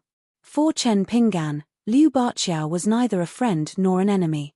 Among the foreign immortals, he left a deep impression on Chen Pinggan. Chen Pinggan simply believed that the sect that could teach Liu Baqiao would not shrink back so easily. As expected. After a secret negotiation between the Wind and Snow Temple, Zhengyang Mountain, and Wind and Snow Temple, the childlike and short sect master of Wind and Snow Temple walked to the center of the divine immortal platform with a man and a woman and announced that the third battle was about to begin. Zhengyang Mountain's side was Su Jiao. The woman had a long sword hanging from her waist and a blade-strengthening gourd on her waist. She looked valiant and could be said to be a beauty that could topple a nation. The Wind and Thunder Garden's side was the last disciple of the Yardmaster, named Huang He. He was carrying a huge sword case on his back. No one knew whether it contained a big sword or multiple long swords. While almost everyone was paying attention to the 2 young sword cultivators, Chen Pinggan was quietly running the genuine qi in his body and looking around, looking for a certain figure in those attics. Although the long scroll was only so big, the reason why it was popular in the world was that the vision of the qi cultivators and pure martial artists was far beyond that of ordinary people. When people saw a mustard seed, they saw a mustard seed, but the Tao ancestor seemed to see the whole world. When ordinary people saw a flower and a leaf, they saw a flower and a leaf, but the Buddha could see a small chiliocosm. Chen Pinggan's eyes suddenly became gloomy. He grabbed a few pieces of sparrow tongue tea and put them into his mouth, chewing them gently. In the corridor on the top floor of a tall building, a burly old man in white was looking down at the square of the deity's terrace with his arms crossed. A delicate girl was riding on the old man's head. The old man's position was slightly to the right of the center. The people on the floor behind the railing were the grandmasters of Zhengyang Mountain. There were both men and women, and all of them looked extraordinary. Their sword qi gathered like rivers flowing into the sea, and their chi surged. Chen Pinggan stared at the old man in white. After a while, he looked away. Another tall building was the scenic spot left by the deity's terrace for the wind and thunder garden. From top to bottom, there were only a few sword cultivators standing there. Compared to the full force of the sword cultivators of the 5 states on Zhengyang Mountain, the number of people accompanying the wind and thunder garden this time could be counted with one's fingers. Moreover, most of them were young juniors, such as Liu Baqiao, who was sitting on the railing. His sitting posture was not elegant. However, after losing 2 battles, Liu Baqiao looked solemn. The shabby Taoist watched attentively and murmured, "It has begun." Qiusha smiled and said, "In the previous 2 battles, the goal was to kill the opponent. In this battle, there is no need to determine the winner, and it does not affect the overall situation. I think they will fight back and forth, and it will not be as bloody as before." Chen Pinggan did not make any comments. His mind was still focused on the mountain-moving ape of Zhengyang Mountain. Chen Pinggan silently remembered the faces of the people in the attic of Zhengyang Mountain. Only by knowing oneself and the enemy could one have a clear aim. Compared to the indirect questioning and hearsay in the future, the scene in front of him now was the most direct and realistic. In the future, these people might be potential opponents who would stop him from climbing the mountain. Of course, that day was still far away. Chen Pinggan was currently only a martial artist of the 3rd realm. After all, no matter how strong a 3rd realm was, it was still just a 3rd realm. The Confucian-robed old man with the mink hat on his head clicked his tongue and said, "This girl named Su Jiao is a bit dangerous." He hit the nail on the head. The young swordsman on the far right patted his scabbard out of habit. "She lost. It's a pity that the blade-strengthening gourd is in bad hands. I'm afraid there will not be a 3rd one in the Julu continent." His words came true. In just 3 moves, Su Jiao had unsheathed her sword and the intrinsic flying sword in the blade-strengthening gourd, but she was still beaten to the ground by the young swordsman named Huang He. It turned out that the big case on the man's back was filled with tiny swords. It was like carrying a hornet's nest. It was not an intrinsic flying sword, but he was good at controlling flying swords at the same time. Su Jiao could not fight back at all. Her arm was pierced by a flying sword once, and the red string that hung the blade-strengthening gourd at her waist was severed. The last time, 2 flying swords pierced her wrists. She had fainted in a pool of blood. There were not many fairies that were truly admirable in the Aquarius continent. He Xiaoyong from the Divine Almanac sect was undoubtedly the best, followed by Su Jiao and 3 or 4 others. She was the goddess in the hearts of countless young Qi refinement warriors. Some even joked that after Su Jiao became famous, the number of disciples recruited by the Zhengyang Mountain every 10 years increased by 30% compared to before. The swordsman Huang He stood beside Su Jiao. He lifted one foot and stepped on the excellent blade-strengthening gourd, twisting the sole of his foot gently. The young swordsman from the Wind Thunder Garden curled his lips. He looked around and finally turned to look at the tall building where the ancestral masters of the Zhengyang Mountain stood. A flying sword that was as black as ink flew out from between his eyebrows and buzzed. When the flying sword buzzed, the sea of clouds and mountain winds around the entire immortal dais went from being calm to being incomparably chaotic. After the public provocation, the young swordsman kept his intrinsic flying sword and said loudly to the tall building, "In 60 years, I, Huang He, will climb to the top of the Zhengyang Mountain for a sword trial. I will pluck a head and place it in the Wind Thunder Garden." On the top floor, a white-haired ancestral master of the Zhengyang Mountain glared at the young swordsman. He could not help but want to beat the arrogant little bastard to death. On the top floor of the tall building where the swordsman of the Wind Thunder Garden resided, the door suddenly opened. A handsome swordsman in black walked out and smiled at the eager ancestral master of the Zhengyang Mountain. "Ju He, it's not good to take advantage of your seniority.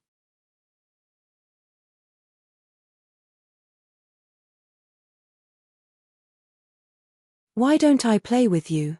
After the swordsman walked out of the door, not only the white-haired ancestral master, but also the people in the tall building of the Zhengyang Mountain were stunned. Besides shock, there was also a hint of despair that they did not want to admit. This person was the owner of the Wind Thunder Garden, Li Tuanjing. He was extremely talented. At the age of 40, he entered the 10th realm. But in the hundreds of years that followed, he had not broken through the realm. It was incredible. But even if he did not enter the upper 5 realms, Li Tuanjing was recognized as the strongest 10th realm swordsman in the East Aquarius continent. Before Wei Jin broke through to the 11th realm and became a terrestrial sword immortal, he also admitted that he was no match for this person. Didn't they say that Li Tuanjing was killed? Li Tuanjing no longer paid attention to those ancestral masters of the Zhengyang mountain. He raised his head and seemed to be smiling at all the people watching the battle behind the scenes. He put one hand behind his back, put 2 fingers together, and gently rotated them. A gust of wind lingered. Li Tuanjing shook his wrist and said a word with a smile, "Kill." After the gust of wind left the swordsman in black, it instantly turned into a huge and majestic sword chi. It rotated above the immortal dais and cut off the connection between the immortal dais of the Wind Snow Temple and the outside world. The people in the picture scroll were dumbfounded. Outside the picture scroll, they looked at each other. In the picture scroll, on the immortal dais, on the tall building, Li Tuanjing did not pick on anyone, nor did he say any harsh words. He just stood there in a daze, looking at the sea of clouds in the distance that had resumed its unfolding state. This made the people of the Wind Snow Temple feel relieved. As the strongest 10th realm swordsman, Li Tuanjing's killing power was obvious to all. When a chi cultivator was praised as the strongest, especially in a continent, he must be a very terrible existence. For example, the youngest pure 9th realm martial artist, the Dali vassal king, Song Jianqiang, had already shown the legendary strength of a 10th realm martial artist in the siege of the capital city. He broke Li Tuanjing's record and became the youngest 10th realm swordsman. Wei Jin was now an immortal in the upper 5 realms, high and mighty. Carrying the sword case on his back, Huang He of the Wind Snow Temple slowly returned to the tall building. Zhengyang Mountain began to send people to rescue Su Jia. Li Tuanjing put his hands behind his back with a smile on his face. "Even if I only have one last breath left, I will strangle your Zhengyang Mountain. Even if your bones will be taken away from the Wind Thunder Garden by my disciples and grand disciples, I will still not feel happy after that. Look. 300 years ago, you betrayed my sincerity, so I made the whole Zhengyang Mountain unable to raise its head for 300 years. You made those juniors who were lucky to become sword immortals too ashamed to hold a celebration. They could only hide in the sea of clouds on the top of the mountain and sigh. Even if I am going to die now, so what? Now, are you satisfied?" Li Tuanjing collected his thoughts and turned to walk down the stairs. He patted the railing lightly with his palm. Li Tuanjing went down to the first floor and came to the side of a young man. Liu Baqiao, who had waited so long for the end of the great battle, had his lips trembling. Li Tuanjing smiled and said, "Baqiao, seeing your beloved woman being humiliated and her sword heart collapsing, unable to save her because the enemy camp can't help you, yet feeling the same way. You can't help yourself. Do you feel terrible?" Liu Baqiao suddenly came to his senses and was about to jump off the railing when Li Tuanjing reached out to stop him. "Just sit down." Liu Baqiao said guiltily, "Yard master." Li Tuanjing smiled and said, "It's okay. I just fell in love with a woman I shouldn't have. It's nothing. The sky won't collapse. You don't have to feel guilty about it." Liu Baqiao didn't know how to answer. He didn't want to say words that were against his will, but he felt that he had let down the sect and the yard master. Li Tuanjing asked, "Su Jia will fall into depravity from now on. I guess the blade-strengthening gourd will be taken away by Zhengyang Mountain. Once her sword heart is destroyed, the spirit of this fairy who made you children feel inferior will collapse. She won't be a fairy anymore. She might even be inferior to the registered female cultivators of Zhengyang Mountain. Baqiao, I just want to know, will you still like her?" Liu Baqiao sobbed and said, "I'll like her for the rest of my life." "Yardmaster, am I a good for nothing?" Li Tuanjing sighed and said, "Silly boy, very good. Then keep liking her like this. But don't delay your sword practice. You should know that I've always thought highly of you. You're no worse than the Yellow River." I didn't tell you this before because it was useless. The reason why I can tell you now is that there won't be a chance in the future. Liu Baqiao turned his head and asked, Yardmaster? Li Tuanjing suddenly asked, practice your swordsmanship well and try to bury my corpse with that corpse in the future. Baqiao, if the tables turn and Zhengyang Mountain becomes the sun in the sky, suppressing everyone in Wind and Thunder Garden, what will you do? Liu Baqiao no longer had the cheek and courage to sit on the railing. He stood in the corridor and said solemnly, of course, a sword cultivator will reason with the sword. Li Tuanjing joked, oh, you're very much like me when I was young. Then, Li Tuanjing looked into the distance and chuckled, remember, this won't work between men and women. Don't think that your swordsmanship is good and you can do everything like this. When talking to the woman you love, you still have to be gentle. You still need to say some words of love. Li Tuanjing turned his head and looked at the disciple in seclusion, Huang He, who was walking slowly from the staircase. Looking at the two young people, the strongest level 10 Qi cultivator in Aquarius continent smiled and said, after I die, the two of you will be responsible for Wind and Thunder Garden in the future. Huang He's expression was cold. Master, I alone am enough. Liu Baqiao grinned cheekily and said, this is a good relationship. Capable people do more work. I don't have to carry the burden. Li Tuanjing laughed heartily and pointed at Huang He. The sword cultivator has infinite killing power and is famous in the world. It belongs to you. Then, he pointed at Liu Baqiao. The sword cultivator has peerless elegance, wine and beauties belong to you. Li Tuanjing finally said leisurely, anyway, it belongs to Wind and Thunder Garden. On the Kuan ship heading to Nanjian Kingdom, the burly man beside the woman said sarcastically, except for the black-robed sword cultivator who fought last, who had some real skills, the other three battles were just average. If it was in Julu continent, we wouldn't have the cheek to put on such a big show. The woman nodded and smiled. That blade strengthening gourd is really good. I wonder if there's a chance to buy it. The old woman cupped her hands and said with a smile, Madam, you only need to tell us your house number and it won't be difficult to buy the blade strengthening gourd. On the leftmost seat, the old man wearing a mink hat and a scholar's robe could no longer stand the noise of his neighbor and the endless criticism. Since the first battle, the people around him had been nitpicking. They were not good here or there. It was so annoying. The old man tilted his head and spat on the ground. Their swordsmanship is not as good as the sword immortals of Julu continent. But after 3 battles, they are full of pride and satisfaction. What else do you want? The burly man said sternly, Old man, are you courting death? The old man sneered. So what? Why don't we sign a life and death contract? After watching the excitement of Wind and Thunder Garden and Mount Shenyang, we will let others enjoy the show. If I lose, I admit defeat. If I win, I will *CK your lover for 3 days and 3 nights. What do you think? He did not nag and did what he said. The gentle and timid man next to the woman became the peacemaker. Let's talk this out.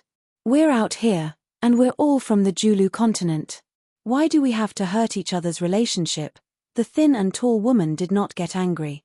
Instead, she turned her head and looked at him with interest. She said with a smile, It is a pity that you are old.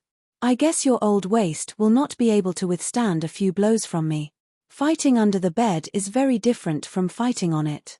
Am I right, old bacon? Fart. The old man spat again. Forget about you, bamboo pole woman. I'll even *CK that pretty boy of yours. Chen Pinggan was dumbfounded. Why did he feel like he was back in the apricot blossom alley? Of course, he did not understand their words. But Chen Pinggan was familiar with their gestures. The young swordsman on the rightmost turned his head and said impatiently, If you want to fight, then fight. Stop talking nonsense. Don't dirty our ears. Well, here comes another bad-tempered one. Not only did he not stop the fight, he even added fuel to the fire. Chen Pinggan felt a headache coming on. They would not really fight, would they? The female swordsman with a small sword in her hair was indifferent. She only looked up at the painting, as if she was savoring the essence, qi, and spirit contained in the 3 battles. Fortunately, The ship owner who had dealt with Wei Pai before walked over with a smile. His gaze swept across the crowd, starting with the old man in the Confucian robe. He cupped his fists and addressed each of them. Mr. Sword Urn, Lady Greenbones, young Master Hulu, can you give me some face and let this go? The three parties could choose not to give face to the ship owner. It did not even matter if they did not give face to Da Mountain. But when the ship owner announced three simple names, things became simple. The old man in the Confucian robe, nicknamed Sword Urn, was an extremely famous and eccentric swordsman in the southern part of the Julu continent. His realm was not too high, only at the Golden Core realm. He did not belong to any sect, but he was good at nurturing swords in an ancient urn. He often helped the middle 5 realm swordsmen nurture their flying swords for free, so he had friends all over the world. Lady Greenbones was not a swordsman, but she had a 10th realm swordsman as her godfather. She was extremely protective of her son and possessed an extremely unreasonable divine weapon. In addition, she was a 7th realm martial Dao grandmaster who was proficient in close combat and had a fierce reputation. As for the young swordsman's surname, Hulu, he was even more famous in the Julu continent. He was the only one with no other branches. The family had a jade unyielding realm ancestor who was a sword immortal on the land. He was one of the sword immortals who had led the team to the inverted mountain. He had a straightforward personality and was a good friend of a continent's Daoist master, Xiesha. Hulu was the current head of the family and the governor of the largest dynasty in the eastern part of the Julu continent. Because he was innately unsuited for cultivation, he was a frail scholar who did not even have the strength to truss a chicken. But in the end, he commanded 300,000 soldiers and gathered nearly 1,000 swordsmen under his command. He had the reputation of 1,000 swords commander. Da Mountain was not afraid of the three parties. It was not that they were strong enough to wrestle with the Hulu family, but that they were too far away. As for Lady Greenbones, who liked to keep gigolos, and Mr. Sword Urn, who was a wandering cultivator, Da Mountain was naturally not afraid of them. But they were guests. How could they make enemies out of doing business? The old man let out a cry of surprise and leaned forward. He turned his head to look at the young swordsman and asked loudly, "Hulu kid, who is Hulu Inzi to you?" The young swordsman said angrily, "He's my uncle. He's been in seclusion for many years." "You know him?" The old man slapped his thigh. "Ha, when Hulu Inzi was young, he was a useless blockhead. The first time he went to a brothel, I was the one who took him there. After that, TSK, he followed behind me every other day. I've only heard of freeloaders in this world, but I've only met one freeloader like your uncle in all my years of living." The young swordsman's face flushed red. He carefully glanced at the female swordsman beside him. When he saw that there was nothing strange, he sighed in relief. He said to the old man sternly, "My uncle isn't that kind of person." The Confucian-robed old man rolled his eyes. "Your uncle and I are friends who help push each other's butts. What do you, a fledgling, know?" The young swordsman felt as if he had been struck by lightning. The female swordsman finally could not take it anymore. She shouted angrily, "Shut up." The old man laughed. "Whoa, what a fierce little woman. All right, you're going to suffer a bit, kid." The young swordsman knew that he was in trouble, but he had no time to warn her. The female swordsman's face was as cold as ice. "If you speak rudely and speak without thinking, I'll break your dog teeth." The hairpin flying sword, which was already extremely small to begin with, had an edgeless body and was exquisite and slender, used to bind her black hair. But when it left the hair on top of its master's head, the tail of the sword bloomed with a white light. The trajectory of the flying sword drew out a dazzling white line in the air. Flying swords in the world were known for their swiftness and ferocity, and were difficult to defend against. However, this woman's small sword was even faster to an unimaginable level. Too fast. This was an eye-opener. Chen Pingan's thoughts stirred. "Ayo, mother, it hurts." The Confucian-robed old man covered his mouth. Blood flowed out and his words were unclear. It turned out that the flying sword had pierced through his mouth and shattered one of the old man's front teeth. The old man was not angry but instead laughed. He was extremely happy. He slapped his legs and spat out a mouthful of blood and saliva. He shouted, "What a good lightning flash! It is worthy of being one of the fastest flying swords in the Julu continent. It lives up to its reputation, it lives up to its reputation." Even Madame Greenbones was somewhat frightened. Yet another ancestor was the descendant of an unworldly sword immortal. Moreover, compared to the powerful Hulu clan, the previous owner of the lightning flash was a powerful individual with peerless battle prowess. He once traveled alone in the Central Plains, a land of crouching tigers and hidden dragons. His sword was called Tiger Roar and his flying sword was Lightning Flash. Although Chen Pingan did not know the secrets of the summit of the Julu continent, and they were all conversing in the elegant language of the Julu continent, so Chen Pingan could not understand them at all, there was no doubt that this was a battle between immortals. Therefore, he obediently sat where he was, prepared to run at any time if the situation was not good. Fortunately, during these days of idle chatting and Chun Shui and Chosha's explanations, he understood that it was not strange to encounter any immortals on this Kuan ship that spanned across 3 continents. As for the Jianghu of the Aquarius continent under the Kuan ship, there were actually not so many shocking existences. It was not only the small East Aquarius continent that was like this. Even the vast Julu continent, with its vast territory and abundant resources, with countless swordsmen in the Jianghu, was the same. After the female swordsman sheathed her flying sword, she smiled apologetically at the owner of the Jiao Mountain ship. The latter was greatly relieved. In fact, with her help, the matter would not be complicated, and the curtains would fall on them sooner. As expected, the 3 parties quieted down, and the tense atmosphere from before was gone. At this moment, whether in the small town or Luopa Mountain, Chen Pingan actually did not feel that the Jianghu was dangerous. He was far from the despairing and numb state of mind of the green-clothed child. But after seeing the battle between swordsmen in the flower and bird scroll, and watching the immortals exchange blows so close at hand, Chen Pingan told himself in his heart, "Chen Pingan, don't just focus on drinking. Practice your fist more diligently, and practice your sword as soon as possible." You're tuning in to the Celestial War YouTube channel. Don't forget to subscribe and join us on this journey to catch the most captivating stories,